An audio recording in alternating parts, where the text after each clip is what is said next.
We'll go on the record. Witnesses Counsel has something she would like to state before we get started today. Well, first of all, good morning and thank you. I just wanted to state for the record that we had requested that there be amplification so that the witness both could hear the different members who are here, and certainly you all as you all are asking questions, but also so that the witness herself could hear. In a construct where you all now have videotape, it seems as though being able to provide that amplification to ensure we're heard would be relevant and important. We recognize that there was concern, at least initially expressed to us, that the court reporters might not be able to conduct their duties efficiently. They indicated that they could do so that was not actually an issue. And I think in the end, what we wanted to ensure is that there's clear amplification not only of our own witness, but of all of the members who have traveled so far, to be able to ensure that everyone could be heard and that clear answers are given to questions.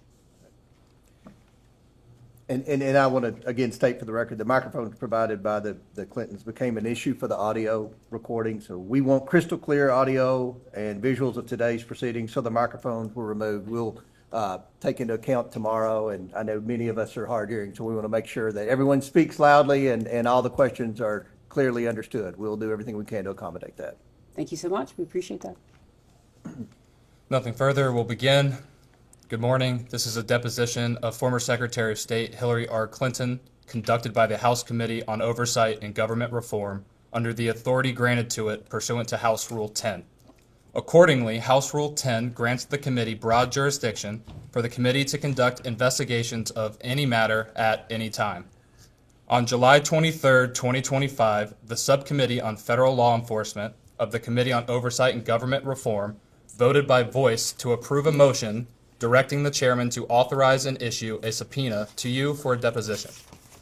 On August 5th, 2025, Chairman Comer issued a subpoena for Secretary Clinton to appear today for a deposition in furtherance of the committee's investigation into the actions and investigations of Mr. Jeffrey Epstein and Ms. Ghislaine Maxwell.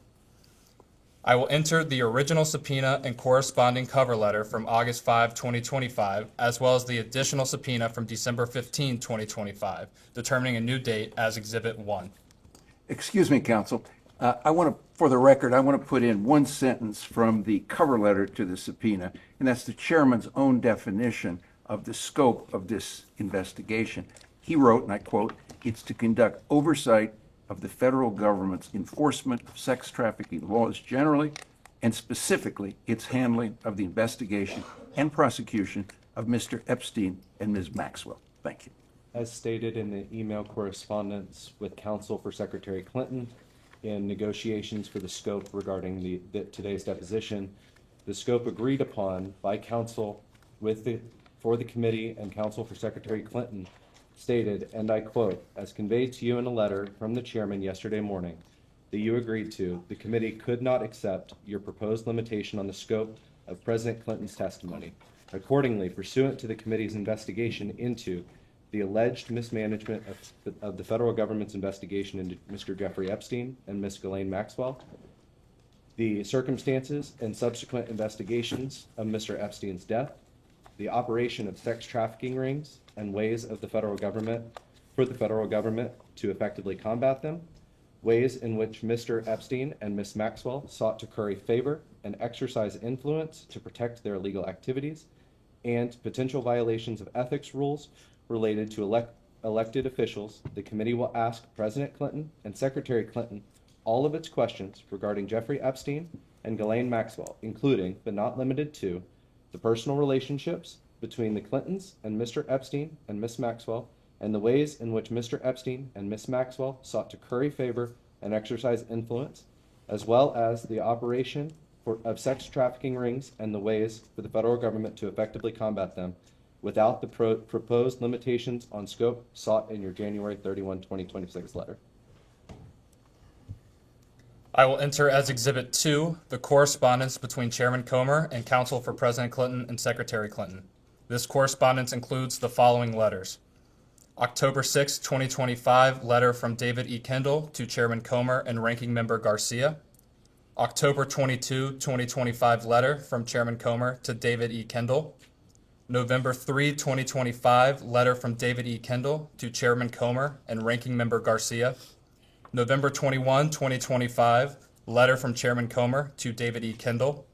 December 10, 2025, letter from David E. Kendall to Chairman Comer and Ranking Member Garcia.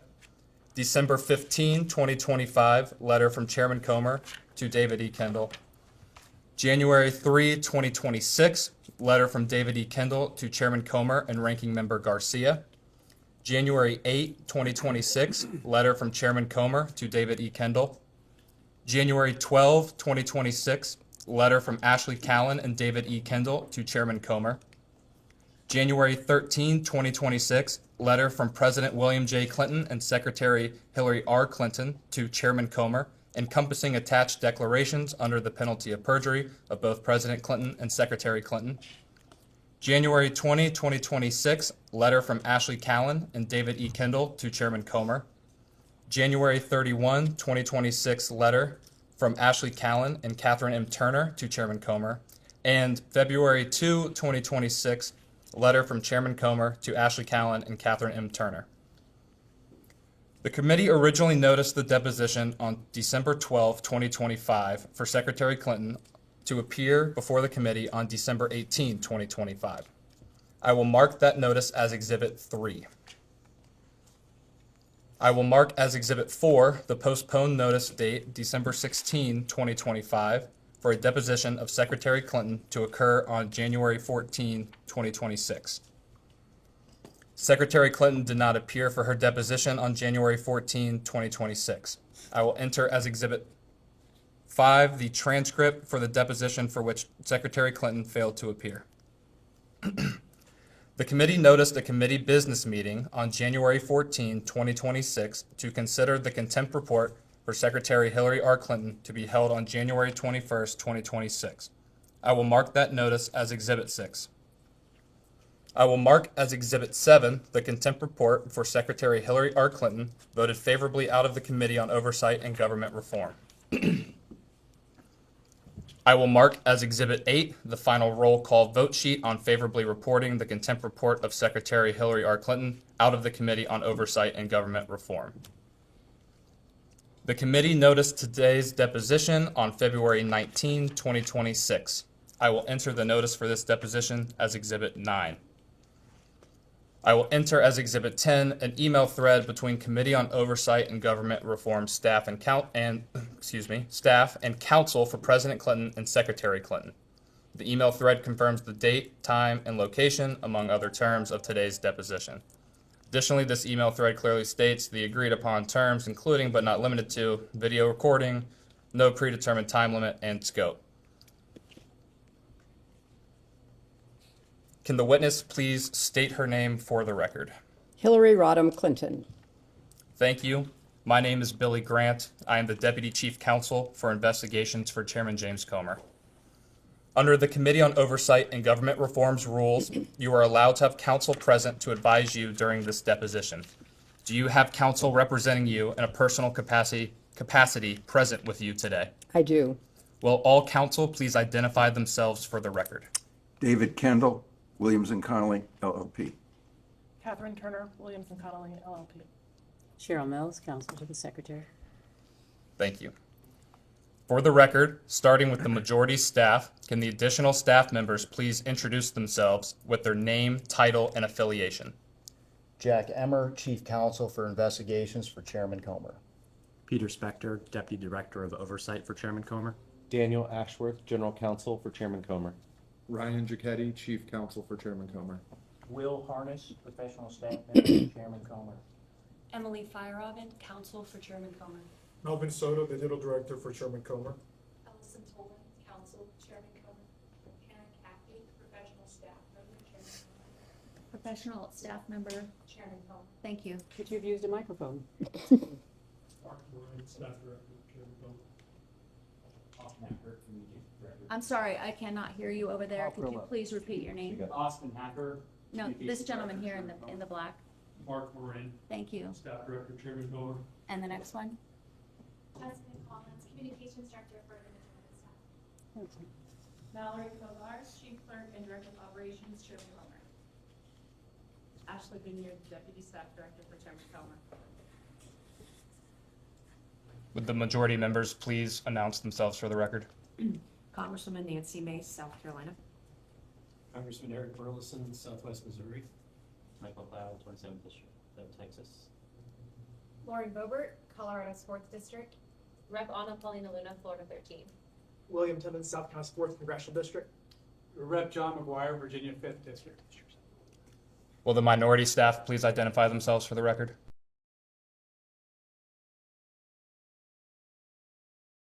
Would the minority members please announce themselves for the record? Ranking Member Robert Garcia. Representative Suhas Subramanian, Virginia. Representative James Walkinshaw, Virginia 11. Representative Yasaman Ansari, Arizona's 3rd District. And I'm James Comer, Chairman of the committee from Kentucky. Thank you all. Secretary Clinton, before we begin, I would like to go over the ground rules for this deposition. The questioning will proceed in rounds. The majority will ask questions for an hour, and then the minority will have an opportunity to ask questions for an hour if they choose. To the extent members have questions for the witness, they will be propounded during their side's respective rounds. The clock will stop if you need to confer with counsel, your counsel is speaking, and when members or staff are speaking during the opposing side's round of questions. We will alternate back and forth until there are no more questions. Do you understand? I do. There is a court reporter taking down everything I say and everything you say to make a written record of the deposition. For the record to be clear, please wait until the staffer questioning you finishes each question before you begin your answer, and the staffer will wait until you finish your response before proceeding to the next question. Further, to ensure the court reporter can properly record this deposition, please speak clearly, concisely, and slowly. Also, the court reporter cannot record nonverbal answers, such as nodding or shaking your head, so it is important that you answer each question with an audible verbal answer. Do you understand? I do. Exhibits may be entered into the record. Majority exhibits will be identified numerically. Minority exhibits will be identified alphabetically. Do you understand? I do. We want you to answer our questions in the most complete and truthful manner possible, so we'll take our time. If you have any questions or do not fully understand the question, please let us know. We will attempt to clarify, add context to, or rephrase our questions. If we ask about specific conversations or events in the past and you are unable to recall the exact words or details, you should testify to the substance of those conversations or events, to the best of your recollection. If you recall only a part of a conversation or event, you should give us your best recollection of those events or parts of conversations that you do recall. Do you understand? I do. You are required by law to answer questions from Congress truthfully. This also applies to questions posed by congressional staff in this deposition. Do you understand? I do. If at any time you knowingly make false statements, you could be subject to criminal prosecution, including but not limited to perjury. Do you understand? I do. This includes both knowingly providing false testimony, but also stating that you do not recall or remember something when in fact you do. Do you understand? I do. Furthermore, you cannot tell half-truths or exclude information necessary to make statements accurate. You are required to provide all information that would make your response truthful. A deliberate failure to disclose information can constitute a false statement. Do you understand? I do. Is there any reason you were unable to provide truthful testimony in today's interview? No. Please note that if you wish to assert a privilege over any statement today, that assertion must comply with the rules of the Committee on Oversight and Government Reform. Pursuant to that, Committee Rule 16C1 states, for the chair to consider assertions of privilege over testimony or statements, witnesses or entities must clearly state the specific privilege being asserted and the reason for the assertion on or before the scheduled date of testimony or appearance. For the purposes of the deposition, objections must be stated concisely and in a non-argumentative and non-suggestive manner. If the witness refuses to answer a question to preserve a privilege, the committee may seek a ruling from the chair. If the chair overrules any such objection, the witness shall be ordered to answer. If the witness continues to refuse to answer a question despite being ordered to do so, the witness may be subject to sanction. Do you understand?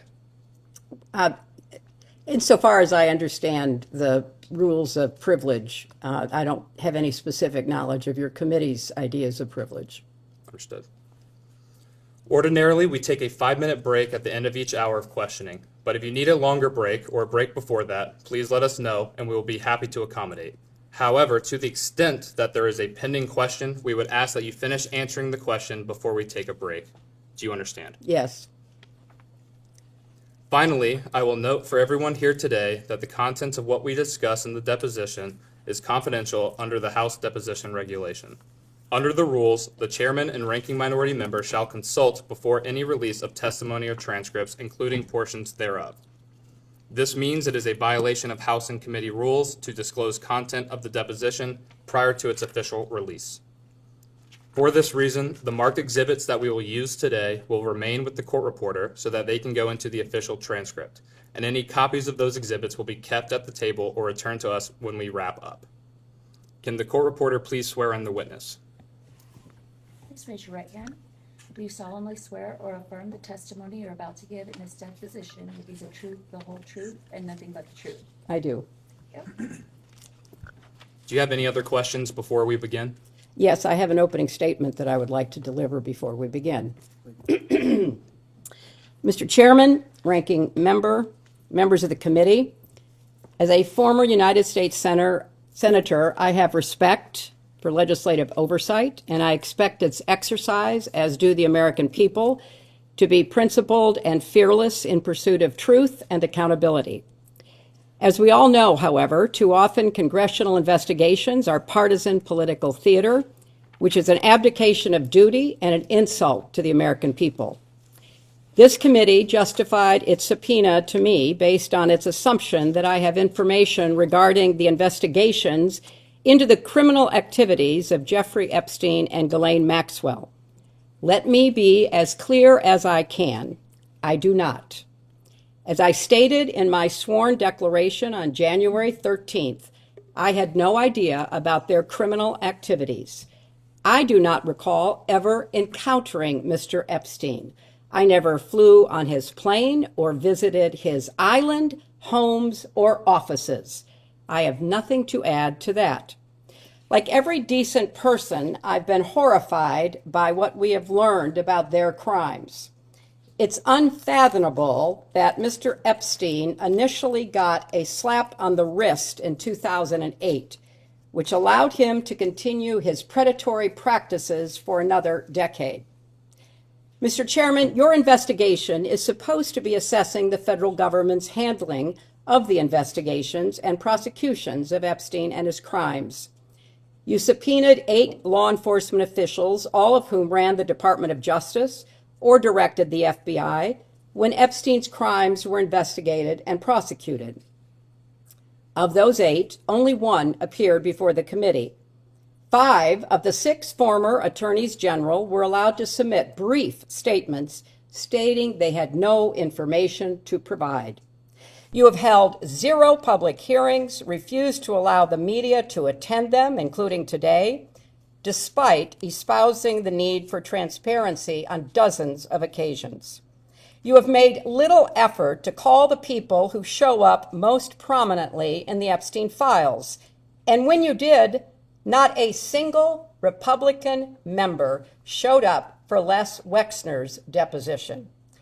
This institutional failure is designed to protect one political party and one public official, rather than to seek truth and justice for the victims and survivors, as well as inform the public who want to get to the bottom of this matter. My heart breaks for the survivors, and I am furious on their behalf. I have spent my life advocating for women and girls. I have worked hard to stop the terrible abuses so many women and girls face here and around the world, including human trafficking, forced labor, domestic violence, and sexual slavery. For too long, these have been largely invisible crimes or not treated as crimes at all. But the survivors are real and they are entitled to justice. In Southeast Asia, I met girls as young as 12 years old who had been forced into prostitution and raped repeatedly. Some were dying of AIDS. In Eastern Europe, I met mothers who told me how they lost their daughters to trafficking and did not know where to turn. In settings around the world, I met survivors trying to rebuild their lives and help rescue others with little support from people in power who too often turned a blind eye and a cold shoulder. If you are new to this issue, let me tell you, Jeffrey Epstein was a heinous individual, but he's far from alone. This is not a one-off tabloid sensation or political scandal. It is a global scourge with an unimaginable human toll. My work combating sex trafficking goes back to my days as First Lady. I worked to pass the first federal legislation against trafficking and was proud that my husband signed the Trafficking Victims Protection Act, which increased support for survivors and gave prosecutors better tools for going after traffickers. As Secretary of State, I appointed a former federal prosecutor, Lucy DeBaca, to ramp up our global anti-trafficking efforts. I oversaw nearly 170 anti-trafficking programs in 70 nations and directly pressed foreign leaders to crack down on trafficking networks in their countries. Every year, we published a global report to shine a light on abuses. The findings of those reports triggered sanctions on countries failing to make progress, so they became a powerful diplomatic tool to drive concrete action. I insisted that the United States be included in the report for the first time ever in 2011, because we must hold ourselves not just to the same standard as the rest of the world, but to an even higher one. Sex trafficking and modern slavery should have no place in America. None.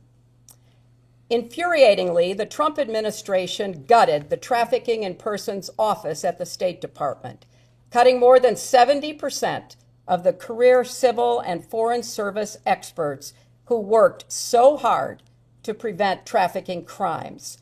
The annual trafficking report required by law was delayed for months. The message from the Trump administration to the American people and the world could not be clearer.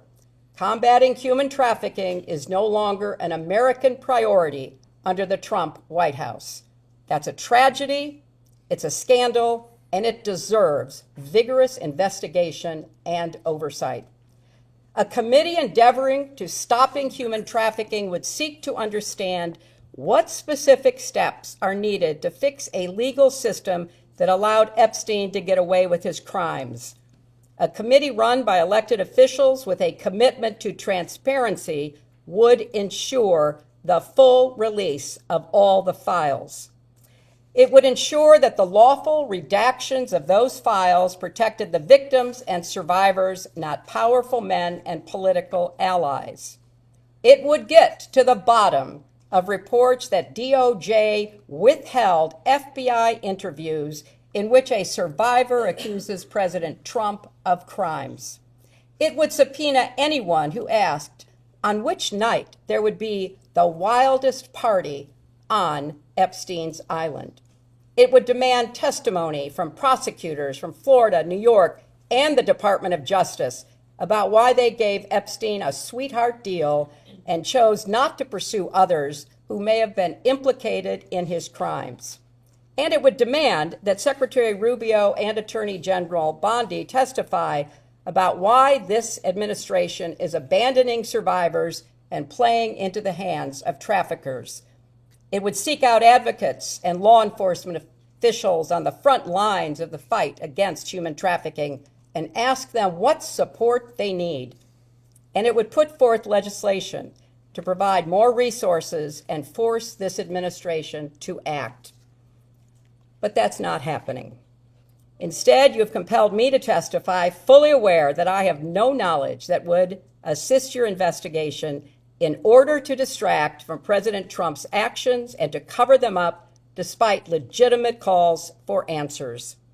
If this committee is serious about learning the truth about Epstein's trafficking crimes, it would not rely on press gaggles to get answers from our current president on his involvement.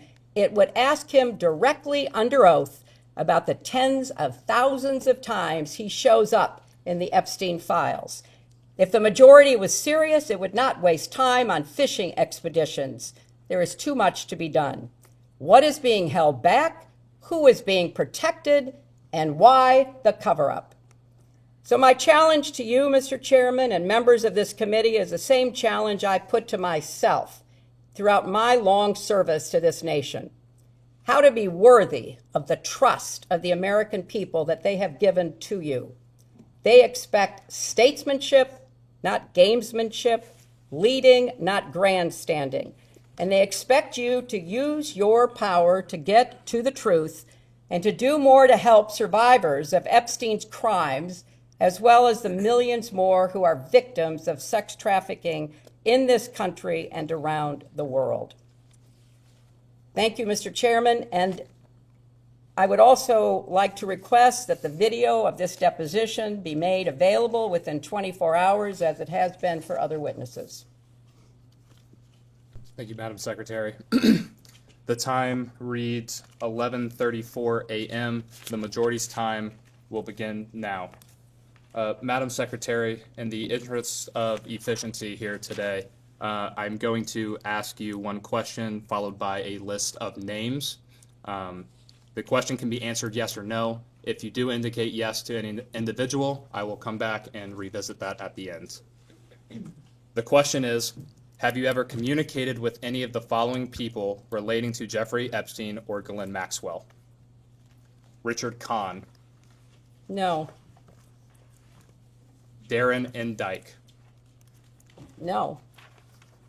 Sarah Kellen, No. Doug Band, Not that I recall. Lawrence Summers, No. Huma Abedin, Have I ever talked to her about this in preparation for this hearing? I have. outside of that, Not that I recall.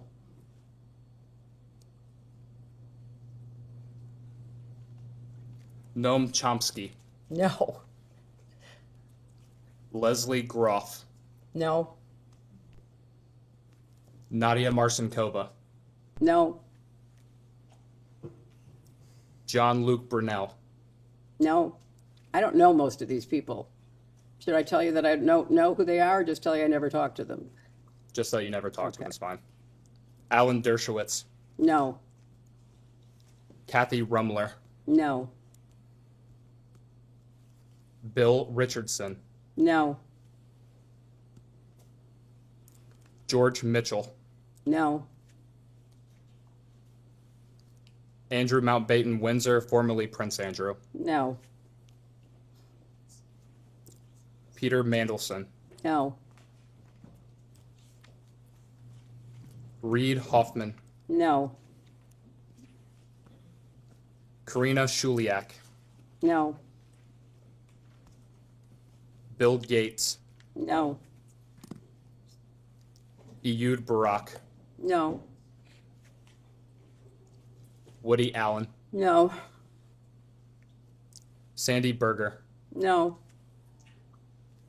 Jess Staley, No. Paul Morris, No. Leon Black, No. Sultan Ahmed bin Sulayam, No. Leslie Wexner, No. Jack Kessler, No. Mark Middleton, No. Harvey Weinstein, No. Ellie de Rothschild, No. Ariane de Rothschild, No. Lynn Forrester de Rothschild, No. any other members of the de Rothschild family, No.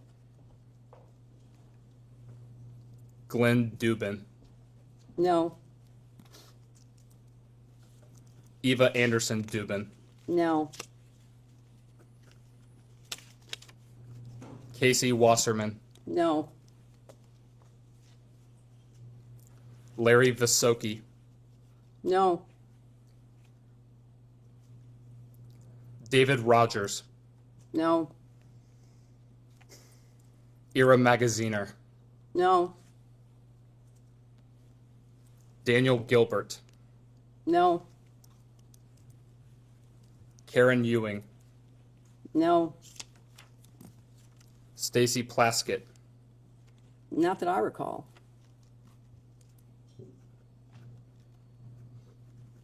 Howard Lutnick. No, not that I recall. Steve Bannon. I don't know if I've ever met him. You all have to introduce me. I take that as a no. Just to be absolutely clear, you've asked if I've ever communicated about Jeffrey Epstein, a man I never met, with any of these people, most of whom I've never heard of and certainly not met. That's the premise of your question. Mr. Epstein or Mrs. Maxwell. You did not say that. I did say that in the beginning. I will repeat the question. No, that's okay, but I didn't talk about her with any of these people either. I Understood. barely knew her. David Gergen. No. Elon Musk. No. Abigail Johnson. No. Jeff Bezos. No. Larry Page. No. Sergey Brin. No. Louis Freeh. No.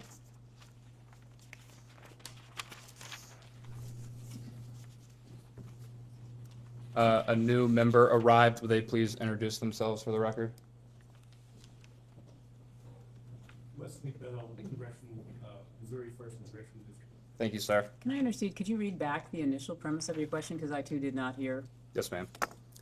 Have you ever communicated with any of the following people relating to Jeffrey Epstein or Ghislaine Maxwell? I didn't hear the Maxwell piece, did not but we could ask Clerk. It doesn't matter. It's the same answer, but I did not hear the Maxwell name in there. Understood.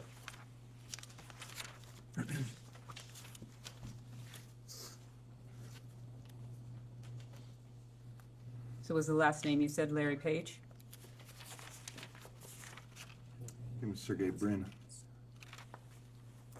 The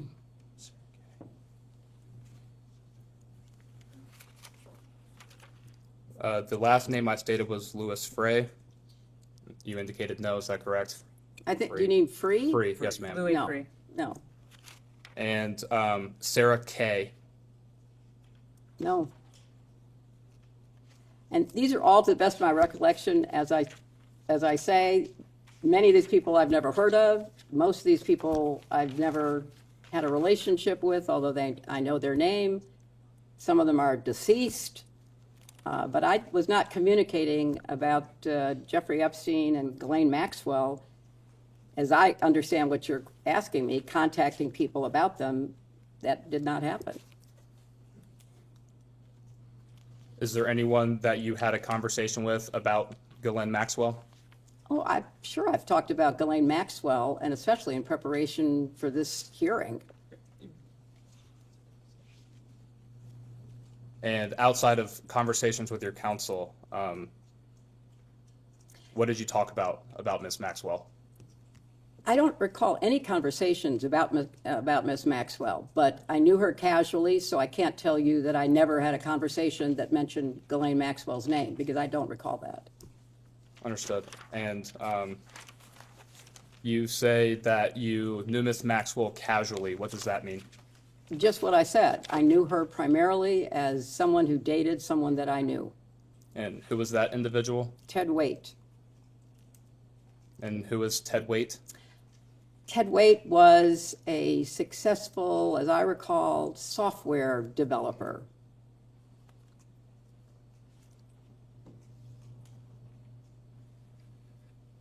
And roughly when would the first time Ms. Maxwell would have come up in relation to Mr. Waite?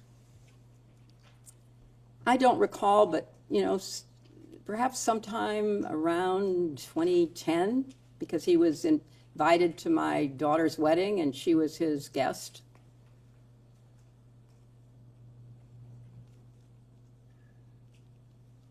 Have you ever spoken with Ms. Maxwell personally yourself? I'm sure I have, yes. Did you estimate on how many occasions? Not many. I didn't see her very often.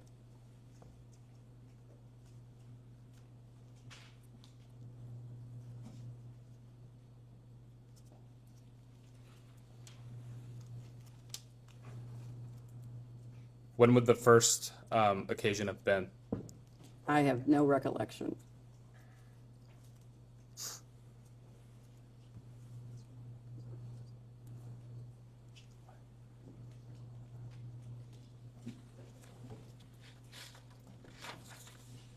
Did your first interaction with Ms. Maxwell occur while President Clinton was President of the United States and you were First Lady of the United States? No, I do not recall ever meeting her while Bill was still in the White House.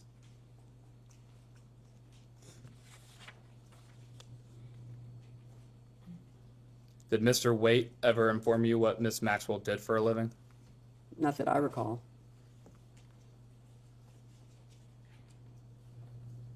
Did anyone ever indicate to you what Ms. Maxwell did for a living? Not that I recall.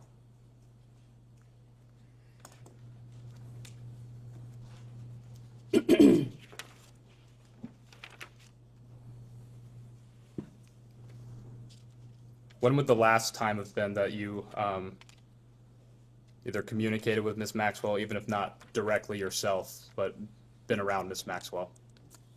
The best of my recollection is at the wedding in 2010.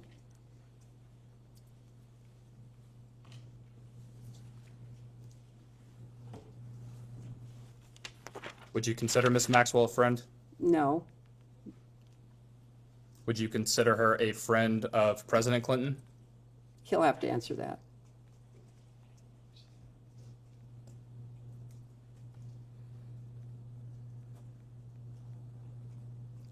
Would you consider Ms. Maxwell a friend of your daughter? She probably was friendlier with her than I was because I didn't see her very often.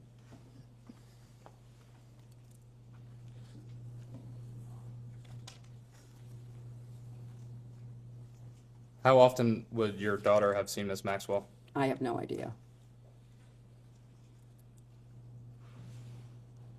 But again, it was in the context of her being in a relationship with Ted Waite.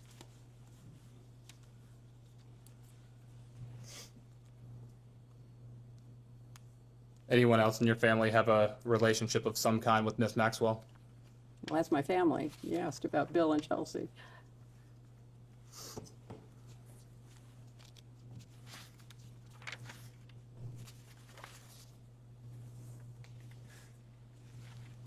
And just to make clear for the record, have you ever met Jeffrey Epstein? I do not recall ever meeting Jeffrey Epstein. In preparation for this hearing, I was told that he attended an event at the White House that was put on by the White House Historical Association. But I have no recollection of that.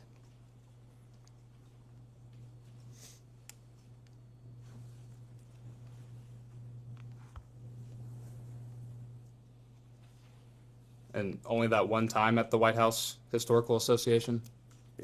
That's the only time that I'm aware of that I might have possibly been in the same room with him. Did you have an initial impression of Mr. Epstein? I have no recollection of Mr. Epstein.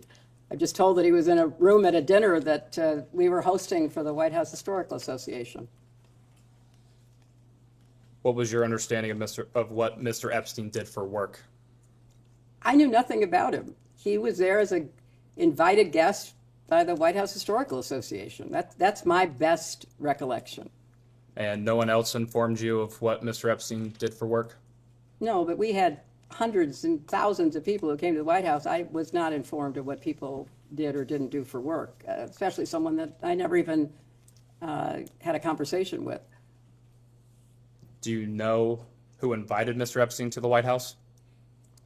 I can only tell you what I know, which is that he apparently was a guest invited by the White House Historical Association to attend a dinner to thank people who gave money to the White House Historical Association for the upkeep and maintenance of the White House. That's what I was informed of in preparation for coming here. Yes, ma'am. And understanding we focused the last few questions on your time in the White House with President Clinton. After that time period of President Clinton's administration, did anyone ever tell you what Mr. Epstein did for a living? I don't recall ever talking about Mr. Epstein was not on my radar. He was not somebody that I had any connection to.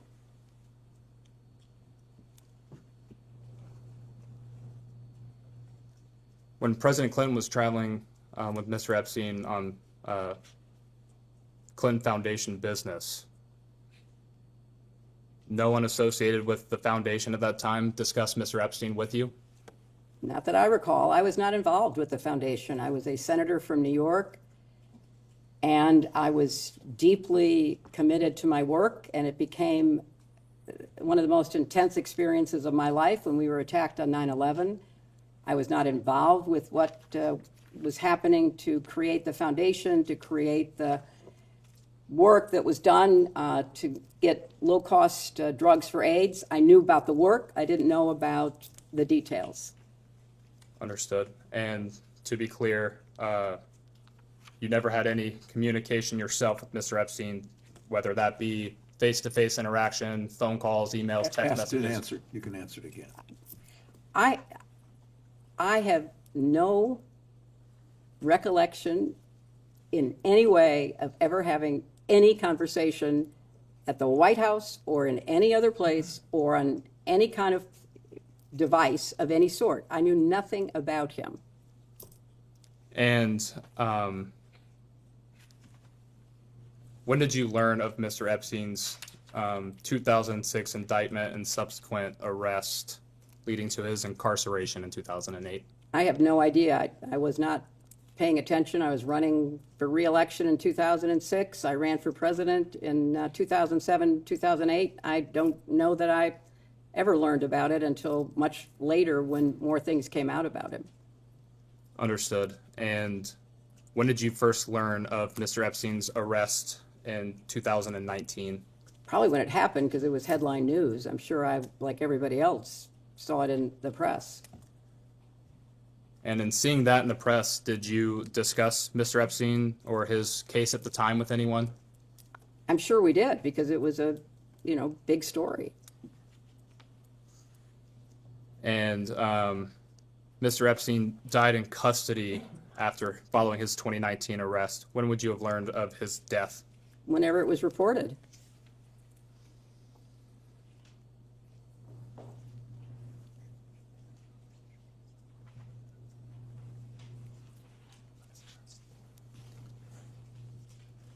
Going back slightly a question, you said you likely would have talked to someone regarding his arrest in 2019.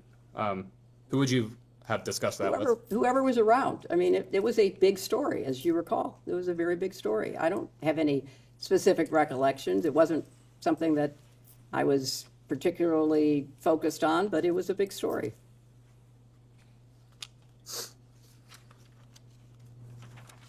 And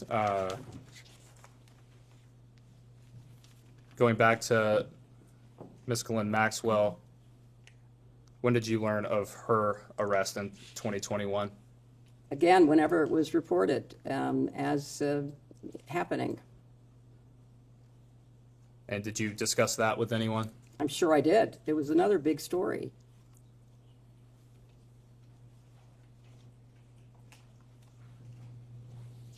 And who would those discussions have been with? I don't have any specific recollection.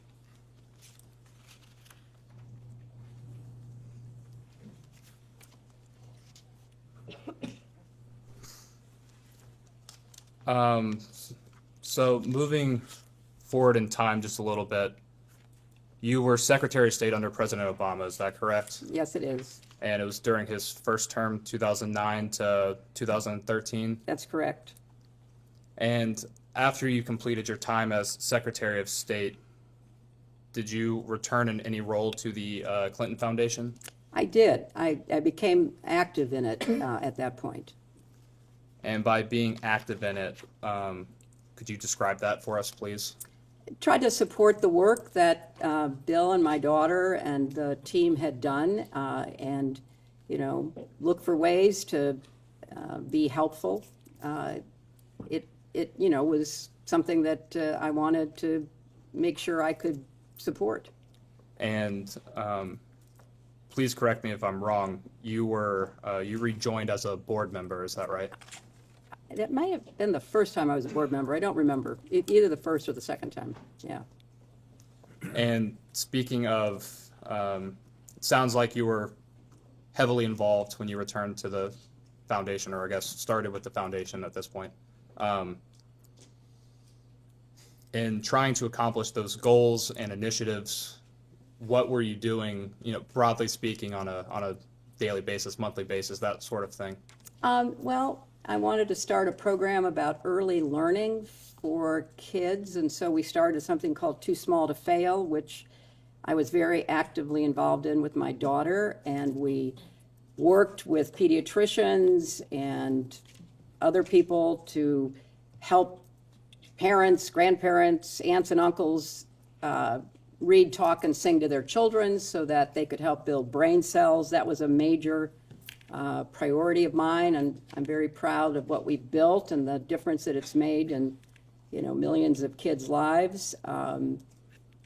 I certainly did what I could to support the work that we do overseas through the Clinton Global Initiative, which has had a terrific track record of bringing people together to work in partnerships, to make commitments, to try to improve everything from, clean water to solar energy to improved education, all of the priorities that the partners we have bring to us that we try to help them with. And thank you for that, Madam Secretary. We've had a few members join us. Would you guys please announce yourselves for the record? Yes, Pat Fallon, 4th District of Texas. Scott Perry, 10th District of Pennsylvania. Thank you both. You're the last person. Mr. Perry, Scott Perry. Thank you so much. And Madam Secretary, as a board member, what type of responsibilities does that entail? Oh, attending the board meetings,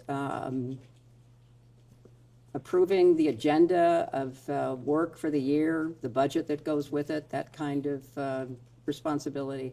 And you mentioned the Clinton Global Initiative.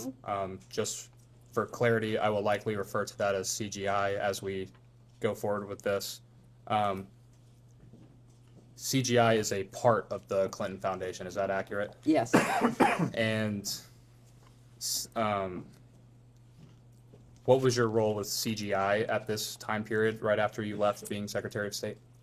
It was, again, to, support the staff that put together both the annual meeting, but also work during the year with our partners who'd made commitments to help them fulfill their commitments. So, if there were a meeting about a commitment that was made to get clean water to some very remote place, if there were a meeting, I might be invited to it to meet with the partners, to encourage them. It was mostly around the work that happens throughout the year in preparation for the annual meeting. And forgive my ignorance, please, what happens at those annual meetings? The annual meetings are a way for people to come together to make commitments that they have previewed with our staff. So I'll give you an example. Probably around, I don't know, somewhere between 12 and 15 years ago, I don't know specifically, Matt Damon, the actor, came to the Clinton Global Initiative because he said he really cared about clean water, and could we connect him with people that he could work with to get more clean water in more places in the world? So we did. We connected him to this gentleman who was a real expert on clean water. They started working together. They created something called water.org, which was a Clinton Global Initiative commitment that was made at the annual meeting. And then our staff worked with them, and I think it's fair to say that, they've been one of the most successful organizations in actually delivering clean water. But it's that kind of work. It's people who might have a good idea, maybe they've got some resources, maybe they have some experience. I'll give you another idea. So Procter & Gamble called us and said, one of our scientists, one of our chemists in the UK has created this packet of chemicals that can literally make the dirtiest water clean enough to drink. But we don't know what to do with it because we're a consumer company that sells products to middle-class people. This is something that would go to the very poor. What do we do with it if we come to CGI? Can you connect us with somebody who can help us? So we connected them with World Vision, and I think maybe one or two other organizations. And so they used the packets to literally go around the world cleaning water. And Bill went with them, Chelsea went with them, and they would go to rural Myanmar or rural Kenya, and they would take this bucket of dirty water and they'd dump the packet in, and then my daughter and my husband would drink it to show that it was clean. And that was a CGI commitment. We bring together governments, local, state, national, businesses, philanthropies, NGOs, academics, anybody who has a good idea that we can help them work on and try to fulfill. That's what we do. And thank you. The Clinton Foundation started shortly thereafter your husband, President Clinton, left office. Is that correct? That's correct. And CGI started a few years later. Is that right? I think that's right. I think it started maybe 2005, maybe? I'm not sure. And does CGI or the foundation more broadly perform any work in sex trafficking or human trafficking around the world?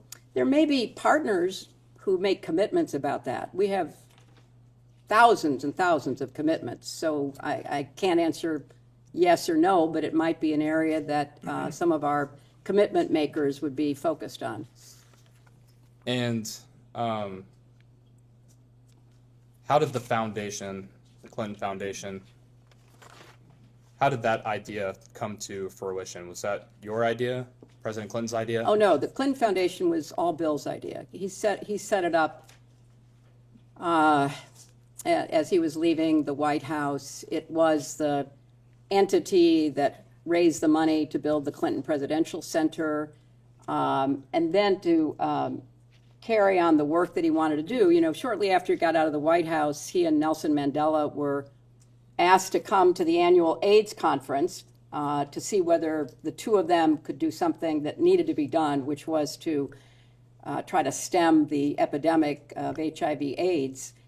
And so Bill started out trying to figure out how to deal with this problem and came to the conclusion that the best way would be to lower the price of the drugs that were being used in the United States but were too expensive to be used around the world in order to treat more people. And I really give huge credit to both Bill's idea about how to do that, but also huge credit to President George W. Bush, because when President Bush took Bill to Pope John Paul's funeral in Rome, he and Bill were talking because President Bush was coming forward with the PEPFAR program. And so he and Bill were talking, and President Bush was very committed to this, and Bill was very committed. And so Bill said to President Bush, I now have generic drugs being made in places like India that are much cheaper than the brand name drugs, and you could, with tax money, treat many more people. And so President Bush, to his credit, said, yeah, but my folks tell me that the drugs aren't as good as ours. And Bill said, I'll give them to you, you give them to the FDA, you test them, and I'll abide by your test. I think you can ask him if you want tomorrow, but I think he gave, I don't know, like 24 drugs, and the FDA approved 22, and President Bush was as good as his word. And so we began as the United States and the Clinton Foundation, because of that connection and that partnership, we began treating millions of people with low-cost drugs with federal PEPFAR money, saving millions of lives. Sadly, that's going to be reversed because of the attitudes of this administration and the cutbacks, but it was one of the great services to humanity. And I give President Bush and I give my husband enormous credit for doing something that wasn't going to get them headlines, wasn't going to get them, some kind of, statue put up, but was saving millions of lives, preventing mother-to-child transmission, preventing, people from dying. So that's what he was doing. And thank you for that. Did Mr. Band play a significant role in helping set up the foundation initially? Yes, he did. And when CGI was initially created, whose idea was that? It was Bill's idea. He went to Davos, and he called me after he'd been at Davos, and he said, a lot of interesting people, but they don't do anything but talk. And I have a better idea. Why don't we get people together?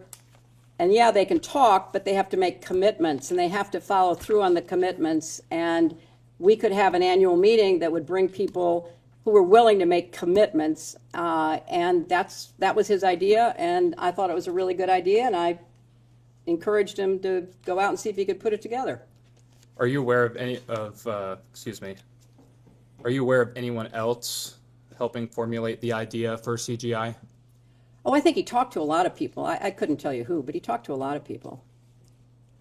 Did Mr. Epstein have a role in shaping the formation of CGI? I have no idea. I don't know anything about it.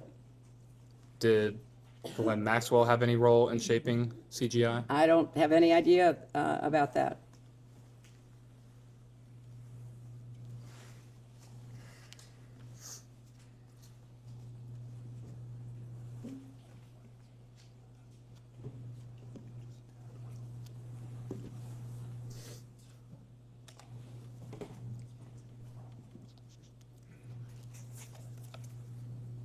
I will enter as Majority Exhibit 11 the interview between Deputy Attorney General Todd Blanche and Ms. Glenn Maxwell from July of 2025. We will get you all a copy momentarily. Thank you so much. Appreciate it.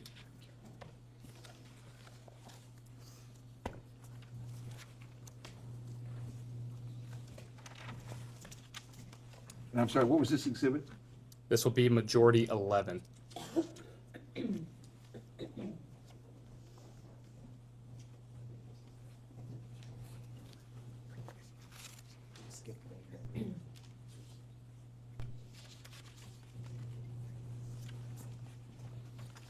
I would like to direct your attention to page 263.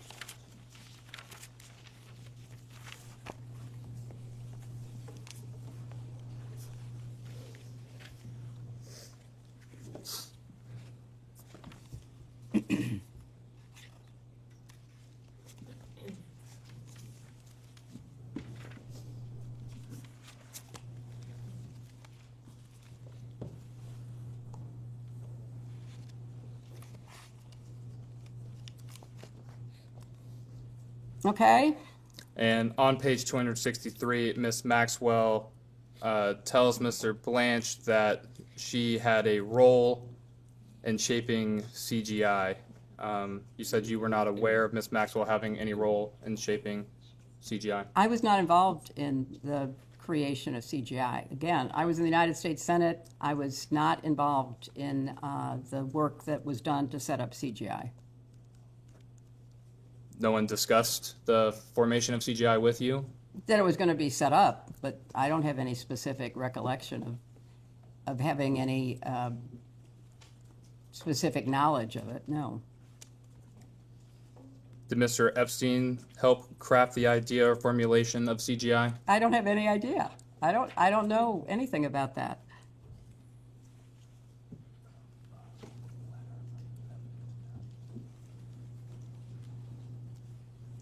Is it possible that Ms. Maxwell had a role in creating CGI?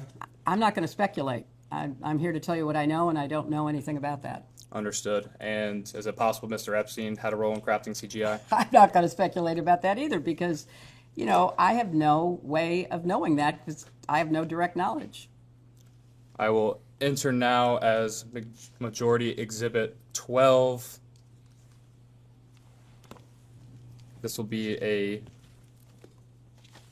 letter from Mr. Epstein's attorneys. I will give you a second for it to be passed out.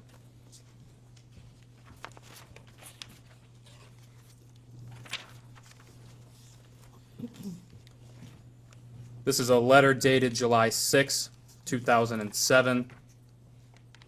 It is from Gerald B. Lefcourt. He was an attorney for Mr. Epstein. He sent this to the prosecutors in the Southern District of Florida. That would be Sloman, Minchell, Lori, and Villafania. And I will direct your attention to page 21. At that top paragraph on page 21, it says, quote, Mr. Epstein was part of the original group that conceived the Clinton Global Initiative, which is described as a project bringing together a community of global leaders to devise and implement innovative solutions to some of the world's most pressing challenges. Again, is it possible that Mr. Epstein played a role in crafting CGI? I have no idea what he did or what he said he did, and I have no way to testify to the veracity of either. I was not involved. Have you seen this document before? No.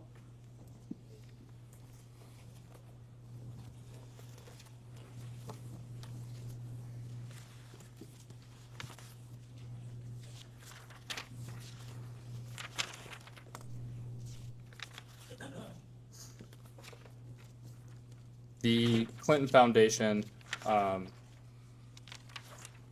accepts donations as part of carrying out its work. Is that accurate? Yes.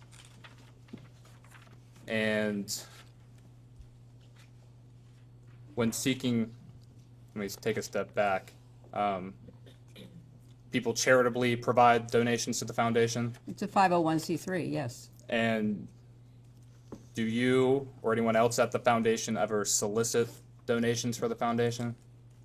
I'm sure that happens. People talk to us, we talk to people, they ask questions about the work that's being done, and I'm sure that happened in the years before I was involved.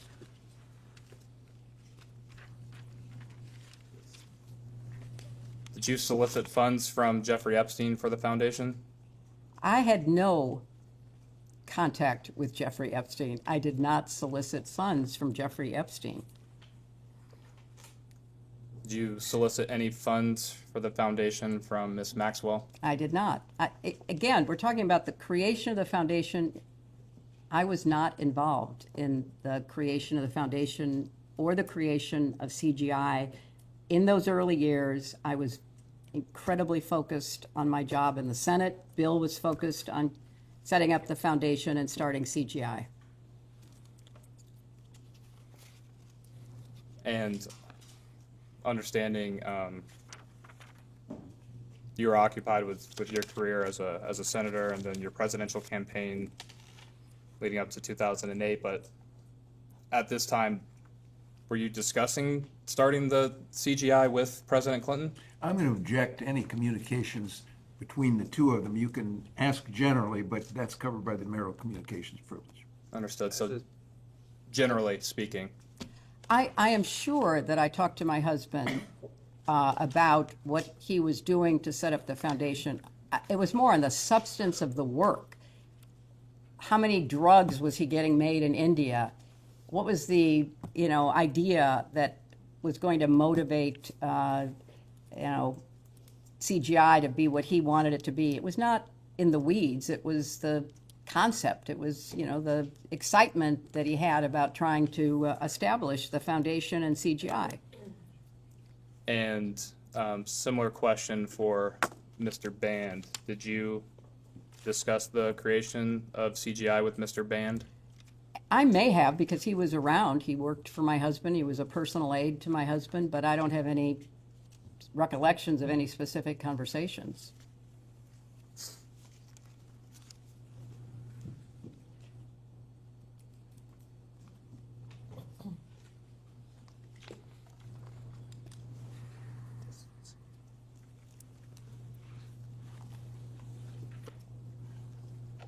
broadly speaking, at any time, do you recall any discussions related to distancing the foundation or CGI from Mr. Epstein or Ms. Maxwell?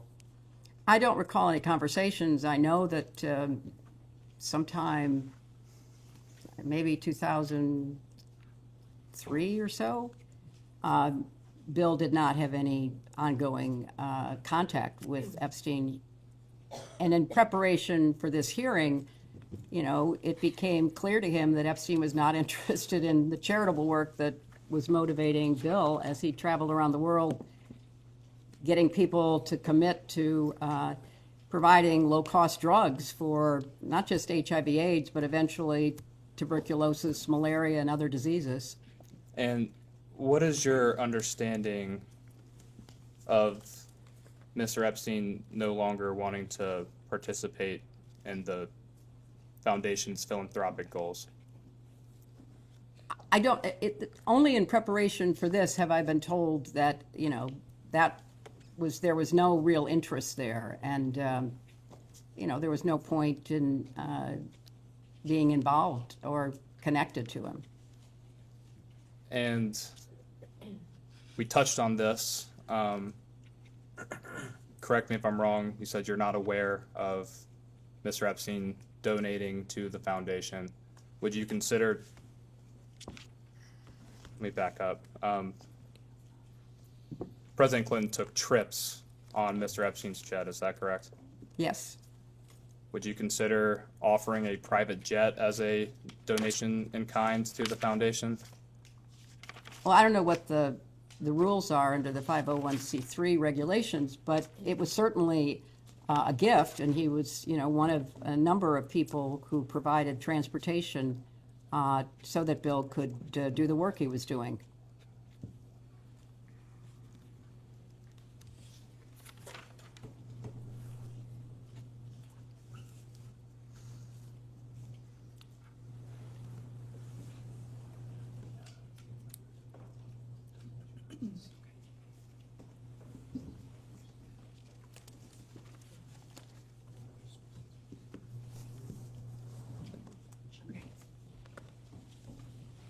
I think we touched on this. Did Mr. Epstein end up donating to the foundation or CGI? I have no personal knowledge of that. You're not aware of a $25,000 donation from Mr. Epstein's affiliated companies to the foundation? Only what I was told was alleged in preparation for this testimony. I did not know about that, and I don't know that it's true. Are you aware of the Clinton Foundation reviewing any records in regard to Mr. Epstein donating to the foundation? I will have to ask our lawyers, 'cause I did not. Have you had any conversations about the foundation reviewing those donations made by Mr. Epstein? I think I'll have to ask our lawyers. I don't know. I didn't review them. Understood. Ms. Mace, did you have some questions? I did. Thank you for being here this afternoon. In your opening remarks, you mentioned this is political theater and partisan. Do you believe the Epstein Files are a vast right-wing conspiracy?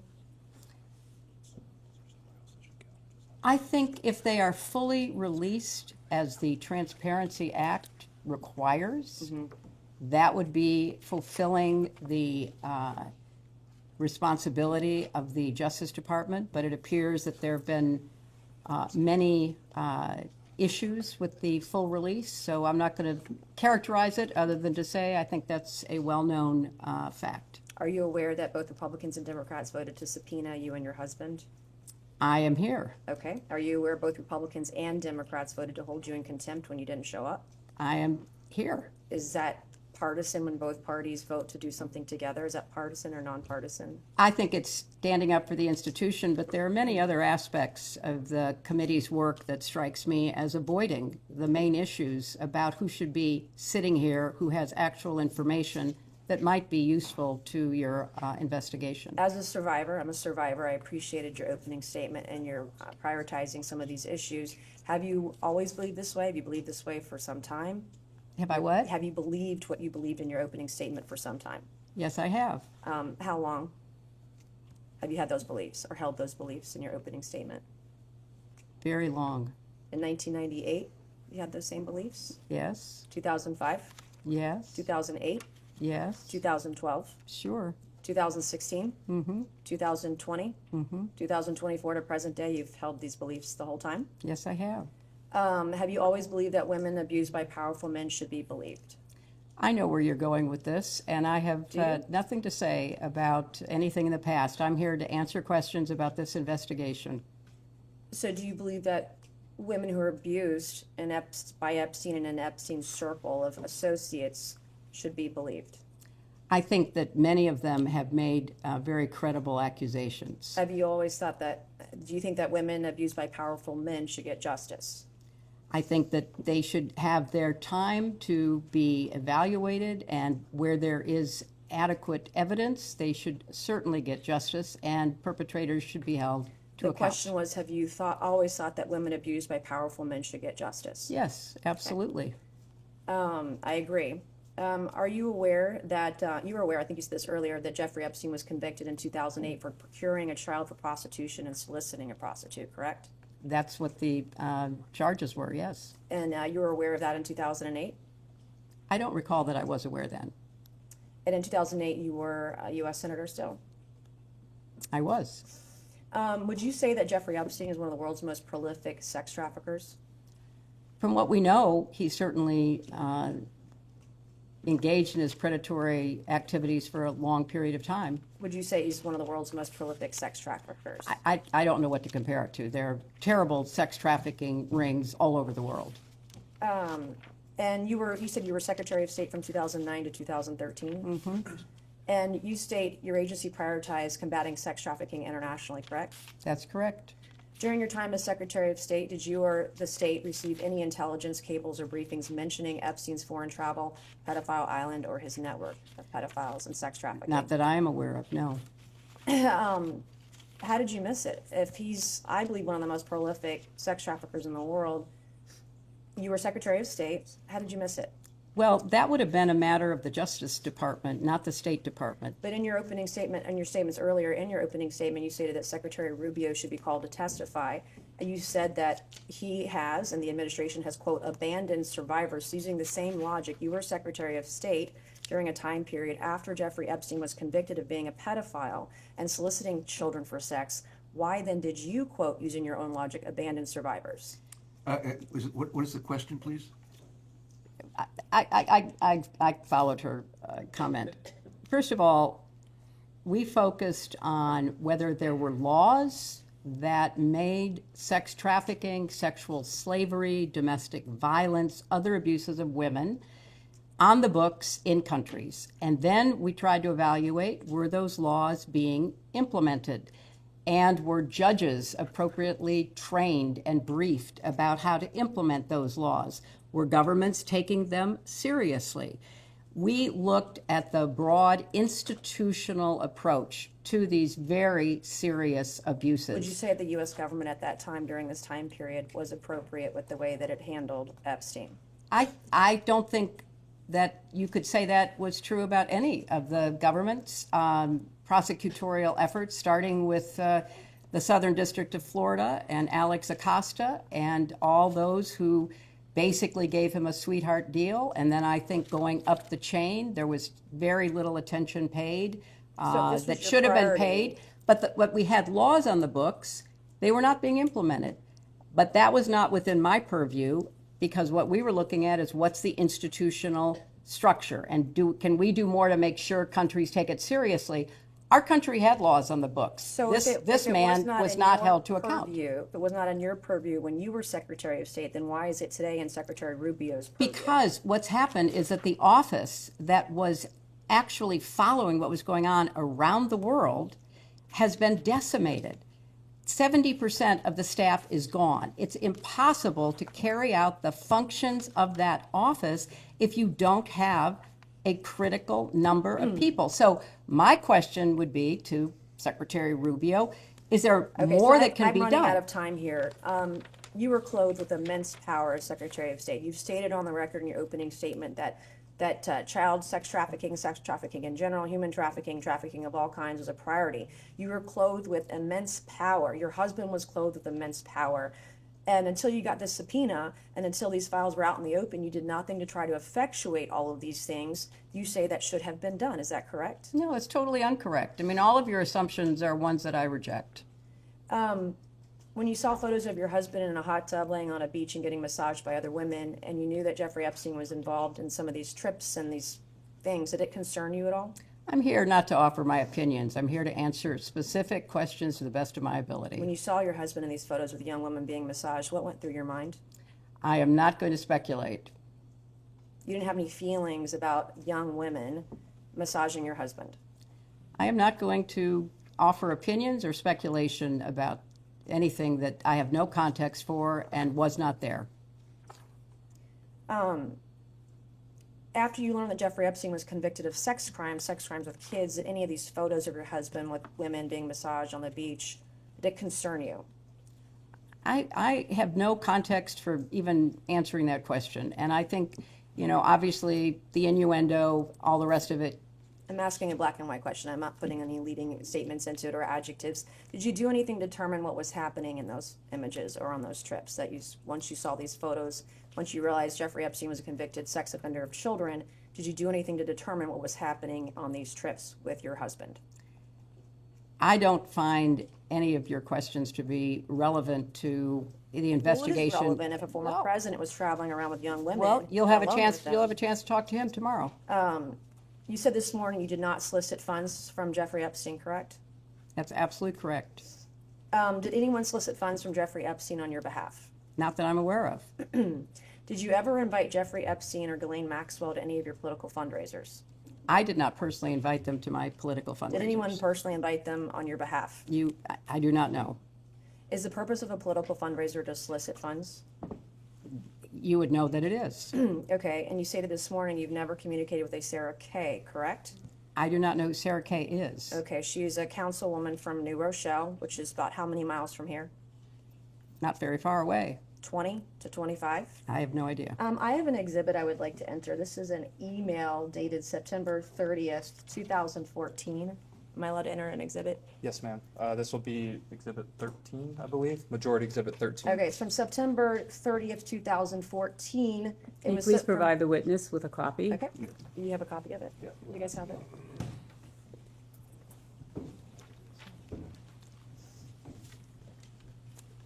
Thank you very much. I appreciate it. And can you read me the subject line of the email? Following up event with Hillary Clinton and Congresswoman Lowy. Do you know who Congresswoman Lowy is? She was our congresswoman here for many years. And who is the email from? Someone named Sarah Kay. Above that, you have that very top one. Okay. All right, from Sarah Kay, and it's redacted on who it was sent to. Can you read me the email? Okay, thank you very much for the prompt reply. Hi, Sarah. Thank you for the invitation, but unfortunately, Jeffrey will not be able to attend. Thanks so much for speaking with me just now. Attached, please find the invitation and response card for the event we spoke about with Hillary Clinton and Congresswoman Lowy at the Harvard Club. That was a fundraiser, I believe, for Congresswoman Lowy that I attended to support her, is my recollection. Okay. And this is an email, this is an invitation to the fundraiser where you were there. Do you have any idea if the Epstein referred to is the Jeffrey Epstein? There's a lot of people named Epstein in this area. This is in the DOJ files. I have no knowledge of it. It says Mr. and Mrs. Epstein. Yeah, I have no knowledge of this. Okay, so it could be a different Jeffrey Epstein. You're showing me an email from someone who I don't recall knowing about a fundraiser that wasn't for me but was for Congresswoman Lowy. I have no information. Okay. I went to the fundraiser to support my friend Nita Lowy. All right. Excuse me, can I interrupt?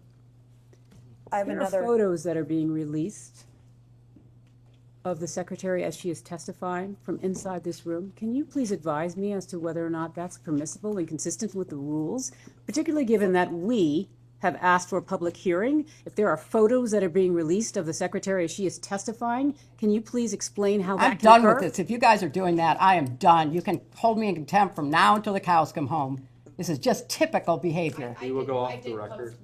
Oh, for heaven's So I would like sakes. to understand how that's permissible. Before the hearing was, It doesn't Excuse matter. me. We all are abiding by the same rules. I will take that down.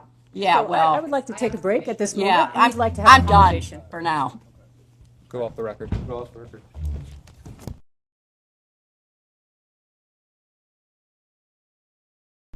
We'll go back on the record. The majority's time had approximately 5 minutes left in it. I believe that the witness or her counsel would like to make a quick statement. Thank you so much. We've just used the break because we learned during the process of these hearings that the committee was violating its own rules in members tweeting and sharing pictures of what is going on inside this closed hearing, a hearing that we have asked repeatedly to be open to the public. Chairman Comer was gracious enough to engage with me on this matter. We asked specifically to invite the press in, since the committee had already made decisions on its own unilaterally to release pictures and other things that are going on in this room. He indicated that he wanted to speak to that himself directly. I'd like to just say for the record, we find it unacceptable, we find it unprofessional, and we find it unfair. We are looking forward to this being conducted under the rules and being conducted consistent with the expectations of how members of Congress, I know, take this matter so seriously and do it in that vein. We would also like to just indicate as a practical reality that we are here in good faith. We are counting on the good faith of all the members. Thank you. Chairman Comer. Yeah, I'd like to state for the record, I've advised my members that no photos or videos during the deposition can be released. I understand the posted photo was taken before the deposition started. We will, that will not happen again, and we will look forward to continuing with the deposition. I'd like to make just a clarification there, Mr. Chairman. It was taken in this room after the witness sat down. It is not a basis that because she had not started speaking that it would be appropriate for there to have been a release of anything that was occurring in this room. And we have made clear that that's not allowed, and I will also say we were disappointed that the Secretary's opening statement was leaked to the press before she even gave her opening statement. So the Secretary's statement was not leaked to the press. It was provided, as with other witnesses, including Mr. Wexner, who provided his before giving. Hers was given simultaneous. And so what we don't want is the Secretary to be treated any differently than other witnesses. That seems to be a consistent pattern, and we would love that pattern not to continue. We've gone to great lengths to make all the accommodations that you all have requested. So we will, again, the members have been advised that is unacceptable. So Thank you. we look forward to continuing the deposition. Thank you very much, Mr. Chairman. I appreciate you addressing it.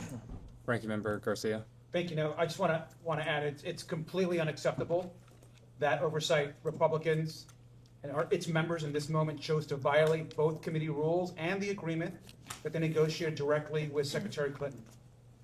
Now, the Clintons requested a public hearing specifically to avoid this exact situation. Now, Secretary Clinton has offered to continue speaking throughout this deposition if we also allow the press to come in and on the record. Now, the majority has continued to refuse this. I want to make very clear for the record that Oversight Democrats agree today they should be allowed here into the deposition. That's been our position from day one. Thank you. And with that, the majority will conclude its first hour. We'll go off the record.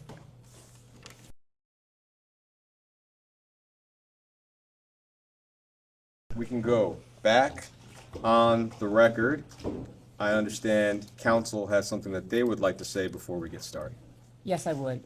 First of all, I'd like to say I appreciate everyone being here today, but I want to start with, we've just learned that there has been a second violation of the promise that the chairman made with respect to no photos being taken in this room during this hearing. As you know, we have asked for and did ask Mr.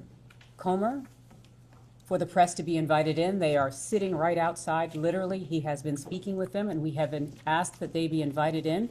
at the last break because we learned that there was a member who was sharing photos from inside this room in violation of this committee's own rules.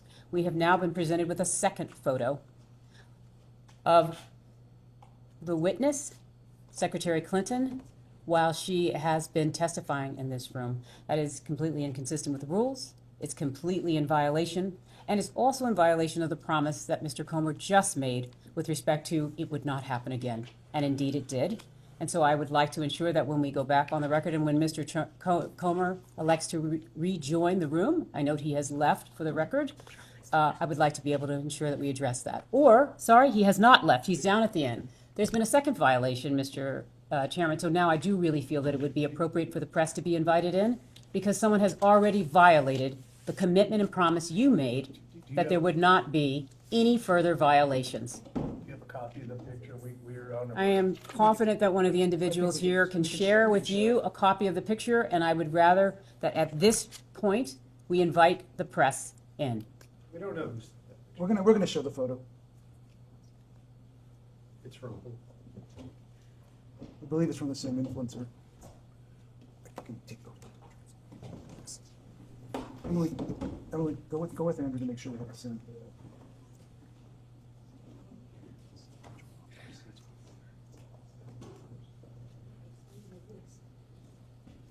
That's for you. That's her. We were saving your seat.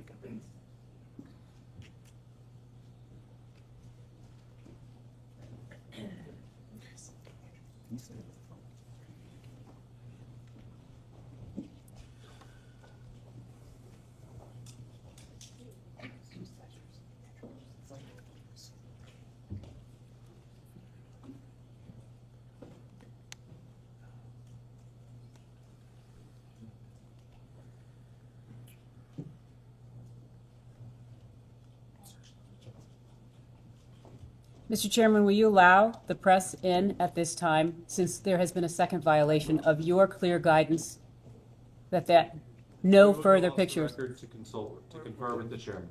Go off the record, please.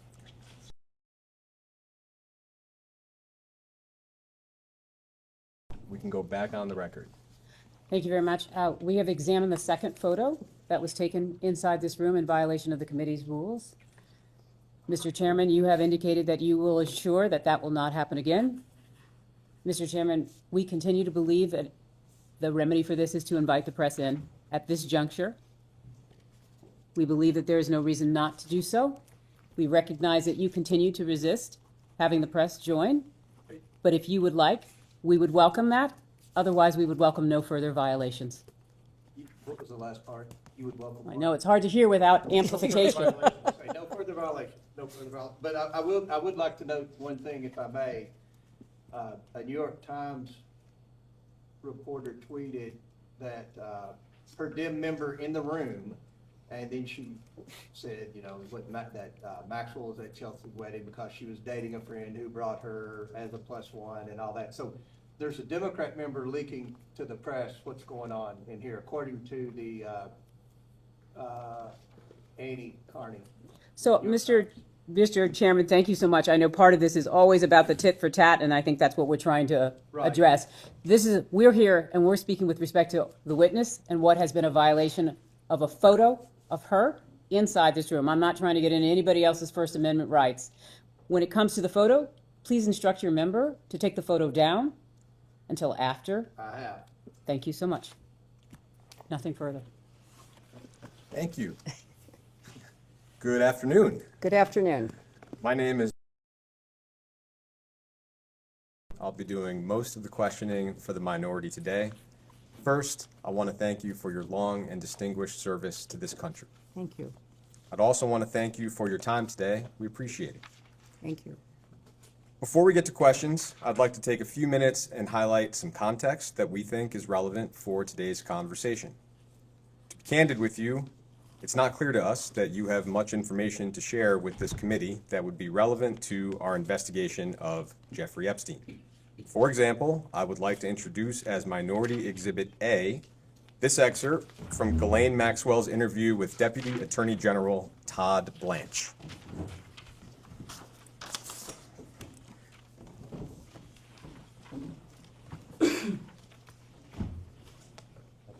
I'll read out loud the relevant excerpt for you. You can see that Ms. Maxwell was asked, quote, "Do you know whether Mr. Epstein knew or had any sort of visit, dealings, or associated with Hillary Clinton?" And Ms. Maxwell said, quote, "I would say no." Ms. Maxwell was asked, quote, "Did you ever see them together?" Ms. Maxwell said no. So, there are some events we're aware of where you might have been in the same place as Mr. Epstein or Ms. Maxwell at the same time. We'll ask about those, but we are a little confused about why we're even here. I imagine you might have your own perspective on this. You shared a little bit of that earlier. Is there anything more you'd like to share from your point of view on today's conversation before we get started? Thank you very much, Counsel. I appreciate your recognition of the context. I do not think I am or could be a significant witness to anything that would affect the work of this committee with respect to the investigation.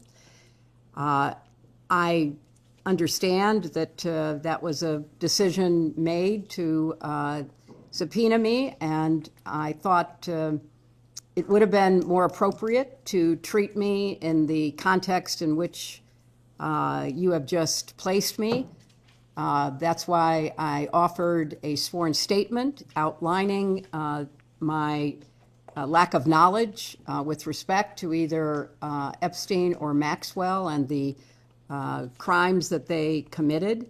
But the majority of the committee and then the entire committee determined that they wished to talk with me.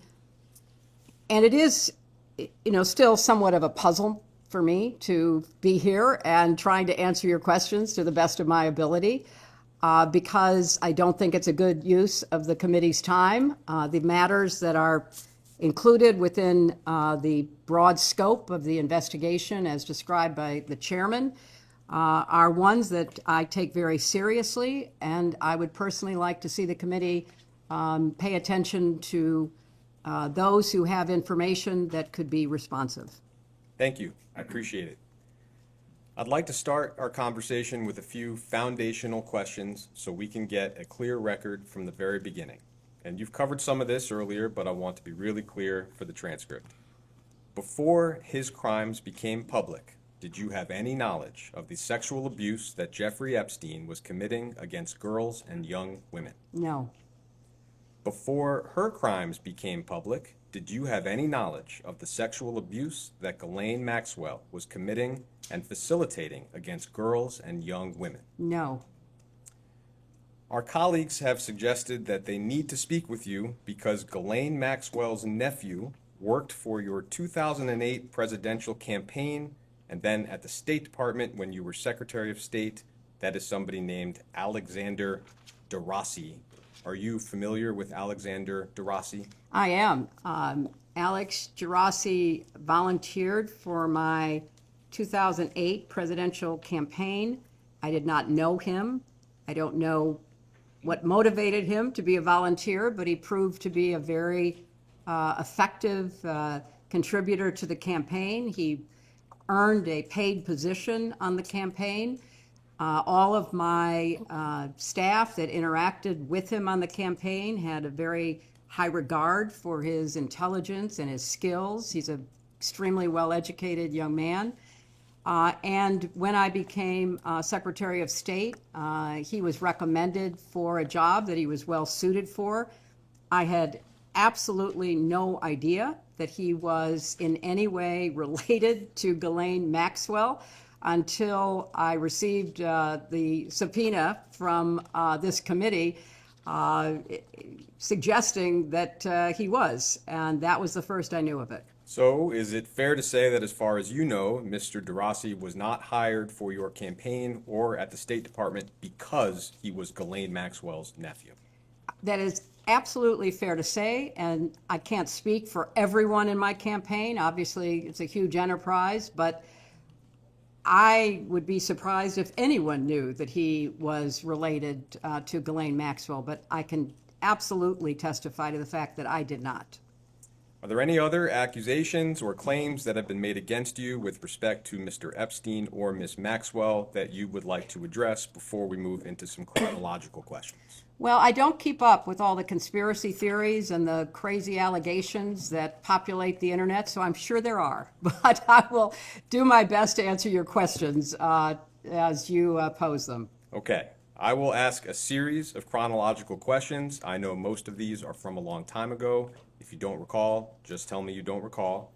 As an initial matter, would you recall roughly how many events and receptions would you have attended at the White House during your time as First Lady?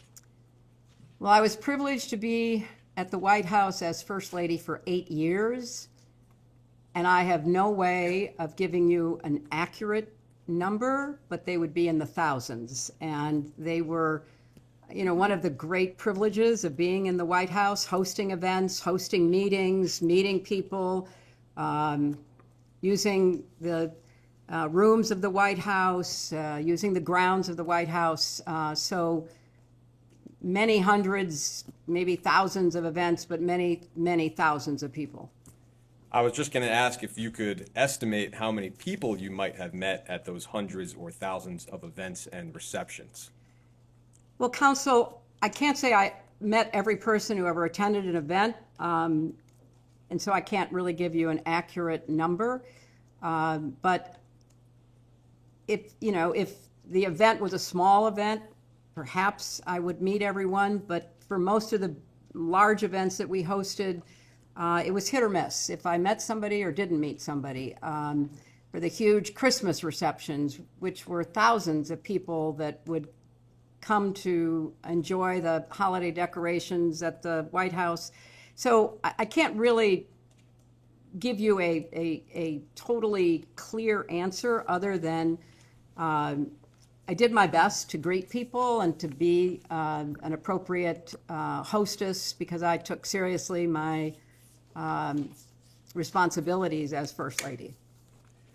So Mr. Epstein visited the White House a fair amount during your husband's first term in office.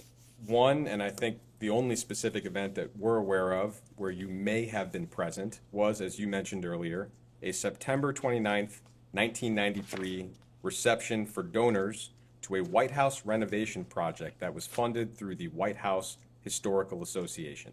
And our understanding is there was some kind of reception that night. Do you have any recollection of attending that event or that reception? I have no specific recollection, but I know that I was expected to, and I assume I did. But I can't, sitting here today, describe anything specific about that event. But I was very anxious to support fundraising that went to the White House Historical Association that in turn supported the upkeep and the maintenance of the White House.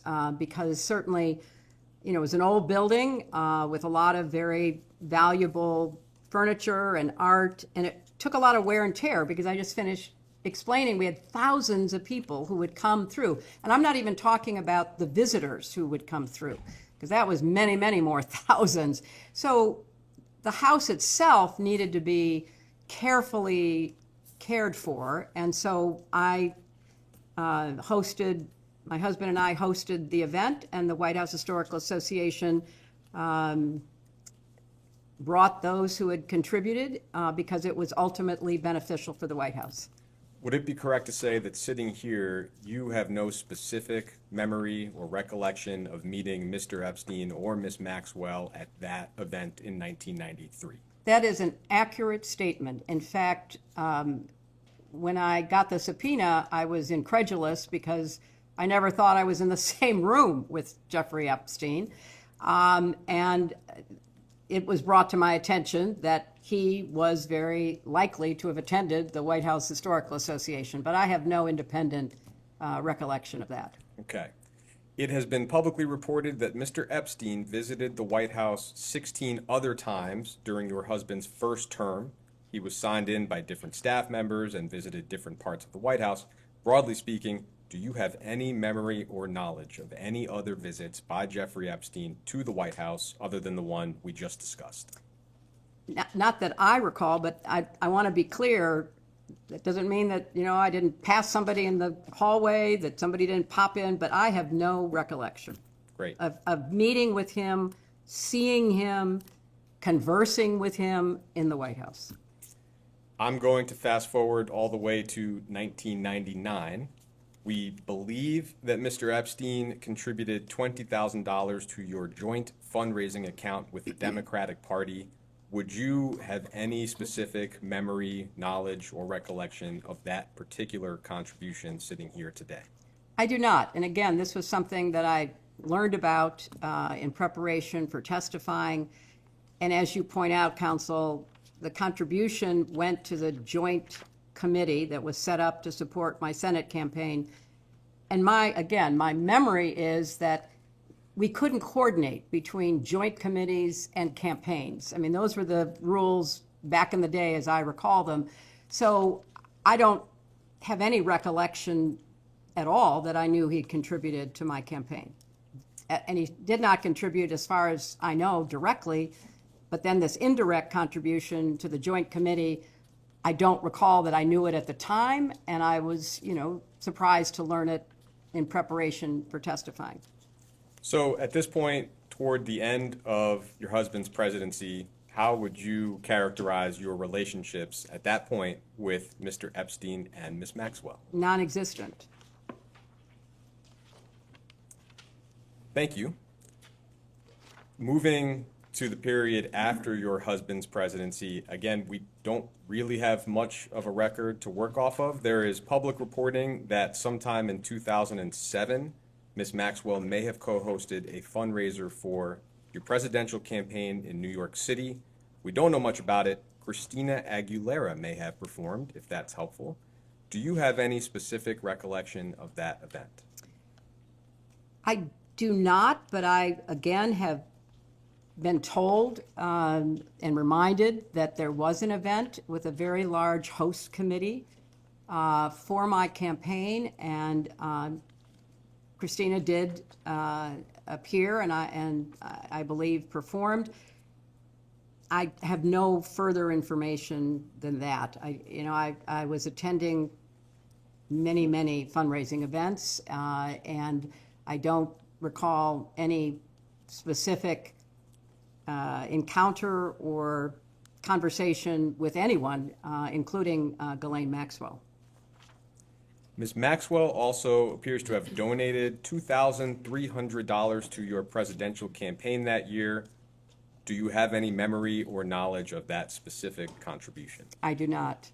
Would it be fair to say that your presidential campaign likely would have had a fair number of donors donating $2,300 thereabouts? Oh, many thousands. I don't recall the exact number, but my best memory is that we raised nearly $1 billion.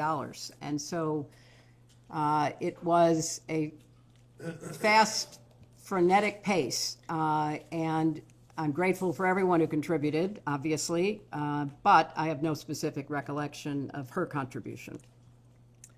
It's been widely reported, and we, I think, discussed in the previous hour, that in July of 2010, Ms. Maxwell attended your daughter's wedding in Rhinebeck, New York, and that she may have accompanied Ted Waite, who is reportedly a family friend, or at least was at the time. You, of course, were also present at the wedding. Do you have any recollection of Ms. Maxwell's attendance at the wedding? I have no specific recollection. Obviously, there's a picture of her being at the wedding as my husband walks my daughter down the aisle. She was there as a guest of Ted Waite, someone we had known for 30 years, I believe, who was a strong supporter of my husband and became a friend. And there were more than 500 people at the wedding. So other than that picture of her at the wedding, I have no recollection of talking with her. I was pretty focused on my daughter and the wedding party and the wonderful occasion that it was. So I don't recall having any conversation other than the fact she was there, and she was there as Ted Waite's guest. And the understanding that you had, if any, about her relationship with Mr. Waite, what was your understanding of that, if you had one? That they must have been dating. And this was, of course, long before certainly I knew anything about the activities that she was charged with engaging in and the crimes that she was convicted of. During her interview last year with Deputy Attorney General Todd Blanche, Ms. Maxwell said that she may have met you on a flight from Nantucket or Martha's Vineyard to New York. That's not a lot to go on, and I would note that one of the charges Ms. Maxwell faced was perjury. But do you recall ever meeting Ms. Maxwell on a flight from Massachusetts to New York? I don't recall it. I'm not going to say it didn't happen, but I don't recall it. And my memory too, counsel, you would have to check this, but I believe I was told that in her long interview with Todd Blanche, it's Todd Blanche, right? Todd Blanche, the Deputy Attorney General, she herself said that she attended the wedding as Ted Waite's guest. In that same interview, Ms. Maxwell said that she visited your home in Chappaqua a few times and that she was invited. Do you have any memory or knowledge of Ms. Maxwell being invited to and visiting your home? I do not, and I was not present for any visit if one occurred. It's been reported that in September of 2013, at a Clinton Global Initiative conference in New York, Ms. Maxwell was recognized as a Commitment to Action partner for her work on behalf of the Terramar Project, which was an ocean conservation nonprofit that she founded in 2012. Do you have any recollection of whether you were at that event? So that's a Clinton Global Initiative conference in New York in September 2013. I believe I attended the conference, but during the conference there are many different sessions going on. There are some main stage sessions with very high profile people. We've had an extraordinary collection of world leaders, including Pope Francis and others. But then there are many of what are called breakout sessions that are smaller sessions where people gather usually around the issue they're interested in. So in this case, if it had been the oceans, there might have been a breakout session about that. And I do not recall seeing her there. I do not recall any knowledge of her being there. But if she were there and she were making a commitment, it would have been in one of these smaller sessions. And I have to add, in 2013, Ms. Maxwell spoke at the United Nations. She gave a TED Talk. She was featured for her work about oceans in a long profile on CNN. So she had a public persona that the UN, the TED Talk people, CNN and the press all recognized because nobody at that time knew what was later discovered. And is it right to say, and it sounds like you would not have had any direct role in organizing whatever her role was at that particular event? Not that I recall.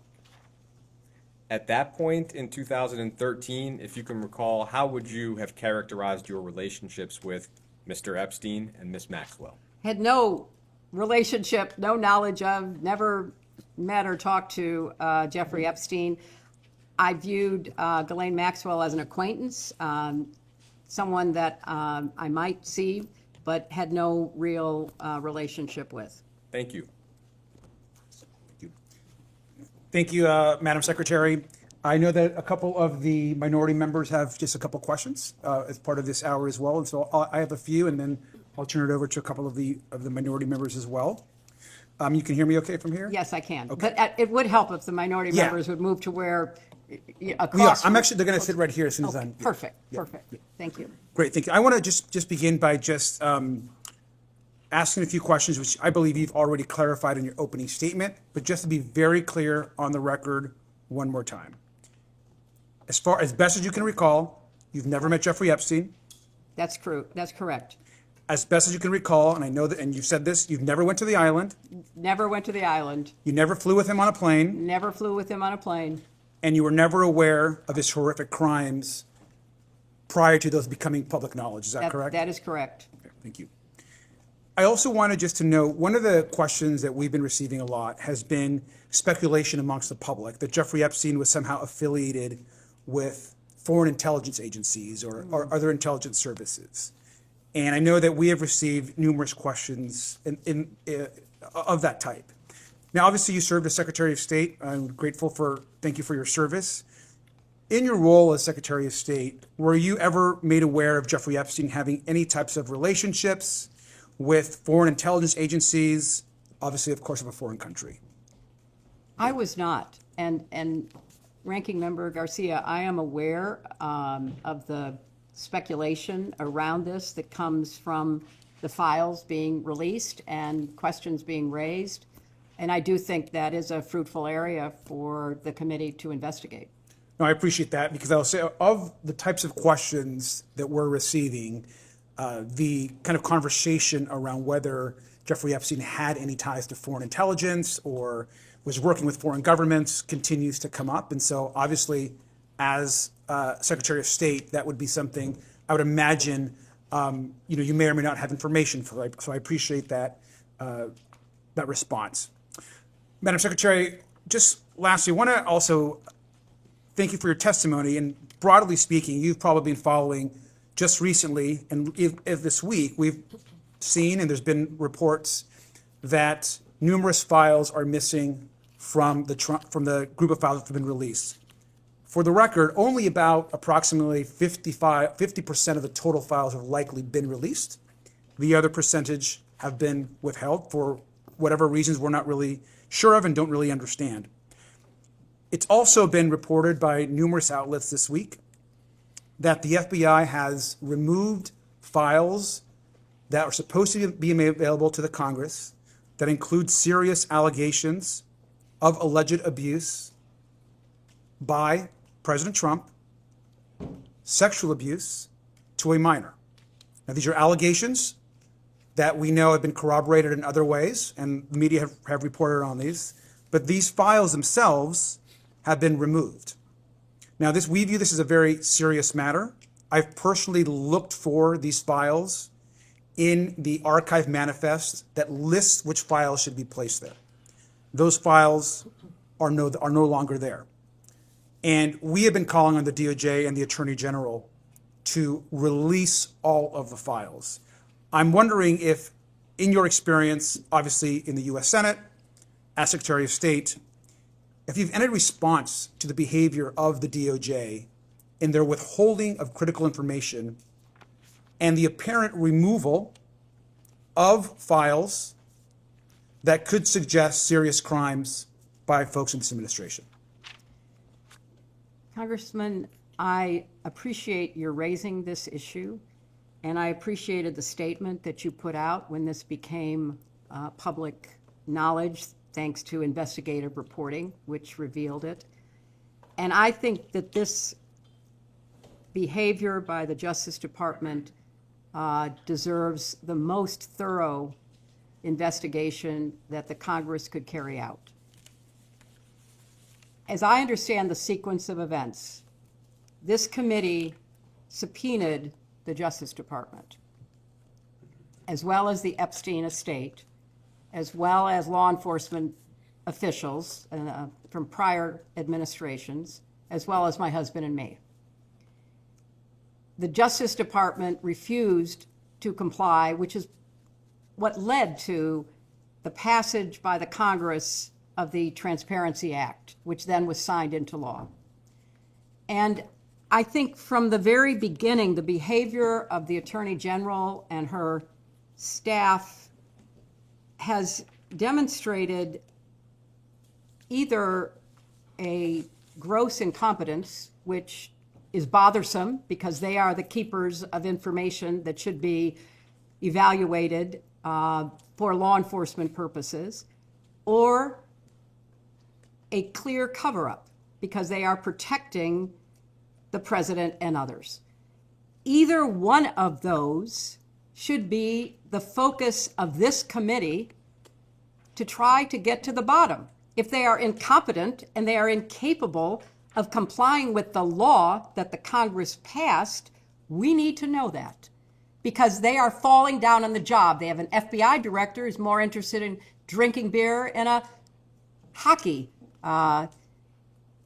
dressing room after our team won the Olympics, rather than being responsive and complying with the law as it has been promulgated. So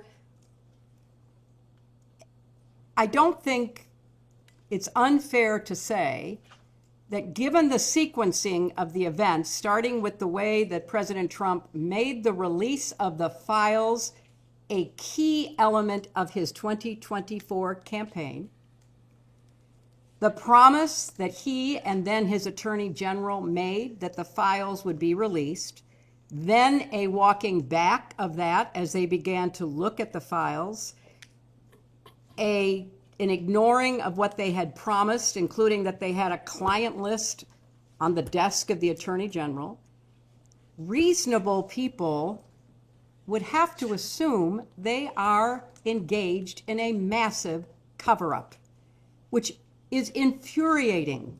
As an American, as a citizen, all of us should be, regardless of party, wondering what are they hiding. And that's why I said in my opening statement, the President of the United States is not above the law and should be, in a setting like this, answering questions under oath, as should others who are prominently featured in the files, and especially the group that is featured after 2008. Because prior to 2008, when Jeffrey Epstein pled guilty to the watered-down charges that Alex Acosta negotiated and then was rewarded for in the first Trump administration with a cabinet position, there are so many unanswered questions. And I looked at the transcript of the Alex Acosta testimony that was taken before this committee, and I don't think that any Republican members asked him a question. So you have to conclude that there is something rotten in the state of Denmark, or clearly the Justice Department, starting in the White House and at the top with the Attorney General. And this latest example of the missing files about the allegations, and they are absolutely nothing more than allegations, but the FBI interviewed that witness 4 times. You don't interview a non-credible witness 4 times. You don't put into the FBI reporting, protect this source, if you think there is nothing to it. So, of course, I would like to know, like every other American deserves to know, what is in those files and who is going to hold people accountable, because the Justice Department seems to be either unwilling or incapable of doing so. Thank you, Madam Secretary. Let me also just add one thing. You've probably also read reporting that Secretary Lutnick was pretty open in an interview about not having spoken to Mr. Epstein or interacted with him after 2005. And then we go on to learn that Secretary Lutnick not only went to the island, there were visits, they went into possible business together, communicated with his wife. So there were numerous interactions that happened after that interview. We believe that Secretary Lutnick should be in front of this committee answering questions, especially when he's choosing to essentially lie about his interactions with Mr. Epstein. Would you agree that Secretary Lutnick should come and testify? I think everyone that the committee sees playing a prominent role in the files should be deposed. That is your job. Your job is to try to get to the truth as best as you can determine it. And that should be the guiding principle, it seems to me, as to who you ask to come before you. Thank you.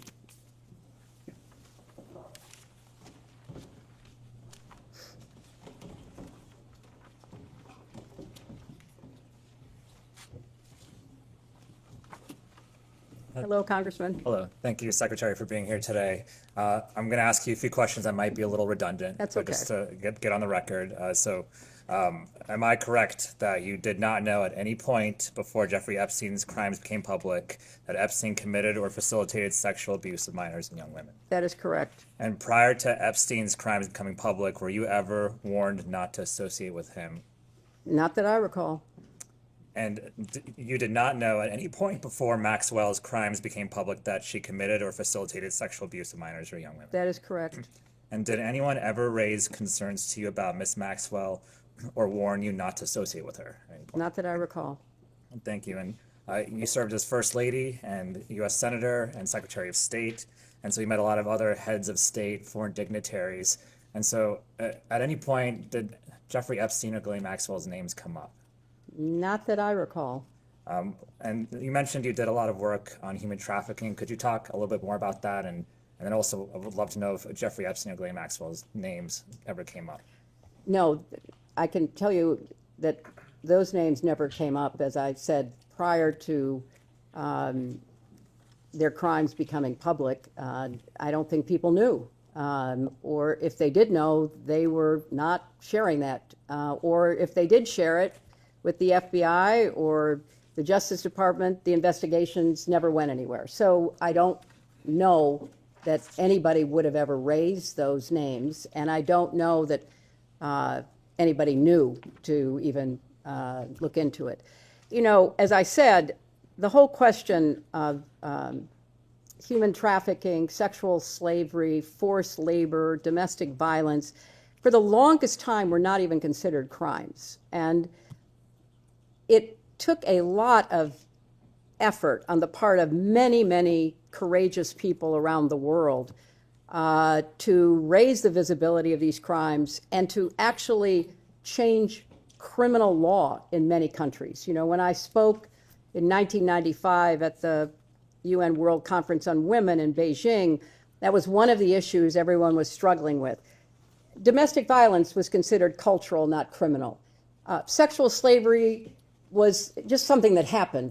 You know, young women were forced into prostitution. All of this was certainly known and was something that had gone on for, you know, centuries, thousands of years.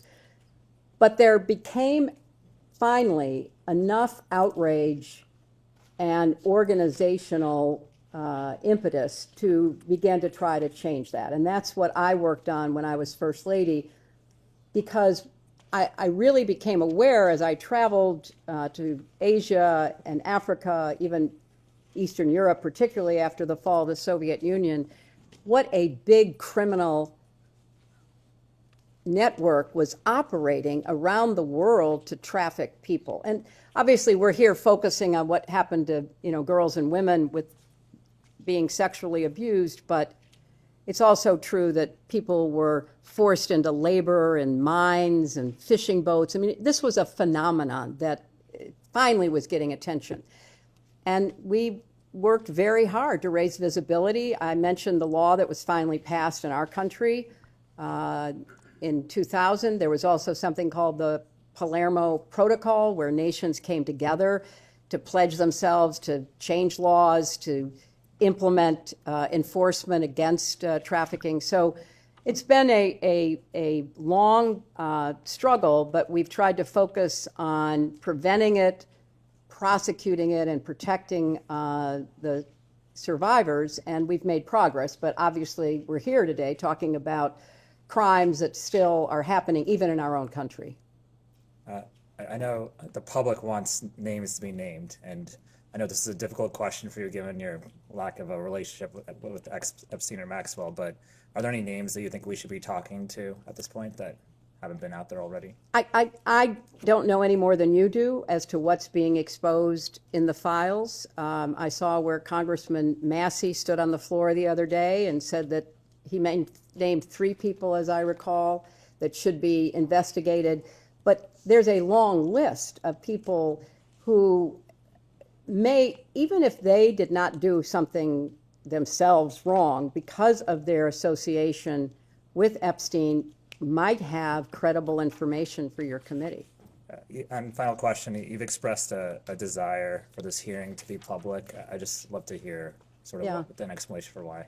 Look, I think sunlight is the best disinfectant. I think as much as we can do in public, we should do. And I've testified before Congress many times, before you were there, and it was always in public. I mean, that's what we did. I testified, and I was on the other side of the table asking questions in public, except for something that was classified that couldn't be in public.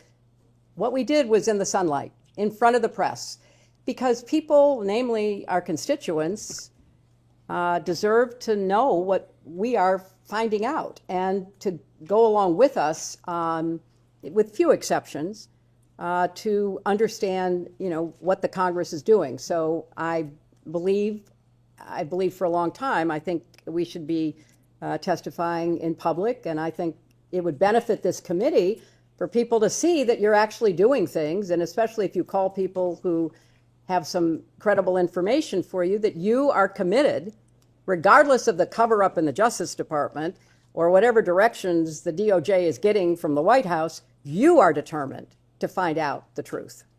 Thank you.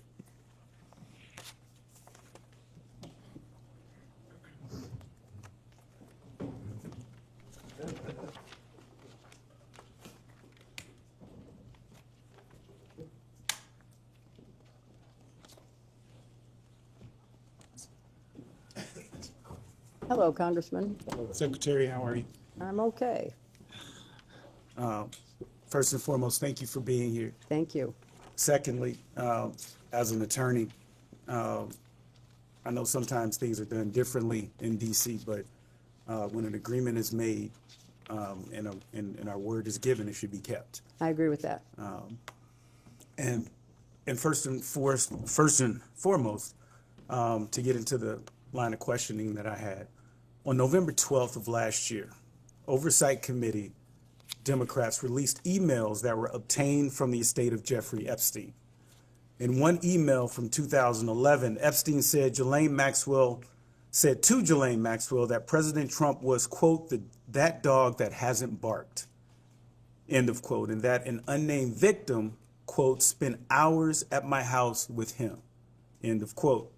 In another email from 2019, Epstein wrote that, quote, of course he, referring to President Trump, knew about the girls as he asked Ghislaine to stop. 2 days later, President Trump directed Attorney General Pam Bondi to investigate President Clinton and other prominent Democrats in order to distract from his own close ties to Jeffrey Epstein. I'll mark as Minority Exhibit B a True Social post from Donald Trump dated November 14th, 2025. And I think you have that now. As you can see, President Trump's post refers to Jeffrey Epstein's crimes against young girls and women as the Epstein hoax, end of quote. His post also completely ignores several other high-profile individuals, including Republicans and allies of President Trump, who are known to have had relationships with Epstein.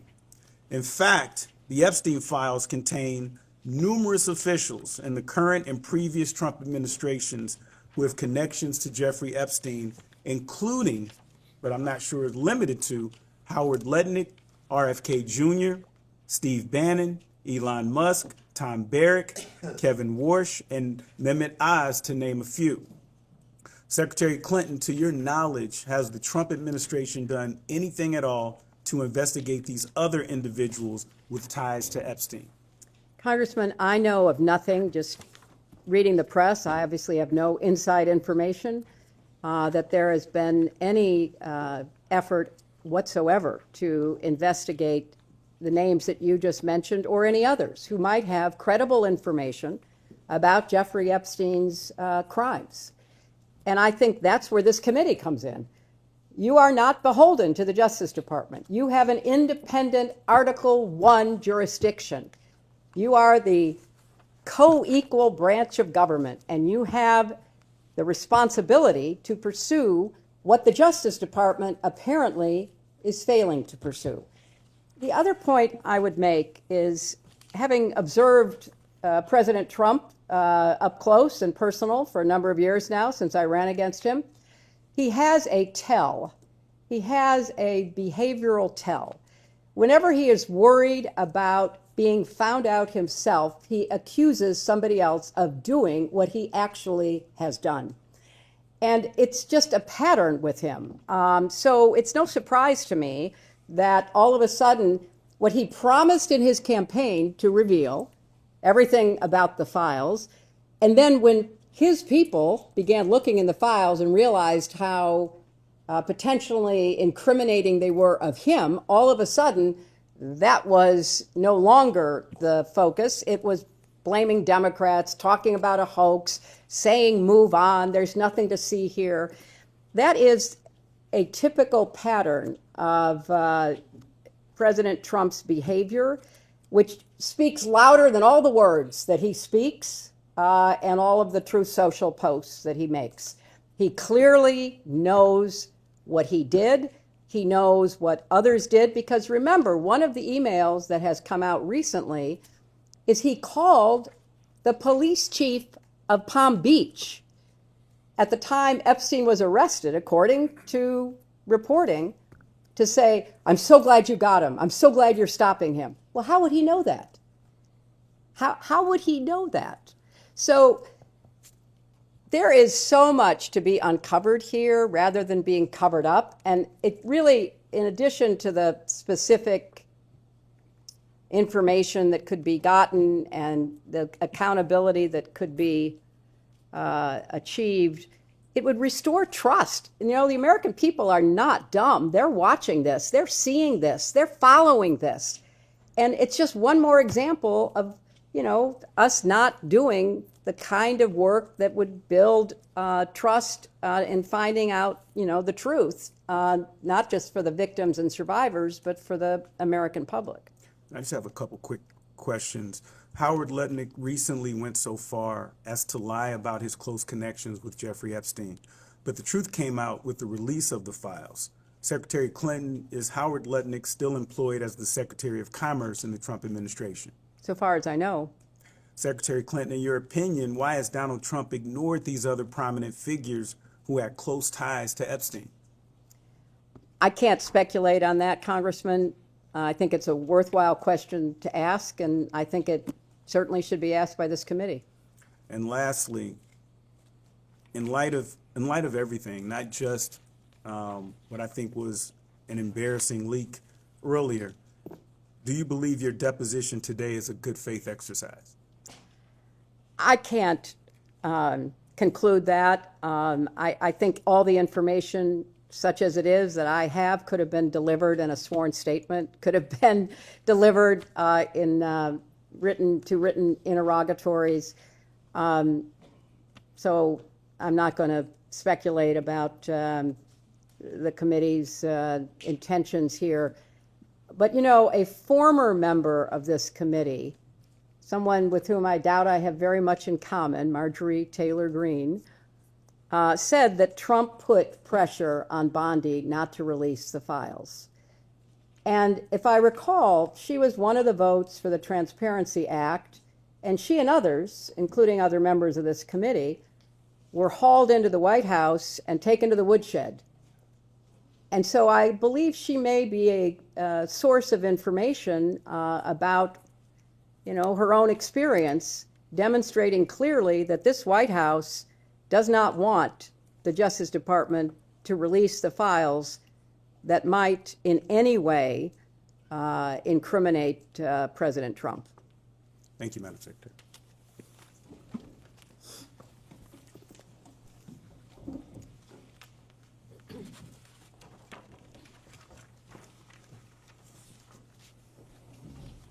Thank you so much for being here, Madam Secretary. Some of this was briefly touched upon, but as you know, there is wide speculation among the public that Jeffrey Epstein may have been affiliated with domestic intelligence agencies and services. Alex Acosta, for example, Secretary of Labor in the first Trump administration, allegedly said that Epstein, quote, belonged to intelligence, end quote. We know that Acosta has denied the statement, but it nonetheless raises questions about Epstein. You obviously served in a variety of highly sensitive positions, allowing you to access some of our nation's most sensitive and secretive information. Either during or after your time in government, were you ever made aware of Jeffrey Epstein having any kind of relationship, directly or indirectly, with a United States intelligence agency or service like the CIA?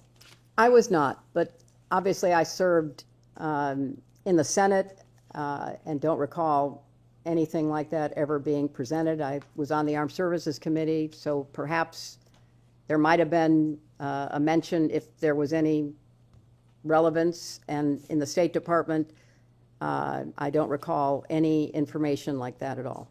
And were you ever made aware of Ghislaine Maxwell having any kind of relationship with an intelligence agency or service of the United States?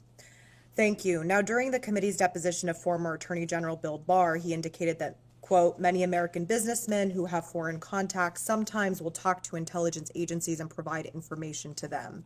Are you aware of Jeffrey Epstein having these less formal interactions with the CIA or any other domestic intelligence? I'm not aware of any intelligence connections of Jeffrey Epstein at all. And that applies to foreign intelligence? Yes, it does. Okay. I want to move to... But I do think, Congresswoman, as I said earlier, your questions are well taken. There are so many threads of this investigation that need to be followed. You are talking about the intelligence. We have talked about the sexual abuses. And we also should be following the money.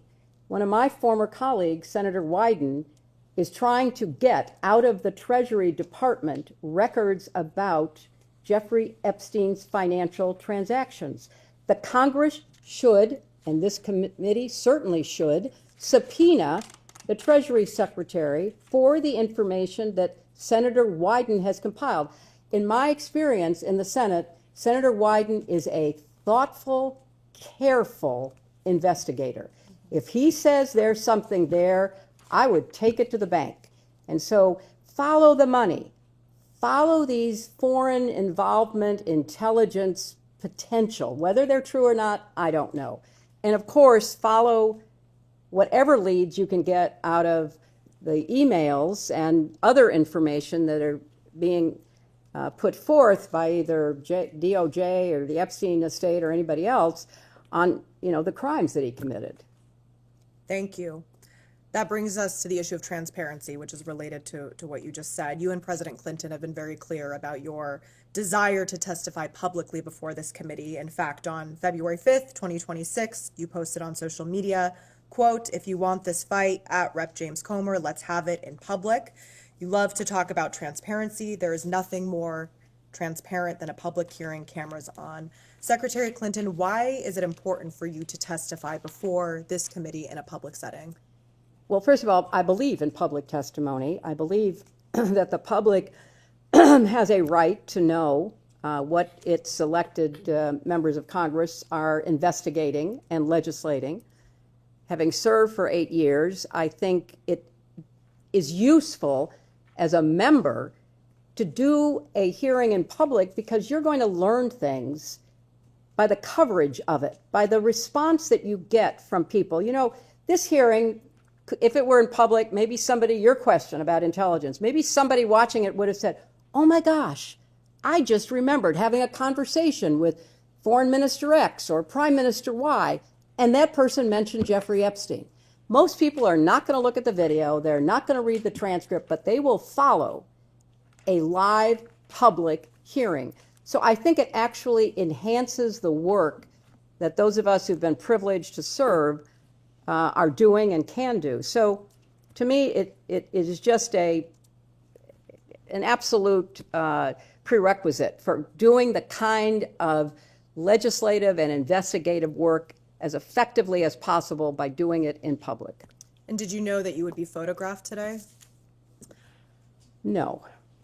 And is that at all part of what you had understood about the terms of the agreement for today's deposition? Well, I will confess that I had some concerns about whether the majority on the committee would treat me fairly and would, fairly convey what I say and what I did and how I looked and how I responded. So yes, I did have a concern, and when we learned about the photos being taken not by a staff member, but by a member, it was shocking and very disappointing. So if it were in public, we wouldn't have that debate. You know, everybody could see the same thing that the congresswoman saw. I'm sitting here, sometimes I'm smiling, sometimes I'm frowning, sometimes I look good, sometimes I don't.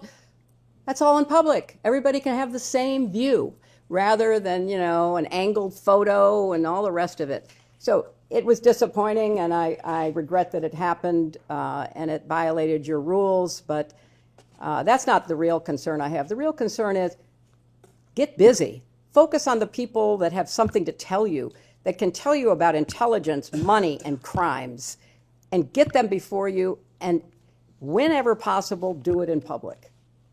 And finally, do you think that Donald Trump should be deposed by this committee? Absolutely. You know, I was a lawyer, and as a lawyer, you would look for pattern and practice. If you were deposing a witness in a case that you were trying, if you were in court, what did you know about this person? What you knew could influence how you questioned that person, how you tried the case. Donald Trump has been held civilly liable for sexual assault by a jury of his peers. 9 members of a jury found him liable in the sexual assault of E. Jean Carroll. That is behavior. That fits a pattern if one were looking for a pattern. He has also been convicted on 34 felony counts for attempting to hide his relationship with an escort and then to commit business fraud to prevent it from becoming public in the 2016 campaign, which was ultimately election interference. So if I were running the committee or I were involved in this investigation, I would be looking for people who maybe had some prior conduct that might be relevant to either money or crimes. And yes, I think that it would be in keeping with the scope of the investigation of this committee to set up a deposition with President Trump. I know he's been deposed many, many, many times. He's taken the Fifth Amendment many, many hundreds of times, so I'm not saying you're going to get a lot of information. But given what's in the files and given past and prior conduct, he would be on my witness list. Thank you. We can go off the record.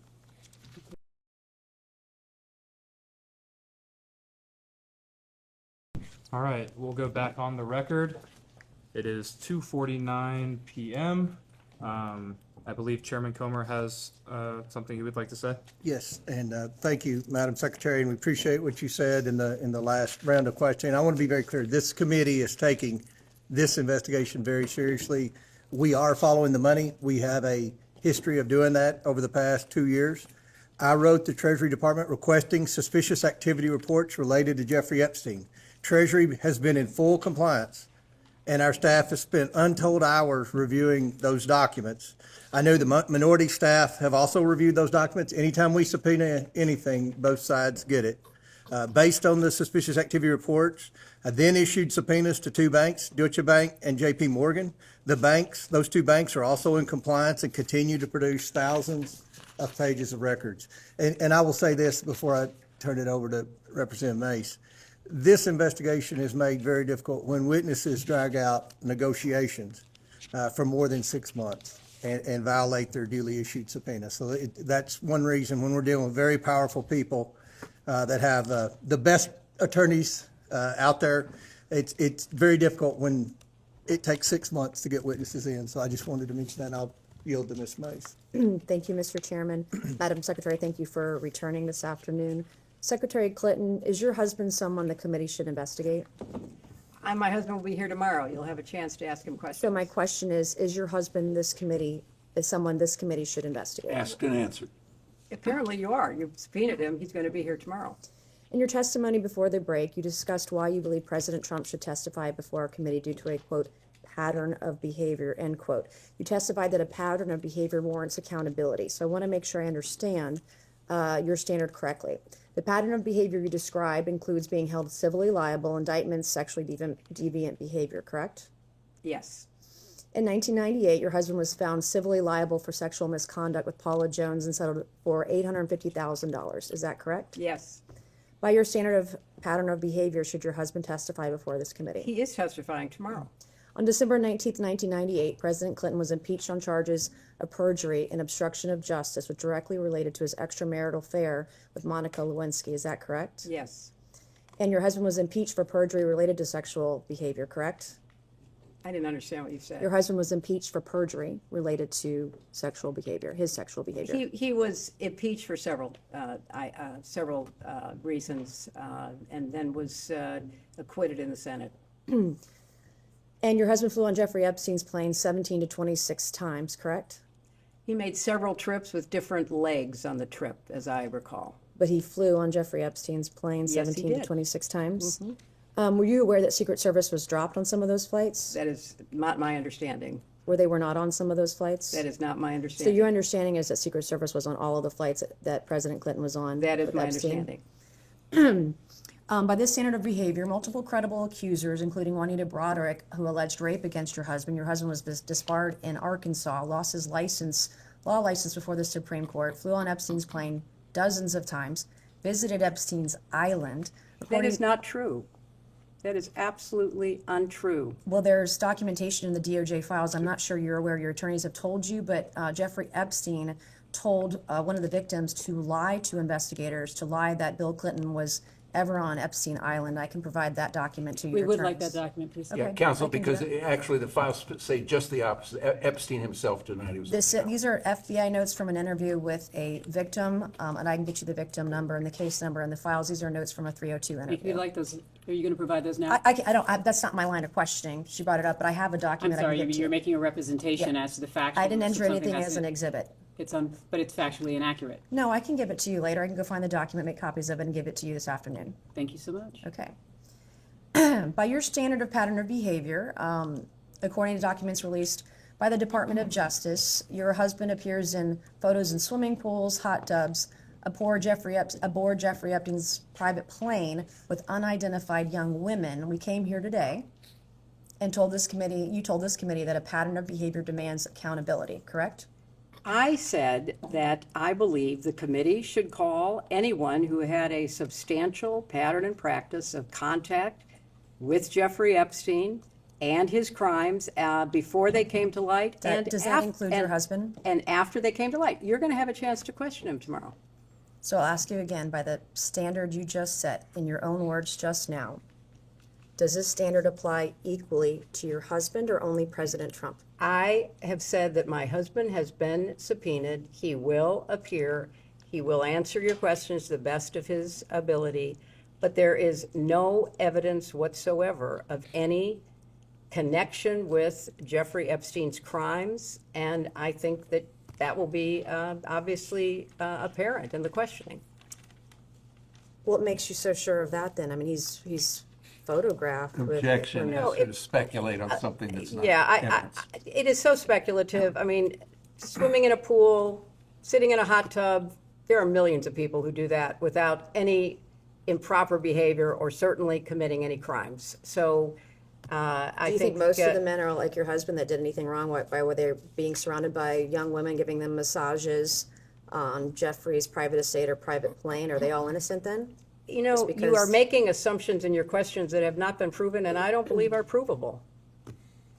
Okay. Why did you wait 6 months to have this hearing today or have this testimony?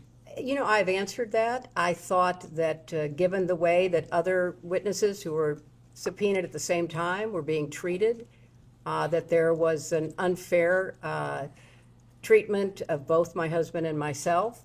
And I thought that, especially from my perspective, I had very little, if any, information to provide you, and that I could have done it in a sworn statement, and you could have moved on to depose somebody else who might have more information that would be beneficial to your I have two more investigation. questions, then we're going to pass it to Congresswoman Luna.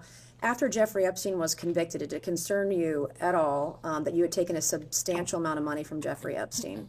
That's an inappropriate assumption. I did not take a substantial amount of money from Jeffrey Epstein. So far as I know, Jeffrey Epstein contributed to the joint committee that was supporting my Senate race. Which was how much? I believe I was told $20,000. And you don't consider $20,000 substantial? I do not consider it relevant to me because I have no recollection that I ever knew that he gave any money to So the you joint didn't talk committee. to your donors that gave $20,000 to your campaign? My understanding of the rules back then is that there was no coordination between the committee and the campaign. So, no, I have no recollection. But that doesn't of mean knowing you that. can't speak to your donors. That doesn't prohibit, the law does Don't- not prohibit you speaking to But donors. I didn't know he was a donor. As far as I knew, he was not a donor until I learned this in Did it preparation concern you for at the all that Ghislaine testimony. Maxwell was heavily involved with people you knew and were close to? I knew people that I knew her. Yes, that's true. And you just shrugged, you didn't want to look into it or have any Nobody, question about it? until her crimes were revealed and she was indicted and tried and convicted, I don't think people knew very much about at all And what then she how do was you know doing. Howard Lutnick? I know Howard Lutnick because when I was senator on 9/11, the firm he headed, Cantor Fitzgerald, suffered the greatest loss of life. As I recall, something like 650 of his employees were murdered by terrorists that day.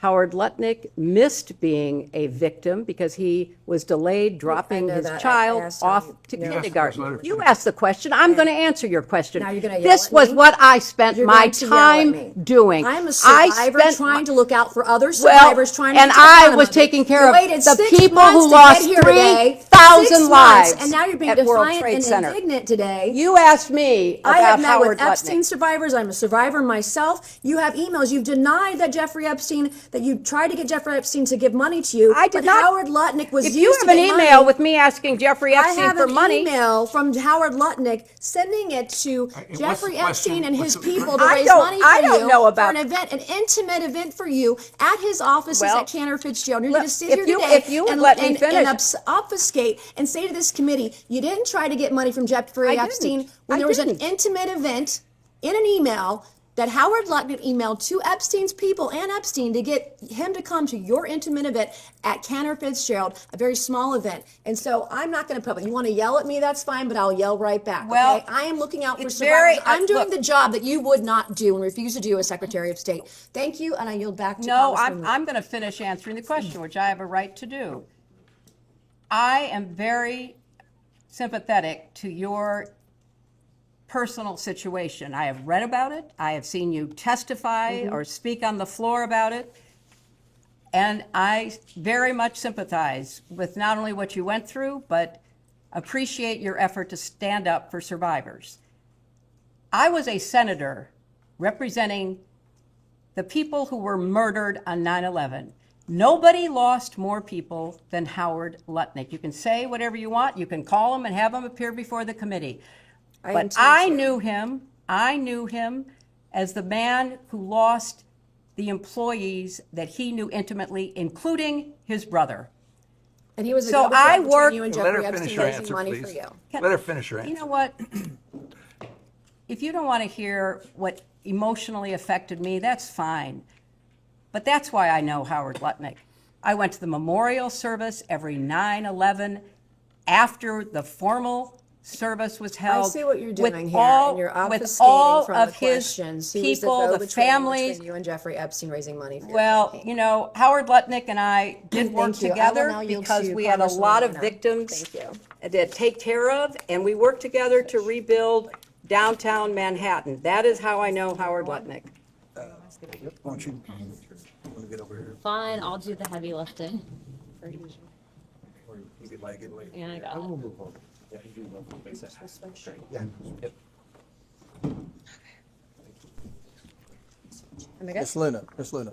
Secretary Clinton, thank you for being here today. Thank you, Congresswoman. President Clinton has stated that he severed ties with Epstein around 2005, prior to 2008 conviction. Were you involved or informed of any communication, emails, calls, or meetings related to distancing the foundation and/or your family after those 2008 convictions? I was not. You had mentioned that this committee had avoided calling people to testify who should be sitting here. I would like to show you some emails. If the staff could please pass out to the members and the secretary EFTA 00878421 and EFTA 007058660, please, so she can see it. This will be exhibit 14 and 15 for the majority. I'll wait till you get them so you can see them. Thank you. Thank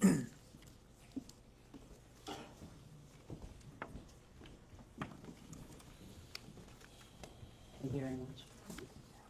Thank you very much. Okay. Yes, we want. There's two, are there two separate? Yes. Thank you. And now I'm gonna pass them down, because I have more from my colleague. And one more here. Thank you so much, I appreciate that. They're the same, there's two different documents. There's that are two, here. yeah, there are two emails, both different EFTAs.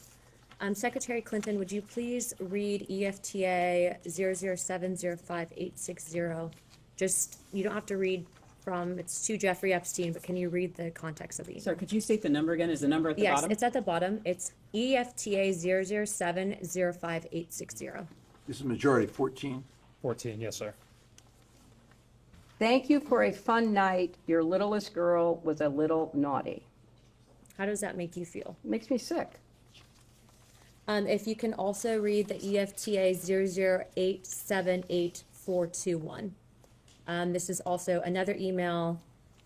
Can you just please provide the context? It's an email to Jeffrey Epstein.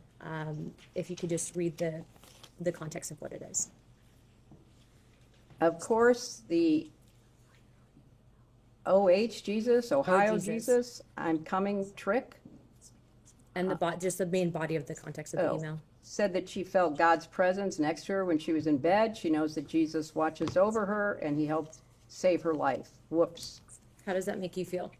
It's bizarre. I don't know what it means. The reason I asked you to read both of these is because these emails were both sent by co-conspirators that were then given the plea deals and now have been given victim status. Both of these women were also named an FBI document, and they're on a number of other emails.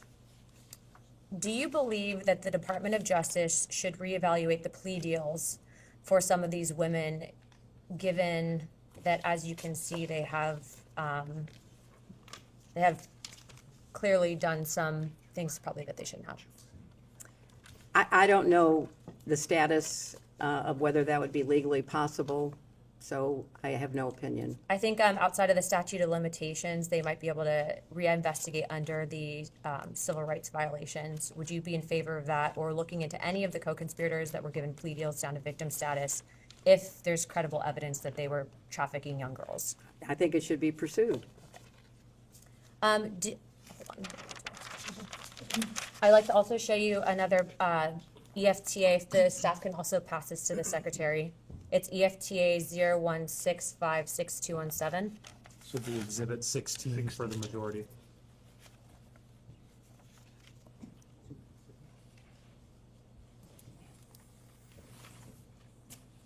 And I'd also like to reflect on those previous EFTAs.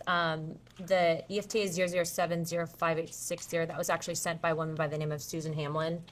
And then the other EFTA 0087841 was sent by a woman named Nadia, who's also listed in other files as well. Is it single pages? Oh, sorry.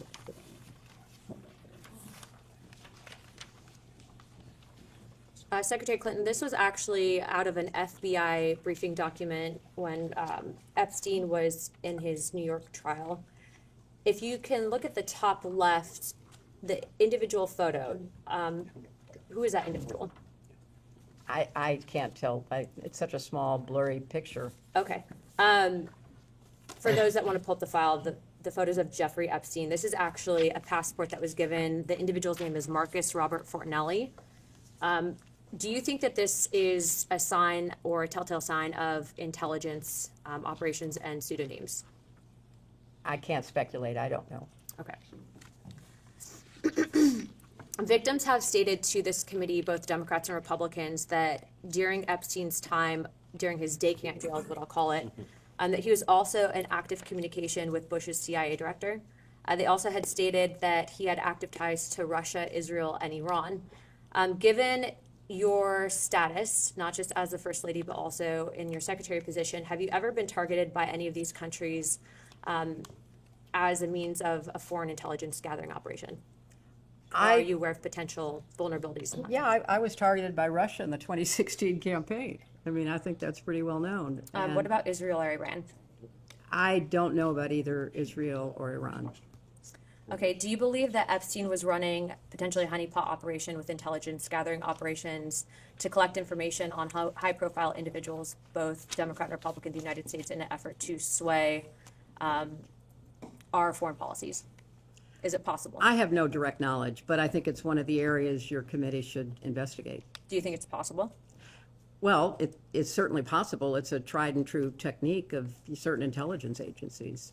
Do you believe that he was using honeypots in an effort to... I can't speculate. I don't know.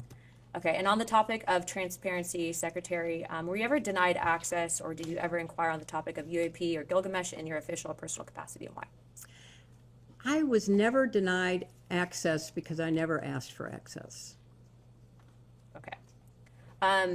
In the efforts of having a transparent government and restoring faith within our country, do you believe that the American people deserve access to those topics? I do. Subject to any national security implications, I think the information should be made available. I think that's been ordered, or at least I read that it had been ordered. And lastly, before I yield my time, Chairman Comer, do you believe that you were personally a target of an intelligence gathering operation specifically pertaining to Ghislaine Maxwell or Jeffrey Epstein? I have no reason to believe that. I don't have any information. Okay, thank you, Chairman. I yield my time. Thank you. Representative Fallon. Switching. Yeah.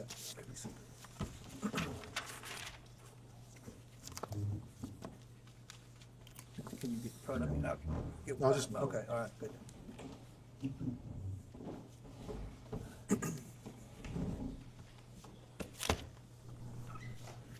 Afternoon.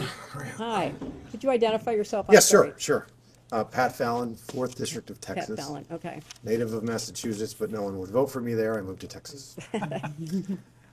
So, Matt, I'm a pretty simple guy. I just want to keep things simple and just ask you some questions and give you a chance to respond. So July 25th, unanimous oversight subcommittee voted to subpoena yourself and your husband. On the 25th of August, Chairman Comer issued a lawful subpoena, which I would think it's fair to say you didn't cooperate. There was a lot of delays. It was August. We're now in February. The deposition was set in December, then it was delayed and moved to January, and now here we are in February. We all get accused of things. The higher you go up in the ladder, the more people are accusing things. If I don't have anything to hide, I'm eager to come in and testify. I just find that interesting. Why the delay for 6 months? Well, I think, as I've said,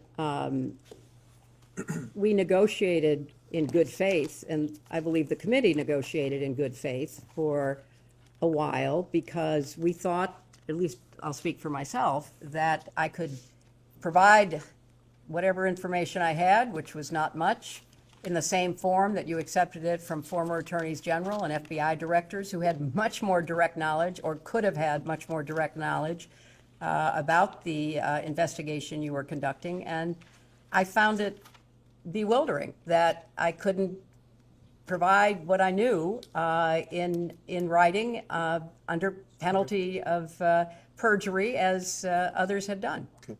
I'd say better late than never, so I'm glad you are here. On the in September of 22, ABC program The View had you as a guest, and you were quoted as saying, "No one is above the law." Still agree with that? I agree with that. As do I, and I think Secretary Clinton, that's why you're. I absolutely agree with that. When did you first meet Jeffrey Epstein? I never met Jeffrey You never Epstein. okay. When did you first meet Ghislaine Maxwell? I have no recollection of when I first So met you her. might have met her, but you don't remember. I do not. Okay. So you'd obviously describe your relationship as pretty much non-existent with both of them. Yeah, I had at least a casual acquaintance with her. I had her, nothing okay. with him. Okay. Would you describe your husband's relationship with Jeffrey Epstein as limited, cordial, close? Limited for a limited period of time with respect to using his airplane. Okay. And how about your husband's relationship with Ms. Maxwell? I think that they knew each other for a longer period of time. Okay. So just for the record, in 1992, Epstein donated $1,000 to your husband's presidential campaign. In 93, $10,000 to the White House Historical Association while you were in the White House and your husband were. And then he visited the White House as we've said, I think ad nauseum, 17 times from 93 to 95. And then in 99, a $20,000 donation to Senate campaign or an affiliate allied campaign. And then in 2006, $25,000 to the Clinton Foundation.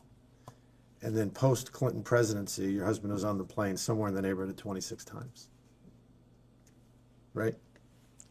I can't vouch for everything you just said. I can't vouch for. All right, but you're not disputing it vehemently. So No, I'm not accepting it, but Okay. I can't vouch for it. I can't Okay. respond to it. Okay. All right. In 2008, Jeffrey Epstein was convicted of 2 felony counts. Correct?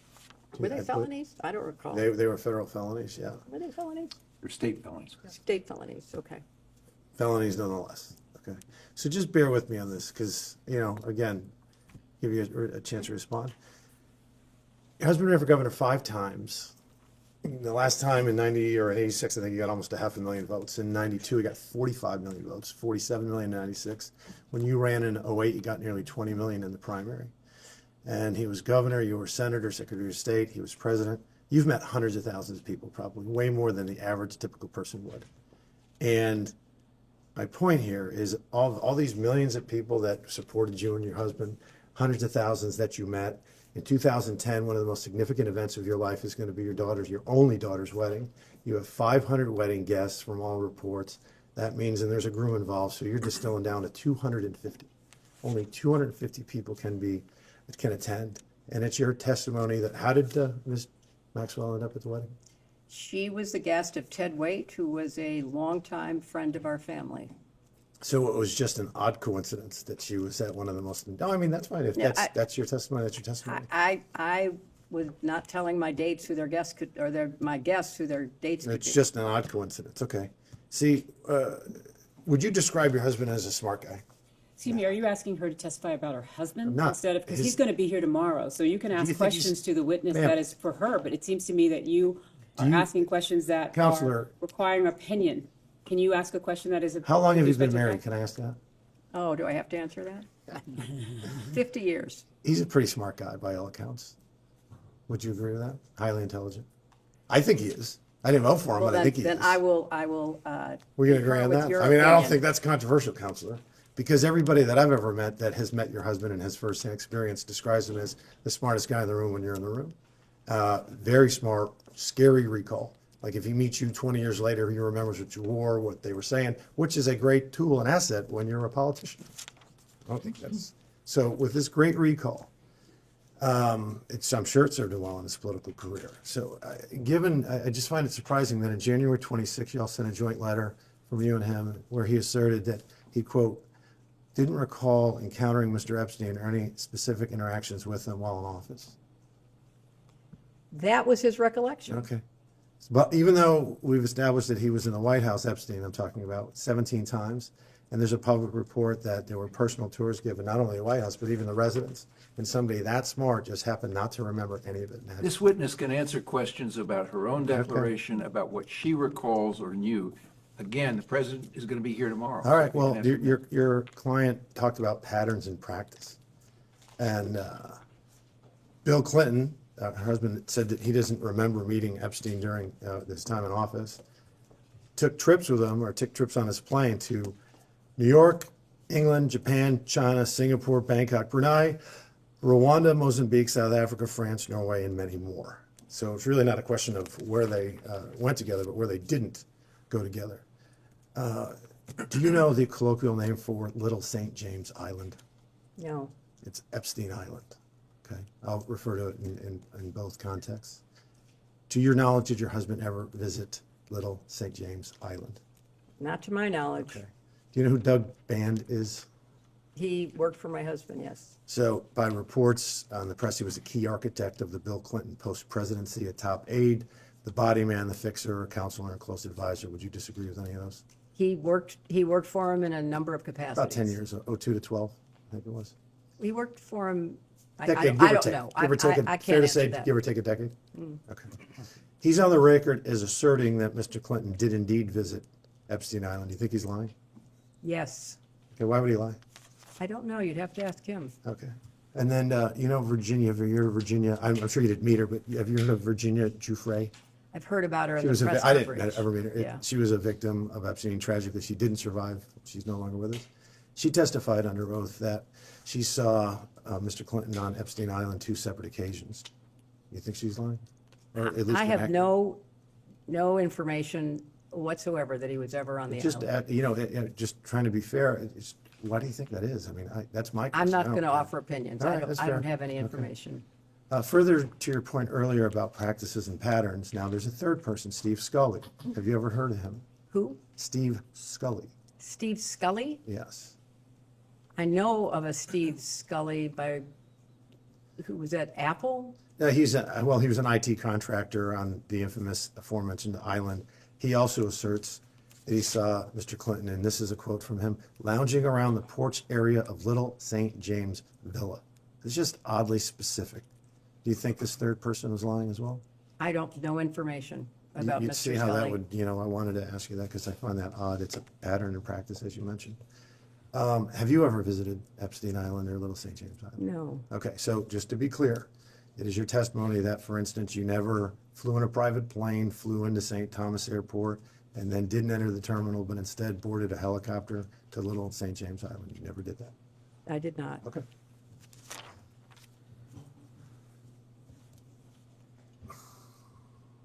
So Virginia Giuffre, who we just talked about, who we all found highly credible, I think, bipartisan, in a bipartisan manner, stated that Mr. Clinton walked in a Vanity Fair and threatened them and that they better not write an expose detailing the crimes of, quote, his good friend, Jeffrey Epstein. Do you find that troubling at all?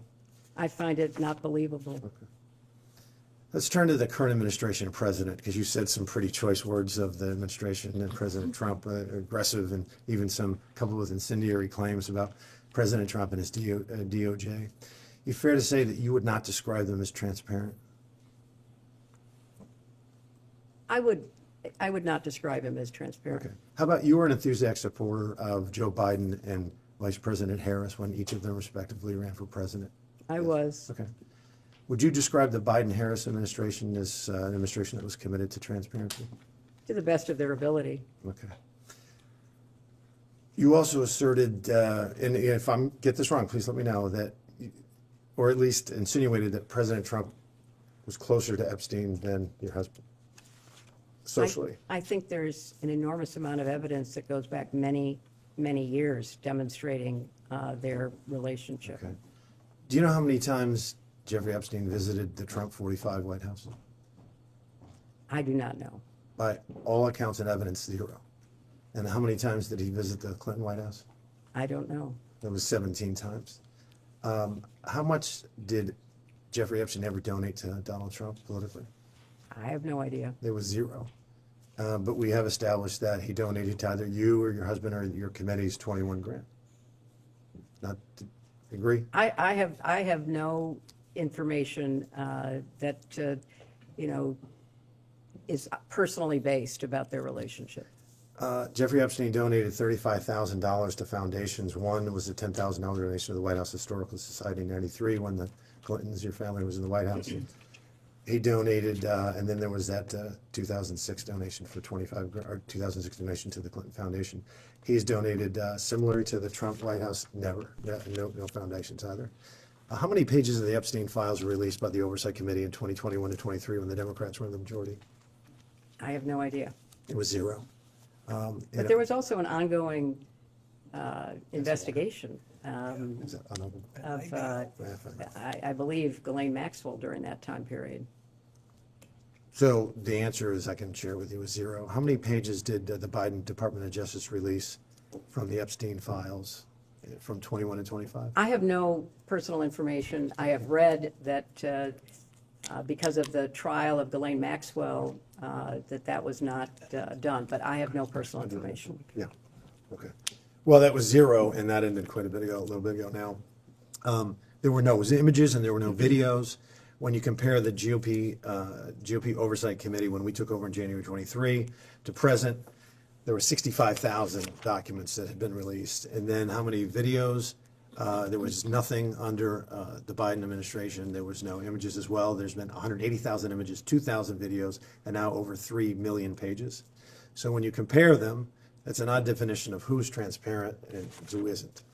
Last thing, we have established that there's a $20,000 donation that Jeffrey Epstein made to an affiliated allied campaign to get you elected to the presidency. Have you returned that or donated that? Once, like he got convicted in 2008 of 2 felony counts. Have you ever returned that $20,000? It didn't come to my campaign. I was not So you've never donated that to charity? That's $20,000. I've donated many, It'd be good many to hundreds donate of it perhaps thousands of dollars. to Congressman, I'd like to know the facts in the record that shows that Jeffrey Epstein donated to her presidential campaign. No, he's talking about the Senate campaign, I think. Yeah, I'm sorry. He was and talking not about presidential campaign. Oh. Yeah. 1998 was the Senate. You're right. I stand corrected. But yeah, I think that would be a nice gesture. I yield. Right. Next up, Representative Cloud from Texas.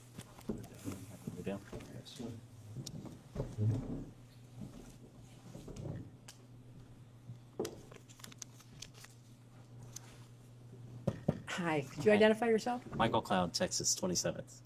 Michael? Cloud, C-L-A-U-D. Okay. And thank you for being here, Madam Secretary. Mhm. You were asked if Jeffrey Epstein played a role in shaping the Clinton Global Initiative. Is it correct to say that you have mentioned that you do not know whether this was the case or not? I have no information. We have a letter, of course, from Epstein's lawyer stating that he was, and I quote, was part of the original group that conceived the Clinton Global Initiative. If you do not know, who would know? I don't know because I was not involved. You don't know who was involved in the Well, my beginning? husband obviously was involved. So your husband would know at least? Well, you certainly can ask him. Okay. Similarly, you've mentioned that you do not know how funds were recruited at the Clinton Global Initiative. Is that an accurate understanding of your testimony today? No, donations were made. Lots of donations. Many individuals, groups, businesses, philanthropies have donated to the Clinton Global Initiative. Sure, yeah. What was the process of recruiting those donations, I guess, or what's your understanding of it or your involvement in it? Some of it was spontaneous. Some of it was through the team that helps to raise money. It's a combination of supporting charitable work. Do you know if Jeffrey Epstein was involved in helping I have find no donors, reason to recruit believe donors? that. I don't know. You don't know if he was involved in donor relations in any way? I have no, as I say, reason to believe it, but I don't know. Do you know who would know? The people who were involved in raising the money, but I was not involved with CGI in those early years. What about when you were there? I have no knowledge that Jeffrey Epstein was involved at all. How many roughly staff members are there in the Clinton Global Initiative? It has varied over the years, Sure. but hundreds, And involved with donor relations? dozens, I suppose. Dozens? Okay. As best as we know, it's been publicly reported that in 2024, Ghislaine Maxwell, or Ghislaine, I think is how it's pronounced, arranged and wired $1 million to Publicist Group for the inaugural CGI event, referring it to it internally as, quote, the Clinton Project. Epstein was copied on related emails and questioned the timing and destinations of the funds. Were you aware of this $1 million payment? I was not. Were you aware of it before today? No, well, in Am I breaking this preparing for in this. preparation, Mhm. you were made know. Okay. Do you know who would have known? I don't even know if it's true, so I have no way okay. of telling you.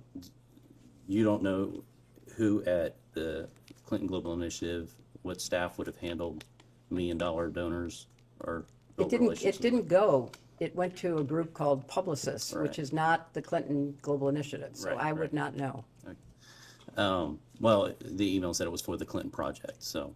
First of all, I have no idea whether that's true, and secondly, it went to a third party. Maxwell was honored and given complimentary access at the 2013 CGI conference for, quote, ocean conservation work, years after public allegations against her and Epstein were public. Were you involved in approving participants or honorees at the CGI events? I was not, but I don't know that there were public allegations at that point in time, so I can't respond to that.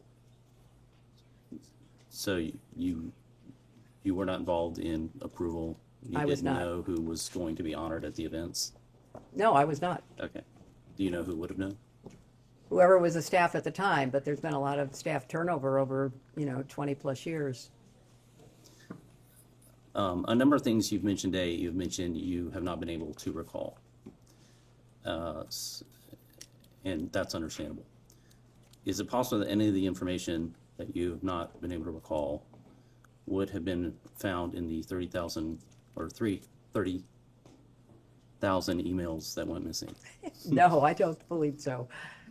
I had no reason to believe that, so it's not that I'm not recalling things that were there. I don't recall at all. Okay. Right. Unfortunately, I have to catch the point. Thank you for your time. Next will be Representative Timmons from South Carolina.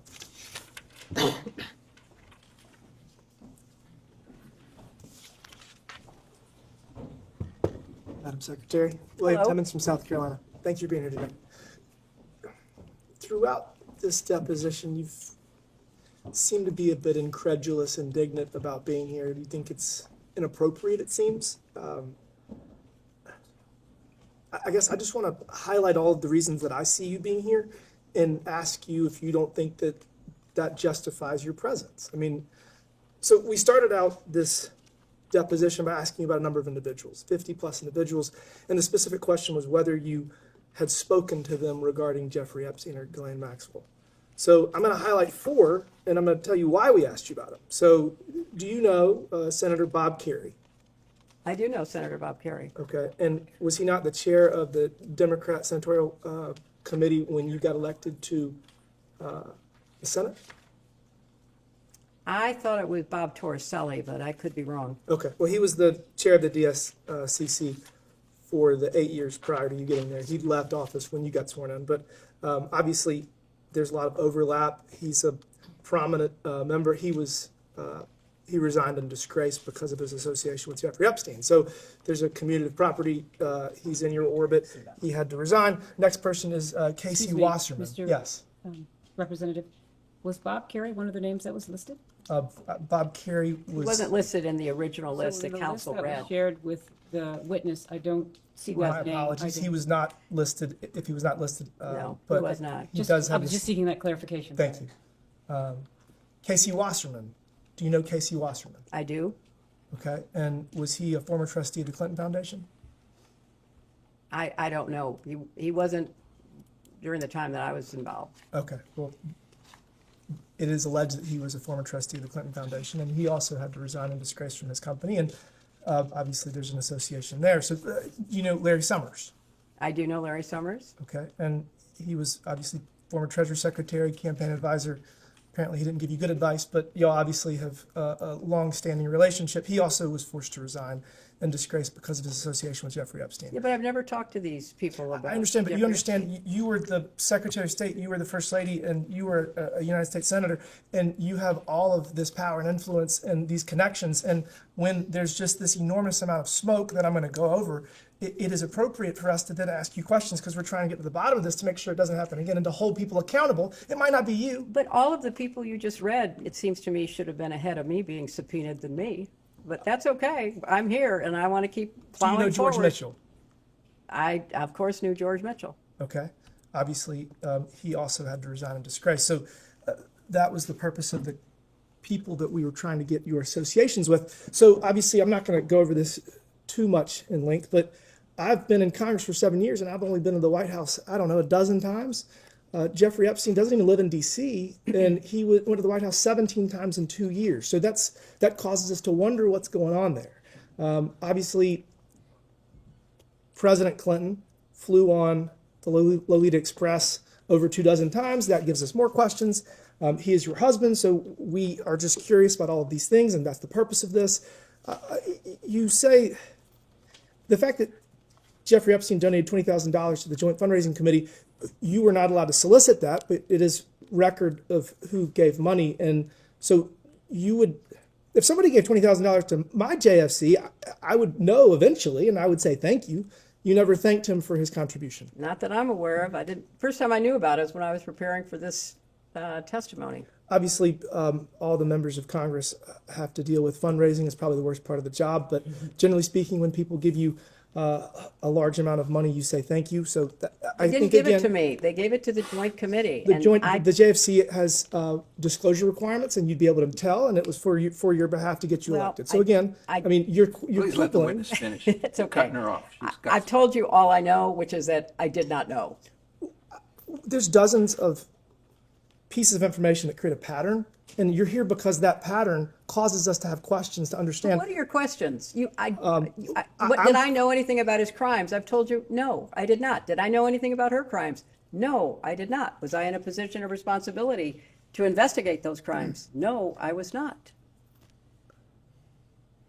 Again, there's a pattern. You gave the best line of the deposition.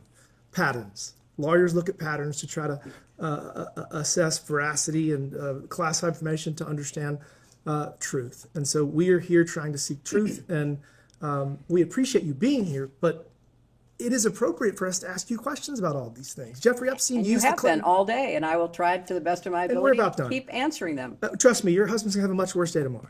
The Clinton Global Initiative was used in the plea. Jeffrey Epstein's lawyers used Epstein's role in facilitating the Clinton Global Initiative to justify his plea deal. That was entered into evidence earlier. Obviously, Ghislaine Maxwell has alleged that this is part of her, one of her successes to facilitate setting it up, and there's been reports that $1 million was wired for the launch party. So there's just all of this data, all of these different pieces of information that come together that cause us to be here. And so, I mean, we've obviously discussed the fact that Ghislaine Maxwell was at your daughter's wedding, which, again, is not indicative of anything, but when you take all of this and you put it together and you look at it holistically, it causes us to have these questions. So given all of that information that I just went over, that we've gone over today, do you understand why you're here? And do you think it's appropriate for us to ask questions of someone that's in such a position of authority and has all of this smoke? I mean, maybe there's no fire with you, but in order for us to get to the bottom of it, the American people want this transparency and accountability. So, I mean, do you understand why we are doing this, or do you think this is just a waste of time? You'll have to determine whether it is or it isn't a waste of time. But, you know, you make all of these assumptions. I don't believe anything Jeffrey Epstein says. So whatever he said, I would discount completely. I don't believe very much of what Ghislaine Maxwell said in the very first exhibit you gave me was what she told, you know, Blanche Todd. So it's your job to figure out what is and isn't true, but more importantly, what's relevant to your investigation. And What's relevant to our investigation is Yeah. that people at the highest levels of government were involved in a sex trafficking I was ring. not involved Again, at all, and I you're here to resent answer- you even connecting You're those here to help two us get to the points. bottom of it. I've been doing my very best. Well, you all tried to day. avoid it for Please 6 let months. her answer fully the No, I question. mean, and then I've you been can doing all I can to. How can I answer questions about a person that I don't believe I ever even met, although maybe I was in the same room once, who gave money to a joint funding committee that I did not have knowledge of? I'm doing the best I can to answer your questions. I appreciate that. Again, patterns is what we're following, and I think we're going to have a lot more questions for the president tomorrow. Thank you. McGuire. Accepts Representative McGuire from Virginia.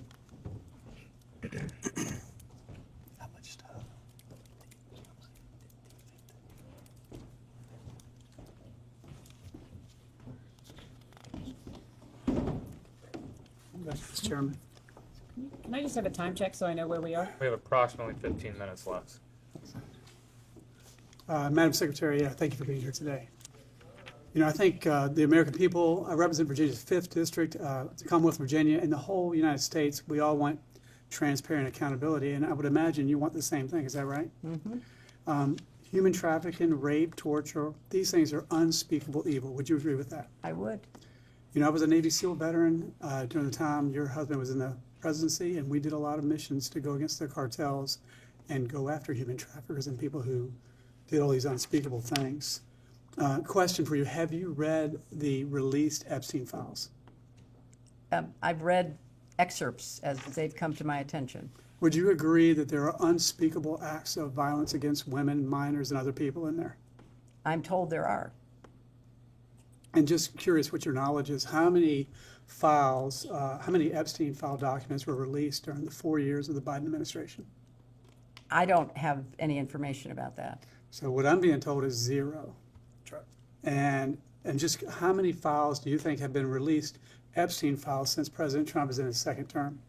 Many, I've been told. I've been told over 3 million. And again, we both agree that we want transparency and accountability. I don't think it's a Democrat, Republican, or independent thing. I think it's just an American thing. We want accountability, and we need to have it. So, would you agree that no one is above the law? I certainly would. Yeah. So, since taking office, President Trump has done a lot to fight human trafficking. His admin secured the border in just a matter of weeks. And human trafficking numbers and the rape and all these unspeakable acts still exist in the world and even in our country, but they've gone down significantly. And of course, we've been going after the cartels and human traffickers extremely aggressively ever since he took office in his 2nd term. Congress and President Trump, we signed into law on January 2nd the Trafficking Survivors Relief Act. Have you heard about this? Mm-hmm. So we're definitely making progress. So I heard you earlier say that we weren't doing anything. I was talking about the State Department. Mm-hmm. Well, we work together, but I'm with you. Also, twice I heard you say that you didn't know about the donation from Maxwell. And according to FEC and our research, you can, as a candidate, even back in the 90s, coordinate with JFC, Joint Fund. Excuse me, could you correct your statement? You said that she didn't know about Maxwell. Do you mean? No, I'm just saying she said that twice she couldn't. You're talking about Epstein. No, right, that's right. Thank Twice you. she said you couldn't communicate with the JFC. Well, that's what I was told. Maybe and according to FEC and the report that we did in the last couple hours, Yeah. you could do that. Not a big deal, just letting you know that. All right, some questions. Madam Secretary, since you claim you never met or communicated with Mr. Epstein, how is that possible, seeing that Mr. Epstein visited the White House several times? I may be repeating some of the other questions. Several times during your husband's presidency. I object because that's speculative, Congressman. I'm not advising her not to answer, but it's speculating. She doesn't know. Madam Secretary? I don't know. It's okay. I don't know how many times he visited. I've been told, but I don't know for my own information or personal experience. Yeah, apparently he was there 17 times, but at least it's more than a dozen. All right, Secretary Clinton, did you ever ask Ms. Maxwell about the validity of the Epstein crimes when he was first accused? I don't recall any conversation with her about that. And how well did you know her? Not very well. All right, Secretary Clinton, how do you feel about your husband being named in the Epstein Files?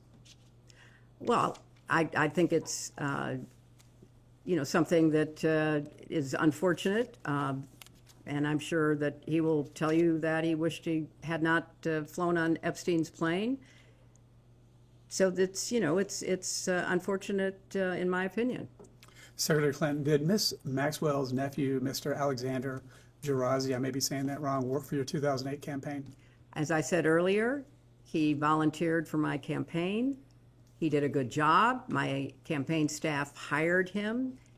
He was an excellent employee, and then he had a very relevant educational background and went to work in the State Department. And Secretary Clinton, was Ms. Maxwell nephew, Mr. Alexander Gerazi, hired by the State Department shortly after you became Secretary of State? Yes, he was.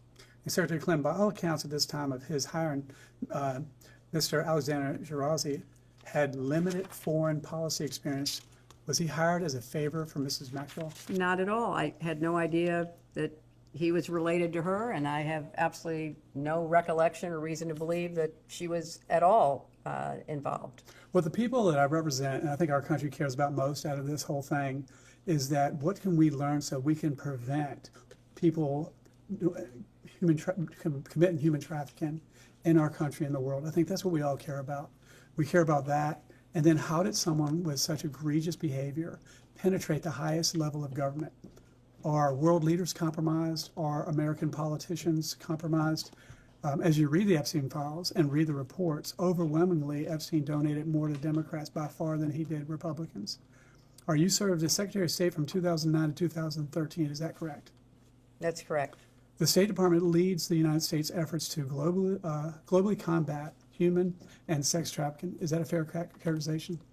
It is the responsibility of the State Department to try to hold countries accountable through our annual report and to work with countries to try to encourage them to improve their laws and their enforcement. In fact, Secretary of State is responsible for submitting an annual trafficking in persons or TIP report. Is that correct? That is correct. And Secretary Clinton, can you please explain what this report is? What is the purpose of the report? What was your role in the creation of this report? And did you have a final approval of the contents of this report, the TIP report? This report, I believe it's legislatively mandated, is put together by the experts in the State Department and people who are responsible for following developments in trafficking through our embassies around the world. And what it does is to try to assess whether countries are taking trafficking seriously, whether they have adequate laws, whether they're enforcing those laws, whether judges are trained, whether law enforcement takes the crimes seriously. And then every year, the office responsible for the TIP report evaluates and describes what a country was doing. And in egregious cases where countries are ignoring it, where the problem is getting worse, there can be sanctions employed. But usually the effort to stay out of the report in a negative way helps us diplomatically to persuade countries to take more action. Okay, so to be clear, were TIP reports submitted to Congress during your tenure? Yes. And was human trafficking in the United States increasing or decreasing during that time?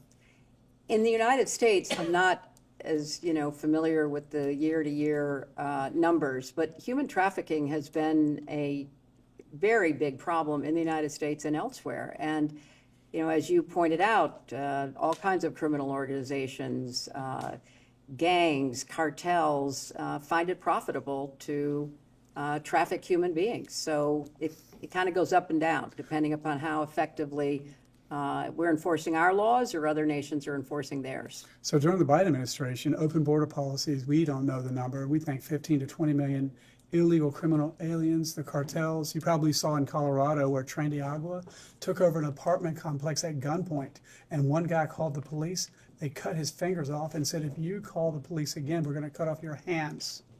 So would you agree that having a secure border is very important to prevent these cartels and these human traffickers from coming into our country and victimizing the American people? I have been in favor of secure borders and effective, humane immigration policy for as long as I've thought about it. And when I ran for the Senate, when I ran for president, I advocated for security at our borders, but also additional resources so that we could process the people who came to our borders in a more efficient and timely way. I voted for comprehensive immigration reform on a bipartisan basis when I was in the Senate. So yes, I absolutely agree that we need secure borders. Yeah, so what are the tools, because we want to get to the bottom of whatever, this unspeakable evil, whoever's at fault, we need to stop it from happening again. So I'm just wondering, what other tools does the State Department have to foster international cooperation and addressing international sex trafficking? How can we utilize these tools? Now, obviously, we've been very effective in the first year of President Trump's second term, but going back into what you learned when you were there, what could we do? I think, the efforts that we attempted to deploy in terms of sanctions, in terms of pressure, coercive diplomacy to try to make countries either have the laws or comply with the laws, were the tools that we use diplomatically. Law enforcement uses other tools. We are not a law enforcement agency in the State Department, but we did our part to try to work jointly with law enforcement, not only the Department of Justice, but law enforcement in other countries. And I think that that's why it was, hard to understand why one of the decisions made in the State Department was to, gut that office, because I do think it plays a role. I mean, it's not the, law enforcement role, but it is an important informational, educational, diplomatic effort that can pay off. And now we don't have the resources that we need there, in my opinion. Do you think that world leaders or maybe American politicians are compromised with people in the Epstein network to allow them to have this evil go on in our country, New Mexico, Epstein's Island, and all that? I have no information about any of that. If I take you at your word, or we take you at your word, you let Epstein and his close associates, close to your family, close to the Clinton Foundation, do you feel like you made a mistake? I never met him, so I have no way of, judging. I never met him, and I wish he'd been stopped in 2008 instead of given a slap on the wrist like he was. Thank you. And with that, we will end this majority's hour now.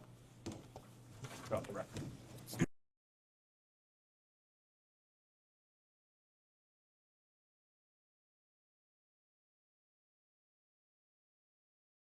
We can go back on the record.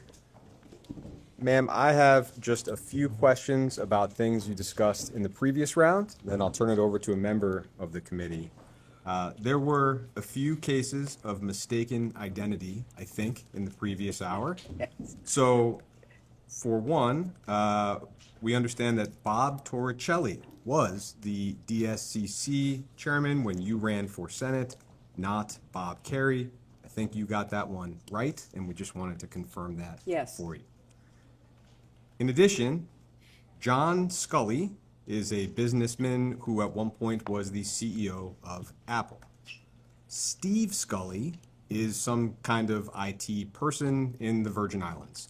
Am I correct to say that you do not know Steve Scully, the IT guy in the Virgin Islands? That is correct. Great.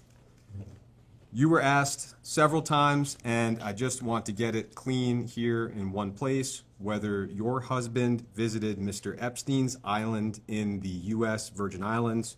Firstly, to be clear, you yourself did not visit Mr. Epstein's island. Is that right? That is right. And am I right that it's your understanding that your husband also did not visit Mr. Epstein's island? That is my understanding, and I think there is significant evidence to back that up, including that the Secret Service actually went on the record to say they had never been on the island, and that my husband had never signed off Secret Service protection. You took my next question, which was to clarify that as far as... Let's clarify it again. Maybe they'll hear it this time. We'll double clarify it, that as far as you know, your husband did not separate himself from his Secret Service detail in order to fly on Mr. Epstein's plane. As far as I know, he has never signed off on Secret Service protection. One last one for me. Former Attorney General Alberto Gonzales was Attorney General at the time that Mr. Epstein received his sweetheart deal. As far as you know, was former Attorney General Gonzales required to physically come in for his deposition as you are today? As far as I know, former Attorney General Gonzales was not required to come in. He gave a statement, a very short statement, saying he didn't know anything and was excused from appearing.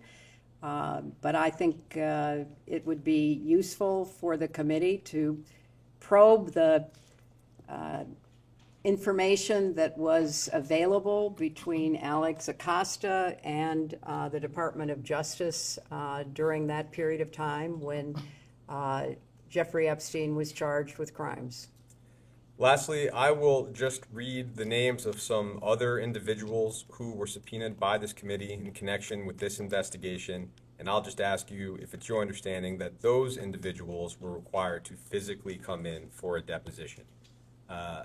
Former Attorney General Jeff Sessions. It is my understanding he was not required. Former FBI Director Robert Mueller. He was not required. Former Attorney General Loretta Lynch. She was not required. How about former Attorney General Eric Holder? He was not required. And former Attorney General Merrick Garland? He was not required. And former FBI Director James Comey? He was not required. Thank you. Madam Secretary, good Hello, afternoon. Congressman. Thank you for your patience today. As we've discussed today, you served in a variety of official roles from 1993 to 2013, First Lady, Senator from New York, Secretary of State. During your time in any of these positions, did you have responsibility for the investigation or the prosecution of Jeffrey Epstein? I did not. During your time in these positions, were you ever involved in any investigation or prosecution of Jeffrey Epstein? I was not. Which agency, just given your experience and knowledge, what are some of the agencies or agencies that would have been involved or were involved in those kind of investigation and prosecutions? I don't know personally, but just looking at the responsibilities of various agencies, it would be local, state, and federal law enforcement, and at the federal level, obviously the Department of Justice. It might well have been Border Control and other FAA or TSA, other agencies that had anything to do with transportation. But in your experience, not first ladies, senators, or secretaries of state? In my experience, none of the above. In any of your roles, did you ever seek to influence the government's, any level of government's activities, investigations, prosecutions related to Jeffrey Epstein? I did not. Similarly, during your tenure in these positions, did you have responsibility for the investigation or prosecution of Ghislaine Maxwell? I did not. Were you involved in the investigation or prosecution of Ghislaine Maxwell? I was not. Thank you. During your tenure, did you ever seek to influence any level of government's investigation or prosecution of Ghislaine Maxwell? I did not. Okay. One of the things that was discussed earlier was the conversation between Ghislaine Maxwell and Deputy Attorney General Todd Blanche, after which Ghislaine Maxwell was transferred to a lower security, more comfortable prison situation. Are you familiar with that sequence of events? I have read about that, yes. And when we, this committee, deposed Ghislaine Maxwell, her attorney requested a pardon on her behalf, or rather stated that if she were pardoned, she would be at liberty to share more information with this committee and others. Are you familiar with that? Have you read about that? I read about that. And the media has asked President Trump if he's considering a pardon excuse me, of Ghislaine Maxwell, and he, to date, has not ruled out a pardon or clemency for Ghislaine Maxwell. And because we've talked with you today about your role as Secretary of State in trying to ensure that there are stronger policies, laws, protections to prevent sex trafficking, child trafficking, human trafficking, I just want to ask you, from your perspective, what signal would it send to those in the United States or around the world who might want to engage in those crimes if somebody convicted of those crimes were pardoned by the President of the United States? I think it would send absolutely the wrong signal. In your experience, I'll ask again, do first ladies or secretaries of state or senators oversee or involved in specific sex trafficking investigations? No, as I said earlier, Congressman, the Secretary of State has a responsibility to try to use diplomatic authority, the power of sanctions, to convince other countries to improve their laws and enforce them. In your opinion, and you've maybe touched on some of this, who should this committee be speaking to if we wanted more information on specific federal sex trafficking investigations, previous, current, future? I think the Department of Justice, which is the primary law enforcement agency of our government, and perhaps some of the individual U.S. attorneys and attorneys general that might have units devoted to trying to prevent and prosecute human trafficking. Thank you. That's all I have. And we can go off the record.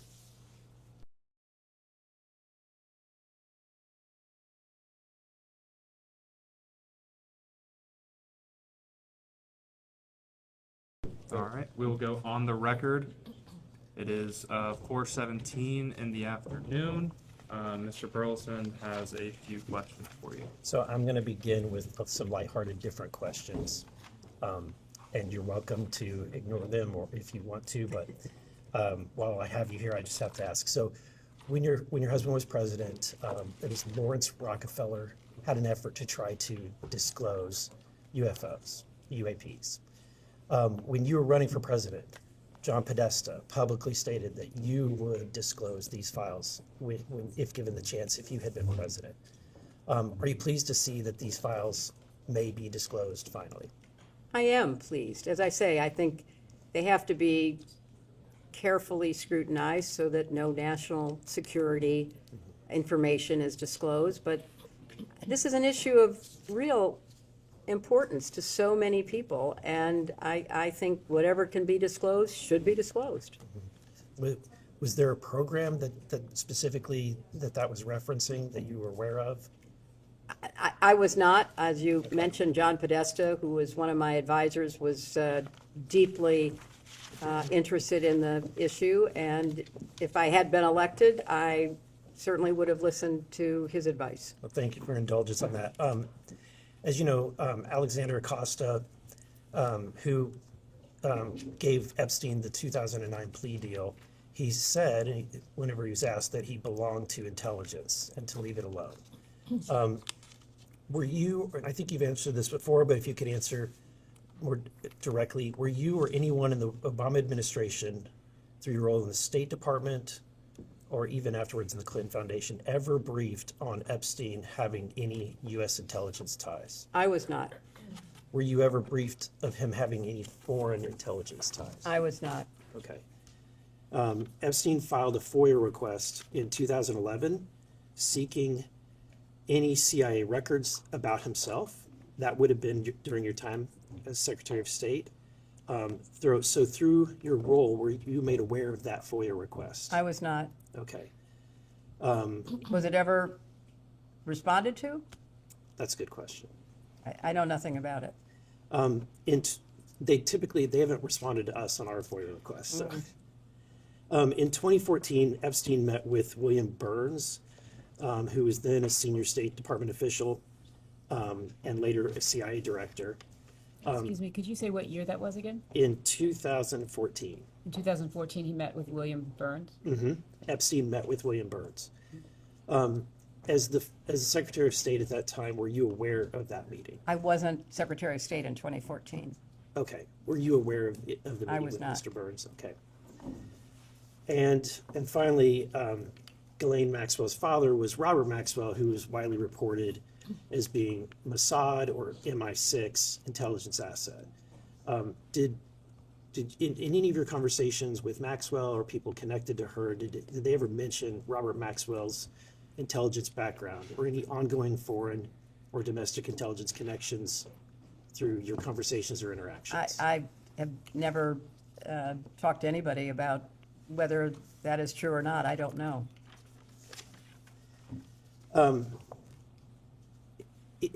Were you aware that when Maxwell attended your wedding, she was skipping a court-ordered deposition in the Epstein victim's civil lawsuit? Excuse me, do you mean her wedding, or do you mean her daughter's wedding? Your daughter's wedding, I'm sorry. When she attended your daughter's wedding, were you aware that she was skipping a court-ordered?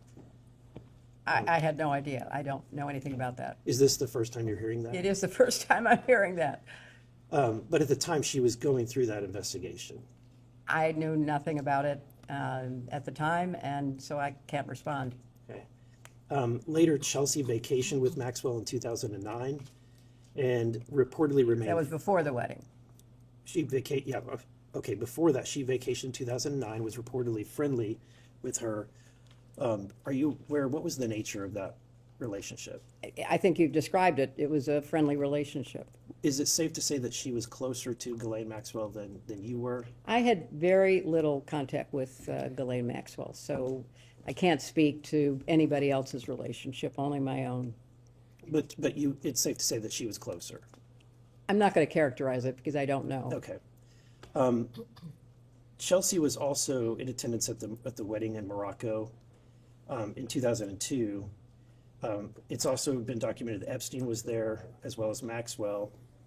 At that time, she would have been 21, maybe 22 years old. Do you have any concerns, or have you asked your daughter about any maybe potential inappropriate all activity? these questions about concerns that predate the charges and pleas of Epstein are very hard to answer because people did not know at the time. Yeah. And all the questions about the contribution to the joint committee, people didn't know. I mean, right. And so in retrospect, nobody would have had any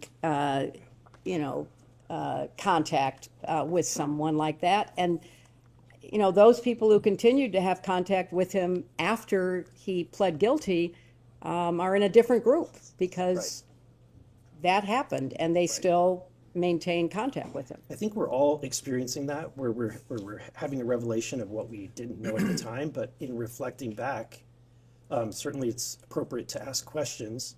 And so my question is, knowing what happened at that time, have you had a conversation with her? Was there any inappropriate activity during that time? At the time, nothing was known and nothing untoward occurred. And then there was no further contact with him. So I can't really speculate about that further. We can all agree, I think, that Jeffrey Epstein was a monster, that he was empowered or enabled by Ghislaine Maxwell. I think we can all agree with that, correct? I can't characterize their relationship. I think you can agree that he committed crimes. He was not fully held accountable for them, which could have stopped his predatory practices, perhaps, that continued for quite some time afterwards. And then he was finally indicted for serious crimes, and he was in prison, and then he mysteriously died. Mm-hmm. And with her, she was, finally indicted, tried, and convicted. And I think you have to look at it in the chronological way in which it unfolded. Yeah, I think that there's varying degrees of culpability. She was certainly going beyond just being silent in her knowledge about the horrible acts that he was doing, but she was actually enabling him. That's what she was convicted of. That's right. But if she had not been enabling, if she had not been taking those steps, if she had just been silent. Are you asking her to speculate? I'm asking, would you agree that she would be culpable as well? Just in her silence. I have no information about that, so I'm not going to speculate. Okay. All right, with that, I'm done. Okay. Thank you. Thank you. Thank you. Right. Next is Representative. This is sort of like off subject, but didn't you all require in the latest defense authorization that the UFO information has to be? What? They ripped it out. They killed it. Oh, I thought that had gone through. That was my amendment, and it got ripped out. Oh, okay. Well, you've just, I didn't know that, so thank you for enlightening me. Okay. Yeah, they've been killing it. I didn't know that. Next up's Representative Perry from Pennsylvania.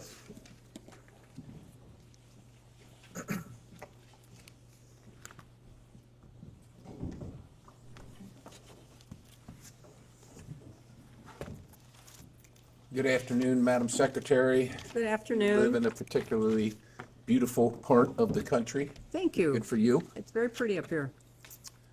Madam Secretary, once it was revealed publicly that you and President Clinton were connected, I'm going to use that term, to Jeffrey Epstein and Ghislaine Maxwell, did you discuss the subject with your daughter?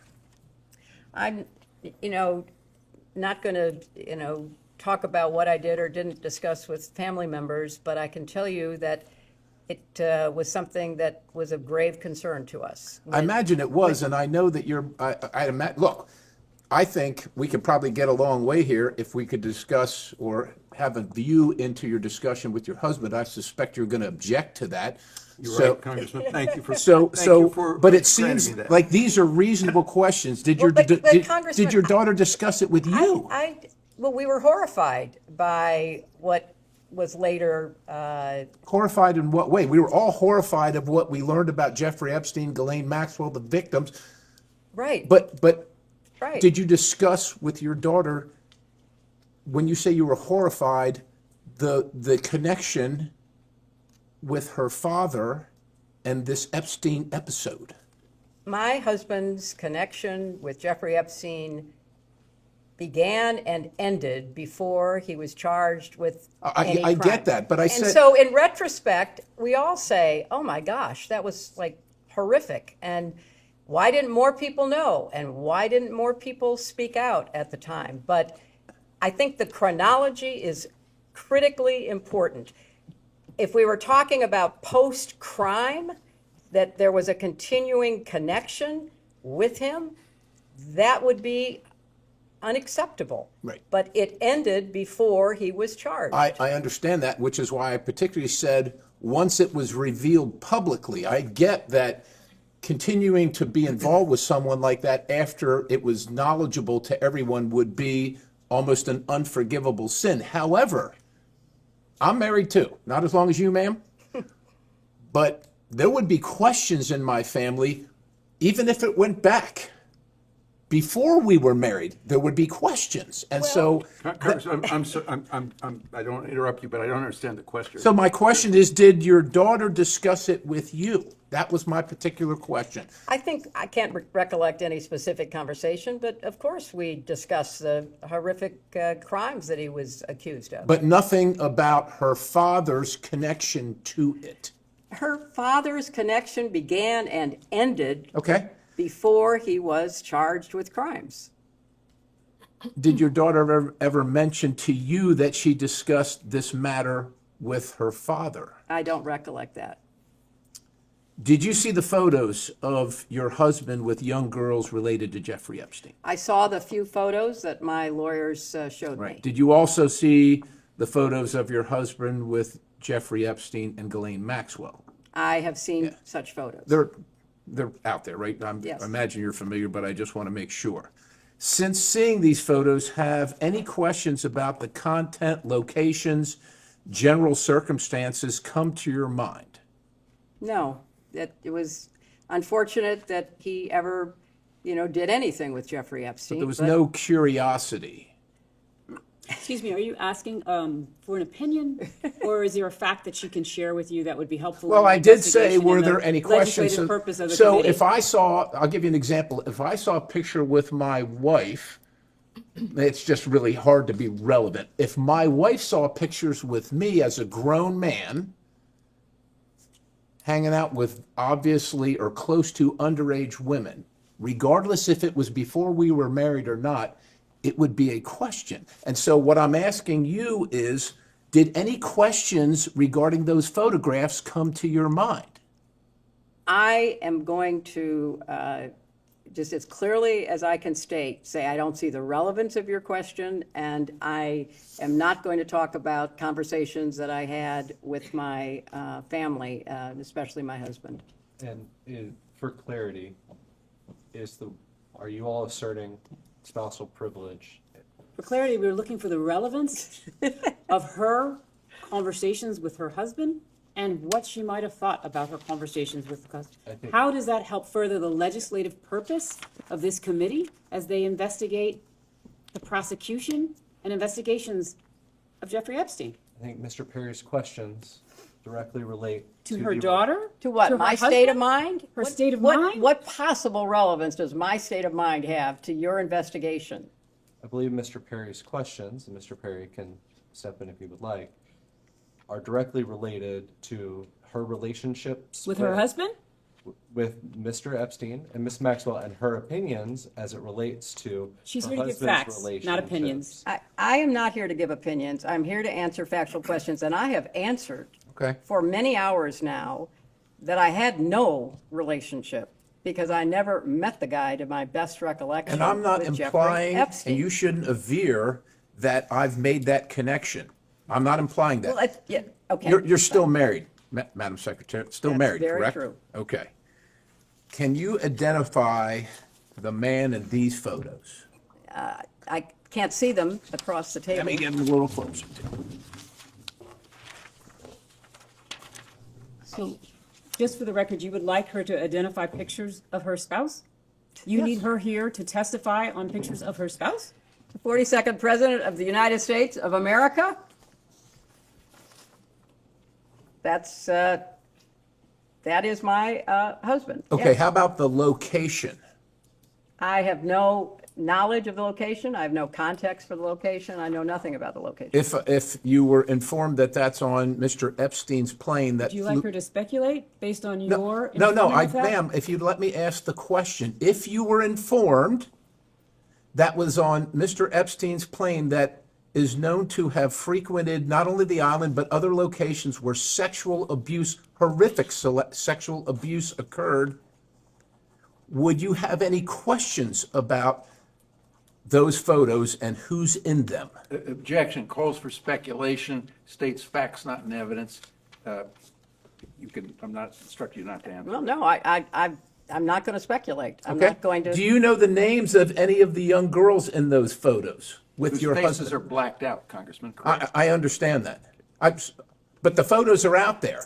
But are you saying she should be able to know who individuals No, I think are what that I'm they're- saying is that the photos are black? what I'm saying is that in a normal relationship, you would probably ask the person that you're sleeping with who that person in the photo is.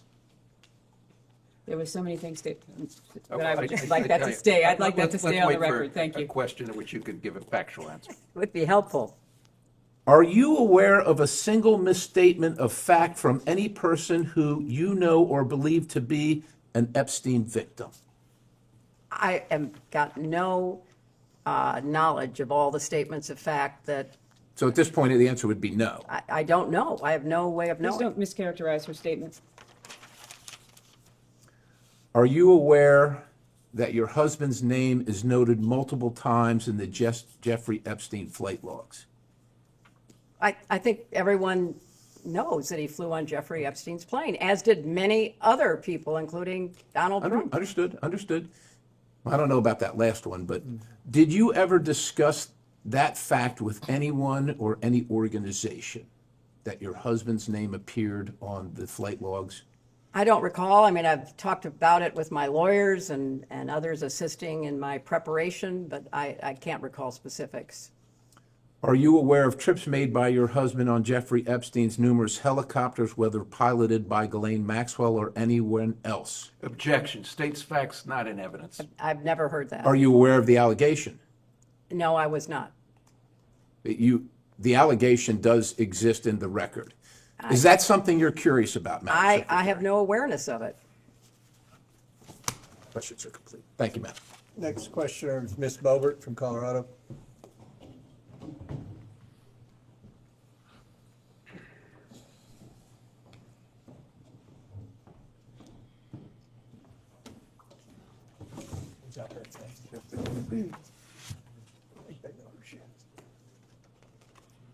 Ms. Clinton, Madam Secretary, while we sit on the record today, are you under oath?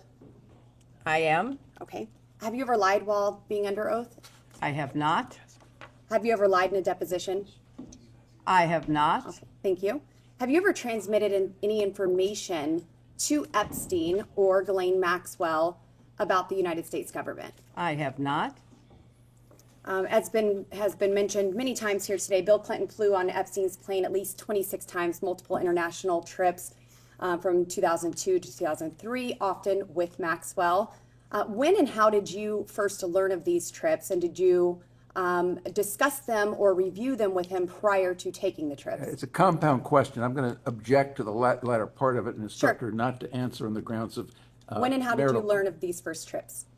Of these trips? I don't recall how I learned about them. I knew that he was traveling on a number of different planes owned by a number of different people, and I don't recollect having conversations about the planes. We talked about the work. We talked about the meetings that he had. We talked about his efforts to try to persuade countries to invest in low-cost And AIDS did you drugs. discuss who That's you would what be we talked traveling about. with? I did not. I don't have any recollection of that. Ms. Clinton, when did you first learn that your husband was spending time extensively with a registered sex offender? He did not after, he was convicted years after Bill stopped having any. Were there any connection. activities that raised any red flags to think that he could be charged of sex crimes during the time Are you that asking if Clinton? she has awareness? Yes. Of Jeffrey Epstein? Of any red flags being brought to your awareness, to your family's awareness, while your husband was spending time with Jeffrey Epstein? I have no recollection of anyone bringing any red flags to me. So have any of the victims of Epstein or Maxwell ever reached out to you in any way? I don't recall that. You do not recall any reason a victim may have reached out to you or your counsel? Excuse me, the Question was, did she question's asked and recall answered. whether or not any I asked victim any- reached out to her, and she said she did not have an awareness of that. Moving on, Ms. Clinton, are you aware of anyone ever telling your husband that they had damaging information about him that they would release? I have no awareness of that. Did Epstein ever ask you or Mr. Clinton for any favors of any kind? I never talked to Jeffrey Epstein. Did Maxwell ever ask you or Mr. Clinton for favors of any kind? She did not ask me. Did Epstein have any connection to or association with the Clinton Foundation? There's been the allegation that he did, but I don't have any factual basis for knowing one way or the other. Okay, and we have discussed today the small amounts donated historically, and the $20,000 to your campaign, the 1999 Senate campaign, $25,000 via affiliate. Excuse me, could you state for the record, it was not to the campaign, so if you wouldn't mind just stating. $20,000 to Hillary's 1999 Senate campaign? No, it was a That's joint. inaccurate. It was a joint Okay, state campaign. joint campaign, okay, sure. Fund. Okay, so we have talked about those connections. In past public statements, as in 2017 speeches and interviews, you described Pizzagate as a baseless conspiracy theory, alleging you and others ran a child sex trafficking ring from a Washington pizzeria basement. Have you reviewed any 2025-2026 Epstein files that were released that you believe reference or relate to those specific 2016 claims regarding the Podesta emails, Comet Ping Pong Pizza used as code possibly? I'm sorry, does You're this asking relate? her about whether Excuse me. she's reviewed emails in In the the Epstein Epstein files. files, which relate to the wacky Pizzagate You scandal. could characterize it however you want. I just would like to know if she's familiar with any of them. So She's excuse me, commenting. your question is about whether or not she has reviewed any emails in the Epstein release files about Pizzagate. Correct.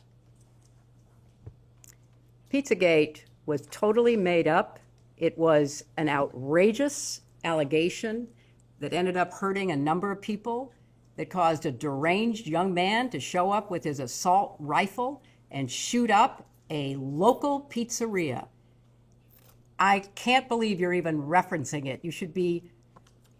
There are connections to the language. Well, I'm the not talking QAnon about- people believe there are. So I don't know what QAnon have at people it. believe. Have at it. But you've accused certain parties, and I think even right now today, of promoting slow walking or information in ways that fuels conspiracies.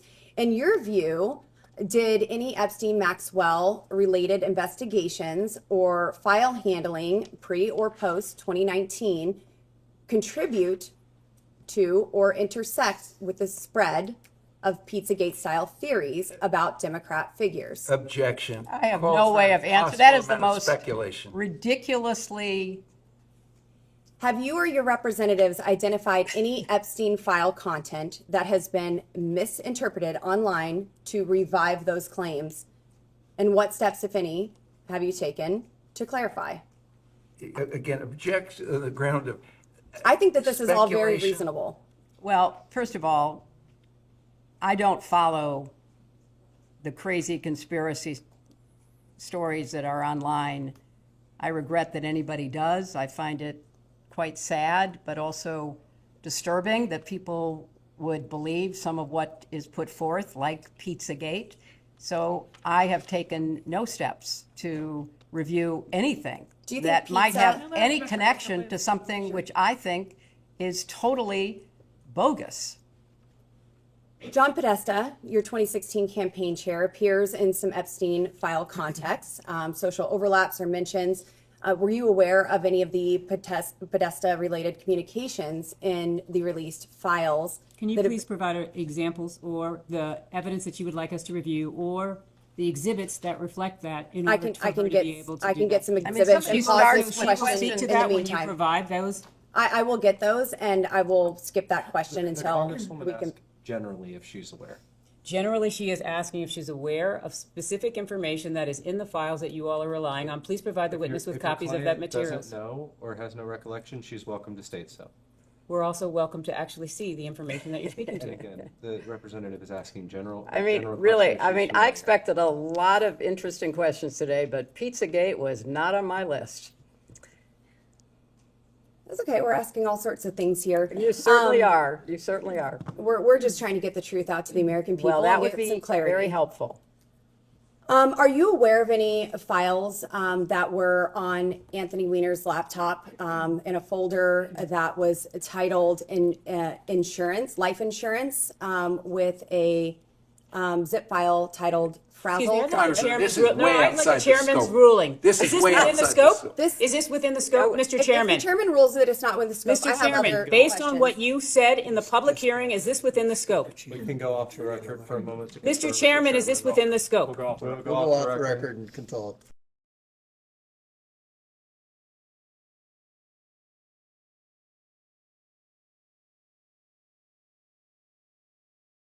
We'll go back on the record.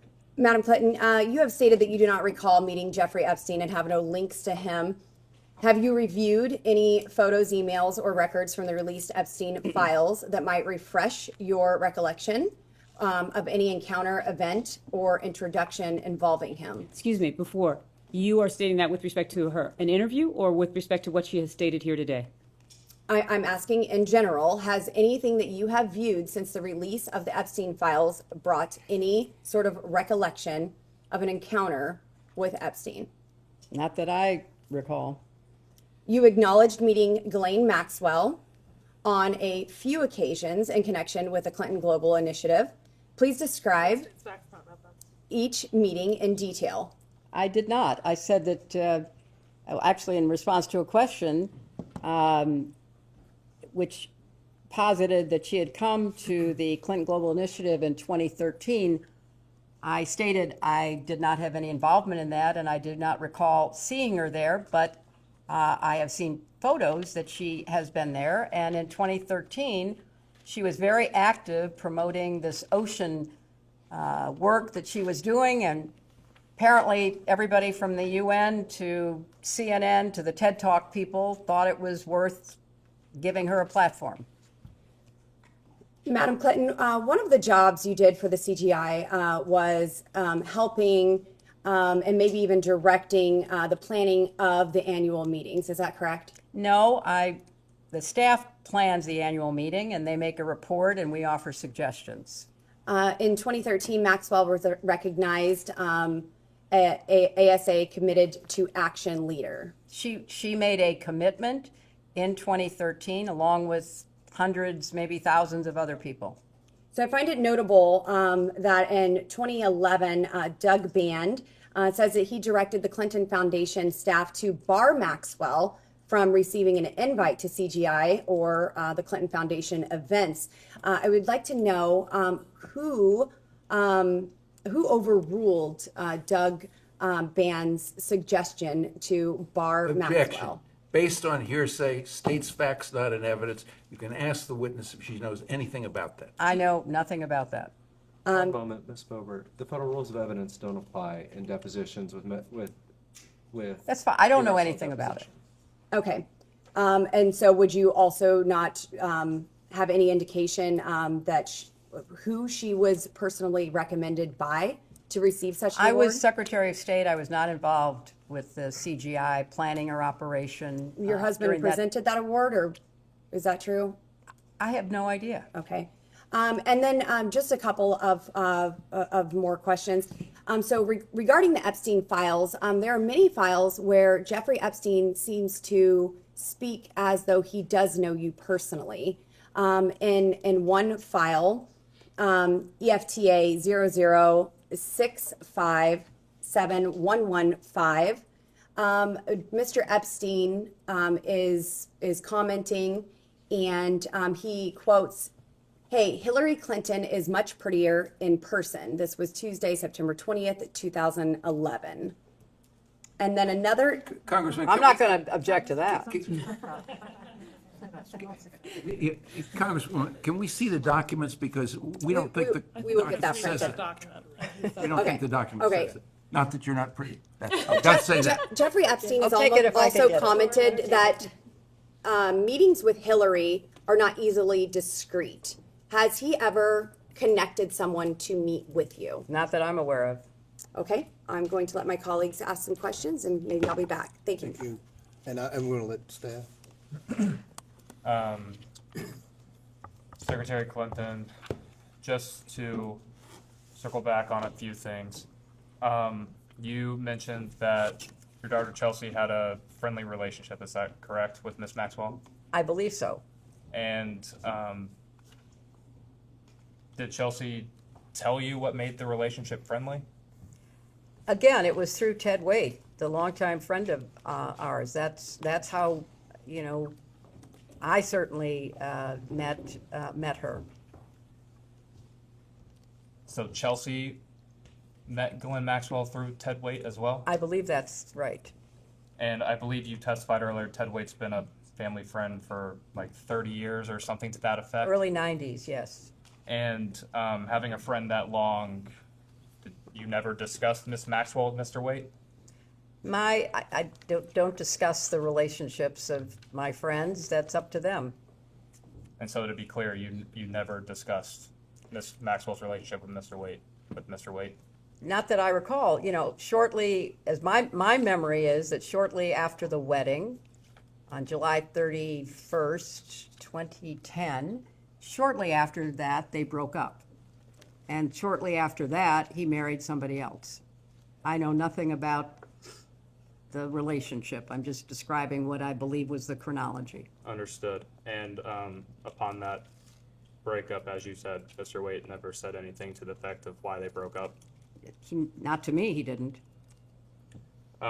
Circling the 2013 CGI annual conference that has been brought up on a few occasions today. Yes, indeed. I believe you said you did not remember seeing Miss Maxwell there, is that correct? I do not recall seeing her there. And you had no interaction with her at all? Not that I recall.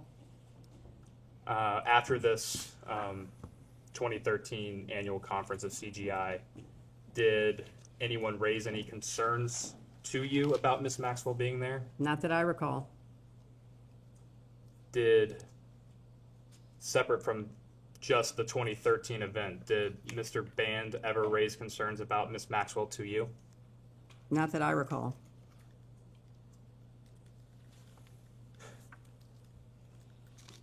And again, just to clarify, did Mr. Band ever attempt to blacklist Miss Maxwell from any Clinton Foundation or CGI events? Not that I know of, but I can't say that I would have known. When did Mr. Band leave the foundation? I don't know. I don't know. Does 2012 sound possible? She I'm doesn't not know. gonna- So she would- if she's answered, the witness answered the question. If it was during my time as Secretary of State, I wouldn't have any reason to know.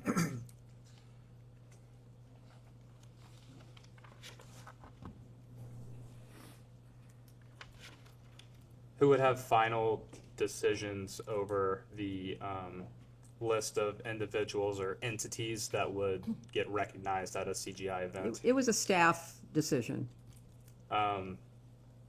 If the staff made the decision, would the board have any input on that? Not that I'm aware of. They might make suggestions as to people that should be contacted or followed up with, but I don't know specifically, and I certainly don't know anything about her involvement. Understood. And suggestions, what type of suggestions would they make on individuals or entities? Oh, they might say, you know, this person's doing great work on affordable housing, or this person has done some really exciting, you know, hygiene work, trying to improve the well-being of people in some countries. It would be things like that. So maybe invite this person because we can maybe introduce this person to somebody who's interested in doing the same kind of work. And maybe they can make a commitment together. Are you aware of President Clinton having a lunch or other type of meal with Ms. Maxwell in 2014? I don't recall knowing that. Have you since been made aware of that fact? Yes, I have been. And was that in preparation for this deposition? It was. Are you aware of any other more recent meetings between Ms. Maxwell and any members of your family? I am not.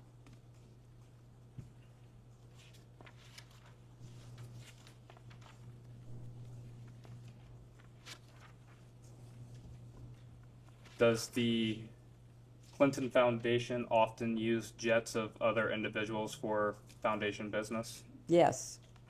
And that is still a common practice today? I don't know how common it is, but it has been in the past.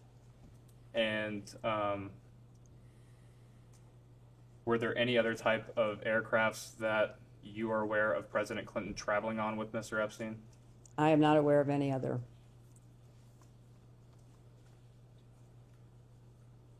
Secretary Clinton, do you know who Nicolas Sarkozy is? I do, the former president of France. And do you recall when he was president of France? He was president while I was Secretary of State, but I don't know, you know, his actual years of term.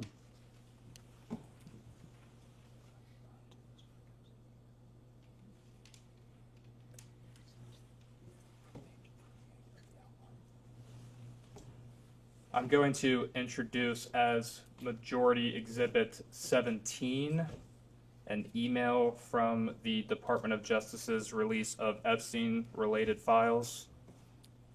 Give us 1 second, we will provide that to you all. Thank you. I appreciate that. Also, while we have a break, I think that Congressman Perry, you wound up with at least 3 of your pages here. 2 of your Yeah, that's pages. true. Here. So I want to give them back to you because they may have notes or something. Sure.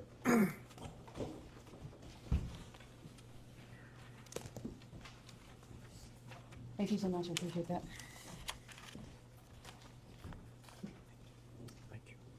Yep. Okay.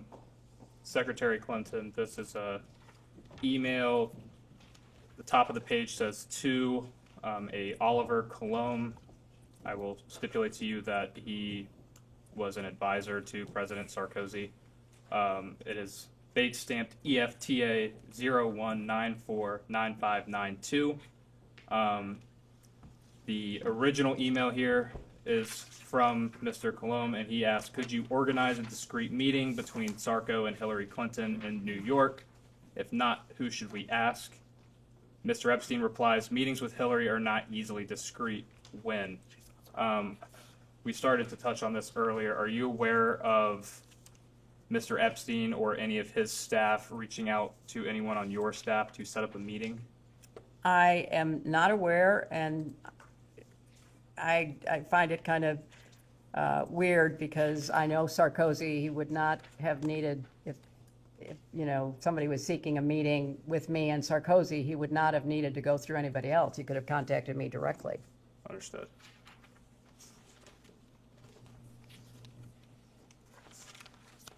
And just to be clear, have you seen this email exchange previously?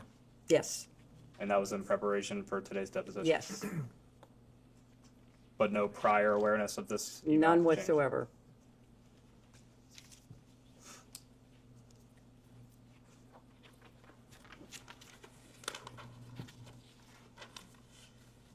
Did Mr. Epstein or any of his agents attempt to set up any other meetings with you? Not that I know of, but I have no idea what they thought they were trying to do.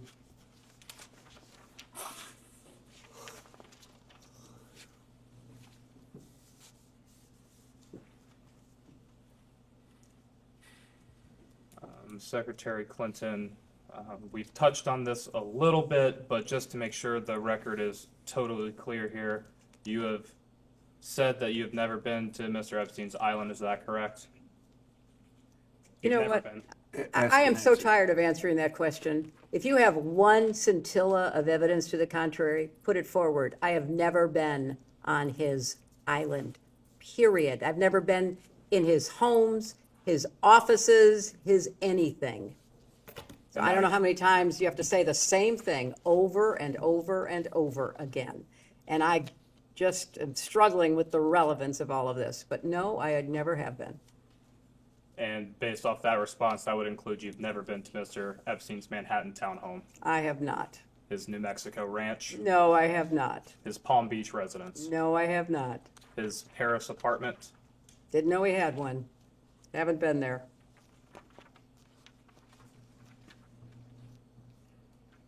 You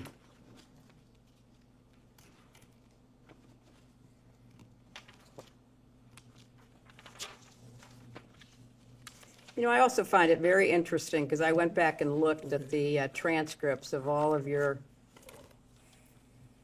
other depositions, and none of the Republicans asked a single question to any witness about Jeffrey Epstein, or any question that would help provide answers for his victims to any of the people you deposed. In fact, the only questions that were asked by the chairman to Attorney General Barr. And what were they about? They weren't about Jeffrey Epstein. They weren't about Ghislaine Maxwell. They weren't about victims and survivors. They were, General Barr, I may jump in for a couple of questions. Were you aware of the involvement of Hillary Clinton and the Clinton campaign in the Russian collusion investigation involving President Trump? A deposition of Ms. Clinton. I'm just saying, you have kept me here for hours asking the same questions over and over again. I've given the same answers over and over again. Not a single Republican at any of your depositions has asked a question about Epstein or Maxwell. And it does seem to me that if the members were truly interested in getting to the truth, you would have asked Barr, Acosta, Wexner, you didn't even show up Madam at. Secretary, I believe we are very close to finishing. Madam Secretary, did Jeffrey Epstein ever request any meetings with your State Department officials? Not that I'm aware of. That's been asked and answered, Counsel. She said she's never talked to him. She said that repeatedly. Well, I guess they have to hear it over and over again for it to, But I think you can rely on your previous yeah, answer. whatever. Did Ms. Maxwell ever request any meetings between you and your State Department officials? Not that I'm aware of. Are you aware of any communication between your State Department staff and Mr. Epstein or Ms. Maxwell? I am not. Do you? Yeah, third and final round. Right. This is my third and final round. That's that's it for good. me, okay? That should make you happy. You stated earlier it was false that Secret Service was dropped from some flights with President Clinton and Epstein, correct? No, she did not say that. Okay. Who said that said that was So let the false? record reflect. Okay. So just for clarification, her husband has never signed off of Secret Service. That means anytime he is traveling or anytime he has gone anywhere, he has not signed off from Secret Service coverage, which means the Secret Service was with him. Okay, did you know the Secret Service was FOIA'd by FoxNews.com in 2016 asking for this information, and Secret Service refused to provide it? I have a document here, which we can provide to Is you. the question that because they refused to provide it? Information to the press about flight logs, because on a 5-leg trip to Asia in 2016, it says from May 22nd to May 25th, not a single Secret Service agent is listed on the flight logs. and every other flight that he was on, they were listed on the flight logs. I had So this is your printed question off. for the This is an Secret exhibit. Service, or is your question for the Secretary? Well, I believe it was stated earlier that it was false. I'm clarifying that No, public what was stated is reports. false. Can we just make sure, can you read back for the record so that you are actually stating the actual Okay, fact? I had stated earlier this afternoon, while we're burning time, I suppose, with the last final 10 minutes of this, it was about the Secret Service not traveling with Clinton. I asked a question about whether or not they traveled with President Clinton at all times, and when I stated that they did not, I heard false. We can get the transcript tomorrow. But this is a Fox News report that you all now have, where it states that the Secret Service did not fly with President Clinton on all flight legs with him. So I wanted to clarify the record. To be clarified, to clarify, you're saying that because Fox News reported that that the Secret Service are They lying. weren't on the flight logs on a 5-leg trip to Asia in 2002. I Just believe the clarify the representative question, then. asks the secretary, not for your testimony, Ms. I'm not Ellis. seeking to testify, I'm seeking to clarify that she is representing what the Secretary said, and that she's not representing it accurately. Okay, we can quibble over something else then. Earlier, and I don't know if did this get printed off earlier? This 8-page interview with the victim, 135011144? This article will be majority 18. Okay, so I have So exhibit for majority this one- 19. I don't know if this got printed off. This is, will be a document that I would like to enter as exhibit for majority, I guess, what number are we on? 19. It is with victim 3501.144, and the document would be -032. I asked for it to be printed off earlier, but I know that we've had issues with printing. Can we go off the record for just a moment? Yes. Go off the rest. We will go back on the record. All right. All right, so this will be the majority exhibit number 19, and you have not reviewed this document. Have you seen this document before? I've never seen the document before. This is the first time you're ever seeing this document. Earlier today, in my second round, I was asking questions, and I made mention that about Bill Clinton, President Clinton's visits to Epstein Island, and that a possible cover-up about those visits, and I was called a liar, I believe, by somebody on the other side of this table. And so I told you I don't think I did that. Do that you? I would provide this document and go over it with you. This is an interview by the FBI of an Epstein victim. It is 3501.144-032. And on page 8, which I'll give back to you, or I can read it to you.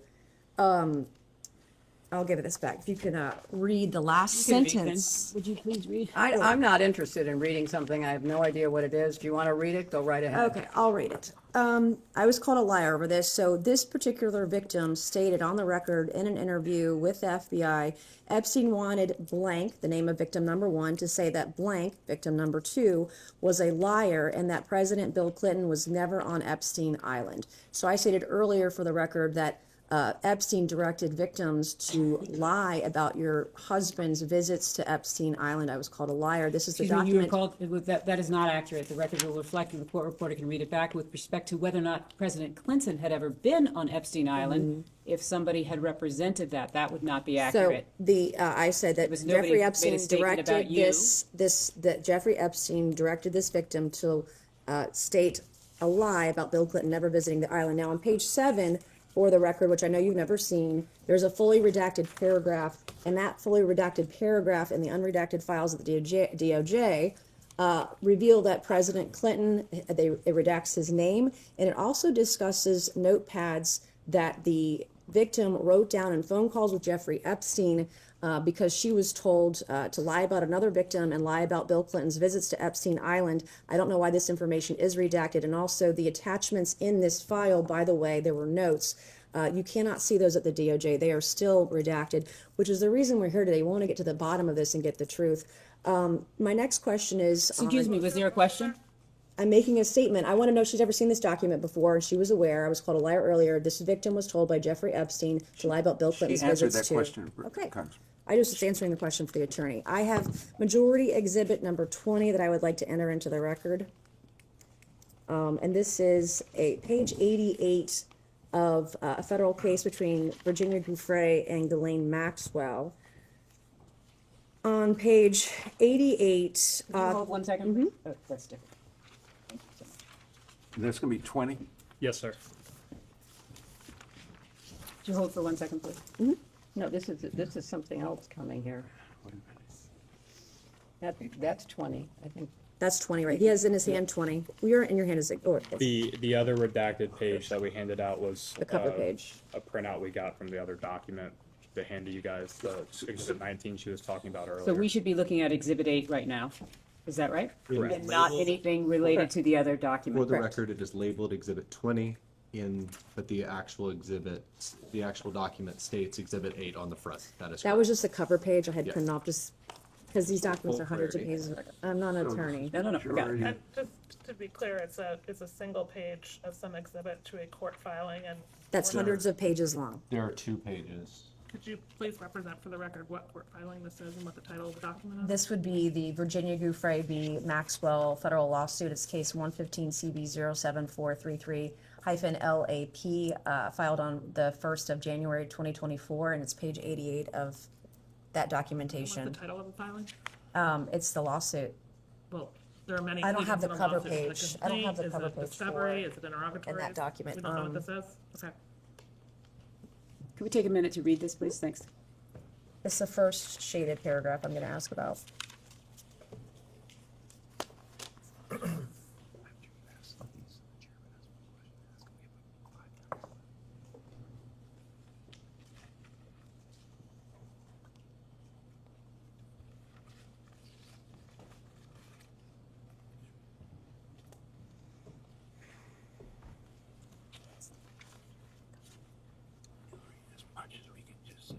For the record, Counselor. Yes.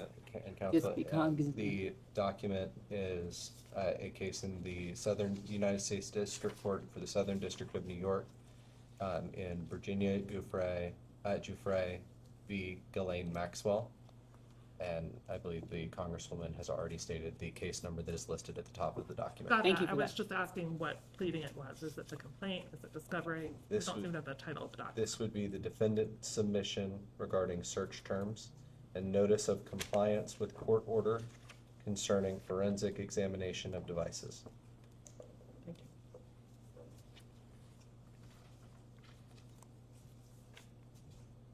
Ready? Who's filed this document? Who is? You know, Elaine this is- Maxwell. Maxwell filed the document, and it was a recovery. objecting to a search, to a discovery request. I don't understand what. Could you help us by providing some clarification there? That is the clarification that we have, that this is her her submission to the court regarding a forensic analysis. And by her, you mean Ghislaine Miss Maxwell or? Maxwell's, yeah, Okay. Miss Maxwell's. Again, that is here. That is what this document is. Well, it's a single page of that document. Can we go off the record for a moment?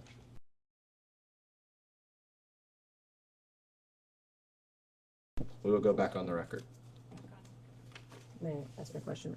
Okay, so court filings, in this particular court filing, it lists you among 13 specific witnesses for whom Virginia Gouffre was seeking all communications. There are no allegations against you, but why do you believe you were included on this list with people like Prince Andrew, Alan Dershowitz, Amy Taylor, the Dubins, Jean-Luc Brunel, Bill Clinton, and yourself? Objection. This calls for speculation. It's a partial document.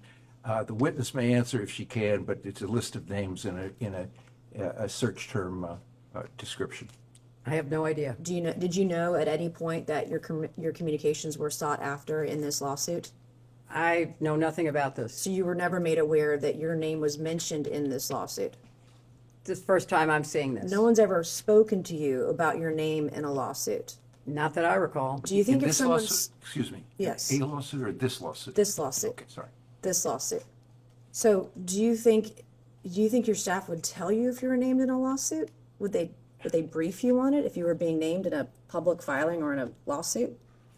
I don't know what this means. I have no idea. Your communications were sought by Virginia Gouffre Roberts in her suit against Ghislaine Maxwell. No lawyers that I'm aware of ever contacted me. No one ever told you? No. You're never made aware of that? Not that I recall. Did you ever vet the wedding guests of your daughter's wedding? Did you know Ghislaine Maxwell was coming?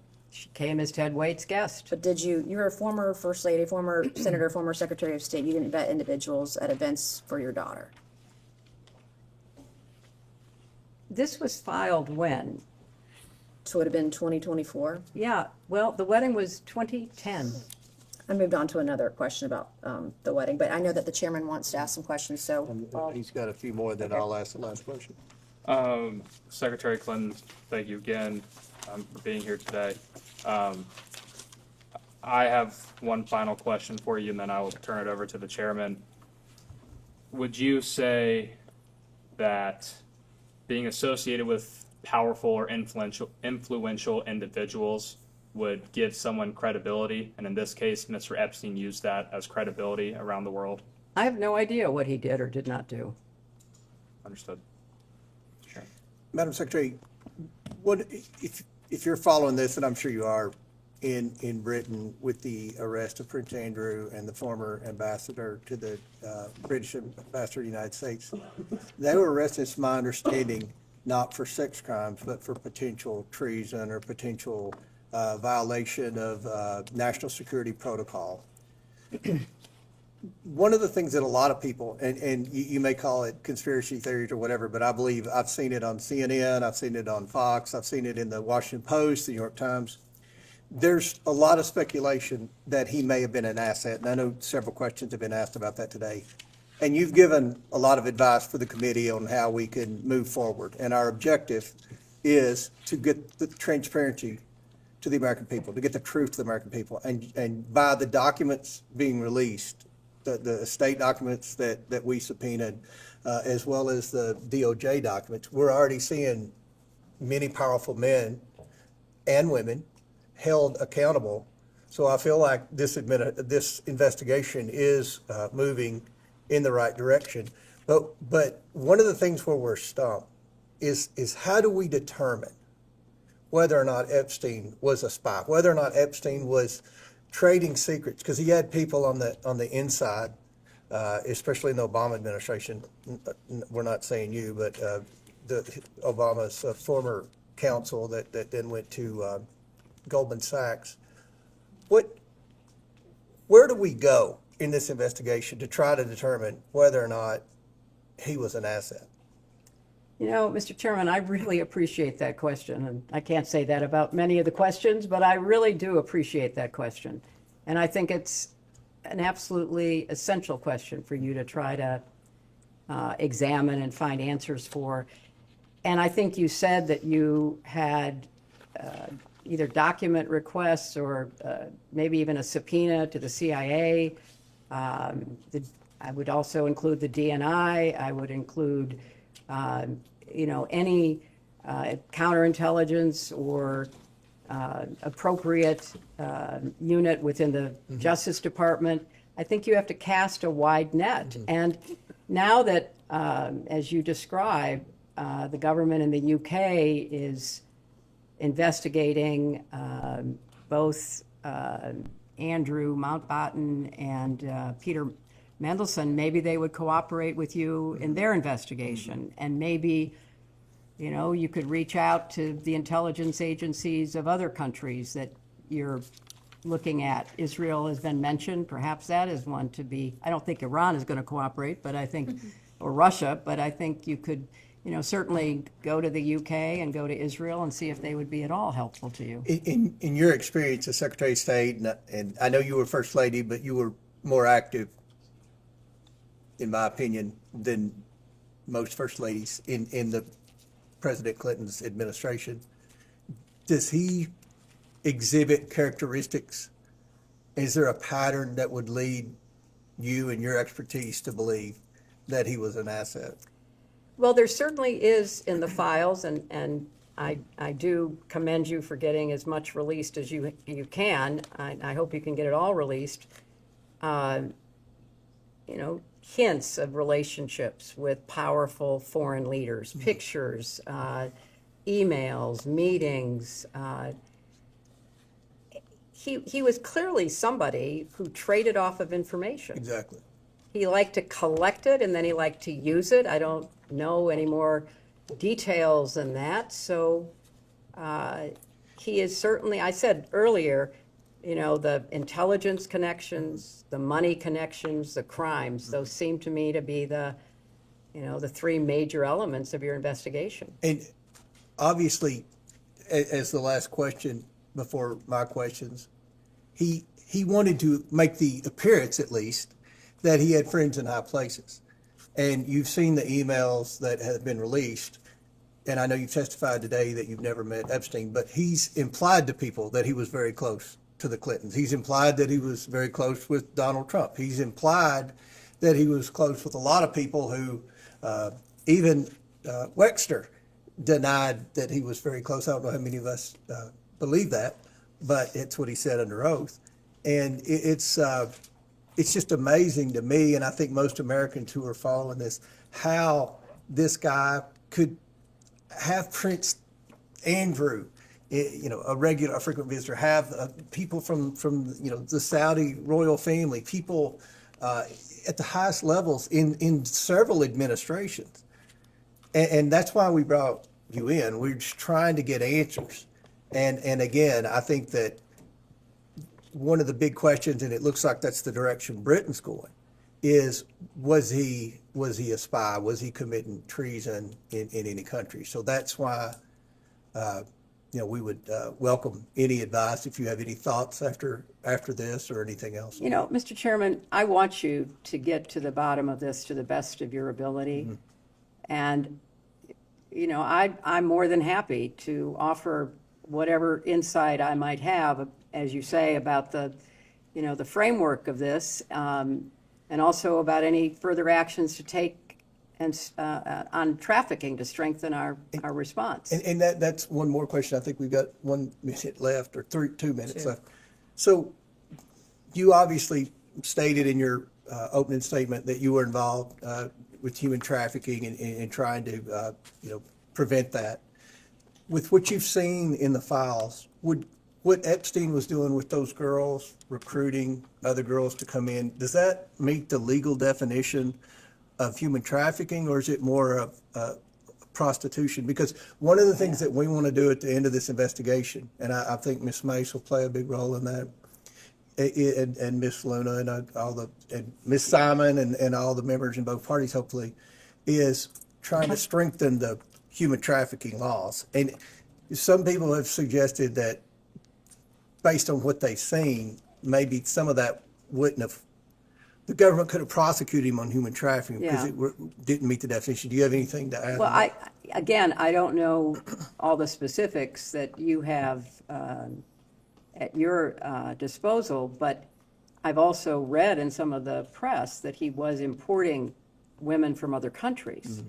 So I do think there's a distinction probably between what happened in the United States, but also what he was doing in other countries. So I think, but really, Mr. Chairman, you have to study this and analyze it and then advise your other colleagues in the Congress, your colleagues in the administration about laws that need to be changed and strengthened and resources that should be directed.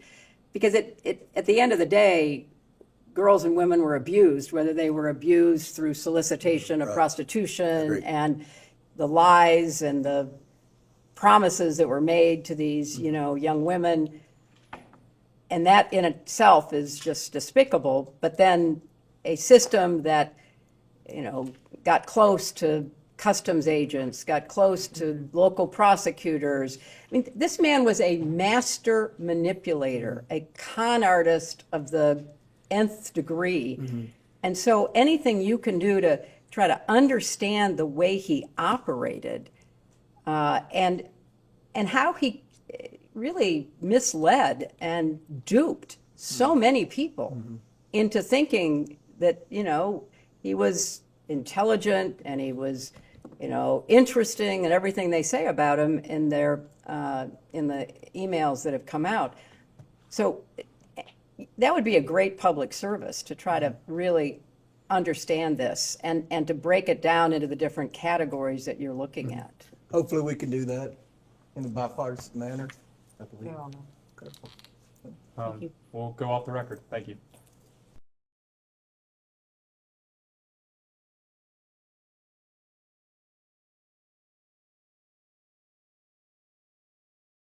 We can go back on the record. Ma'am, I just have one clarification. It was an email chain that I don't think was actually introduced as an exhibit, so I can't point you to it, but it related to Howard Lutnick and some kind of event at Cantor Fitzgerald. I just wanted to ask, our understanding of that email chain is that you were not on it. It was Lutnick to Groff to Epstein, and we don't believe that you were part of that email chain. Is that also your best understanding? That is my best understanding. Okay. Is there anything you would like to clarify or add to your testimony here today? Well, I want to underscore how important it is to try to get answers to all of the questions that everybody has about what happened and who did what, and try to have some measure of both public awareness and accountability. So I've answered these questions to the best of my ability, and I,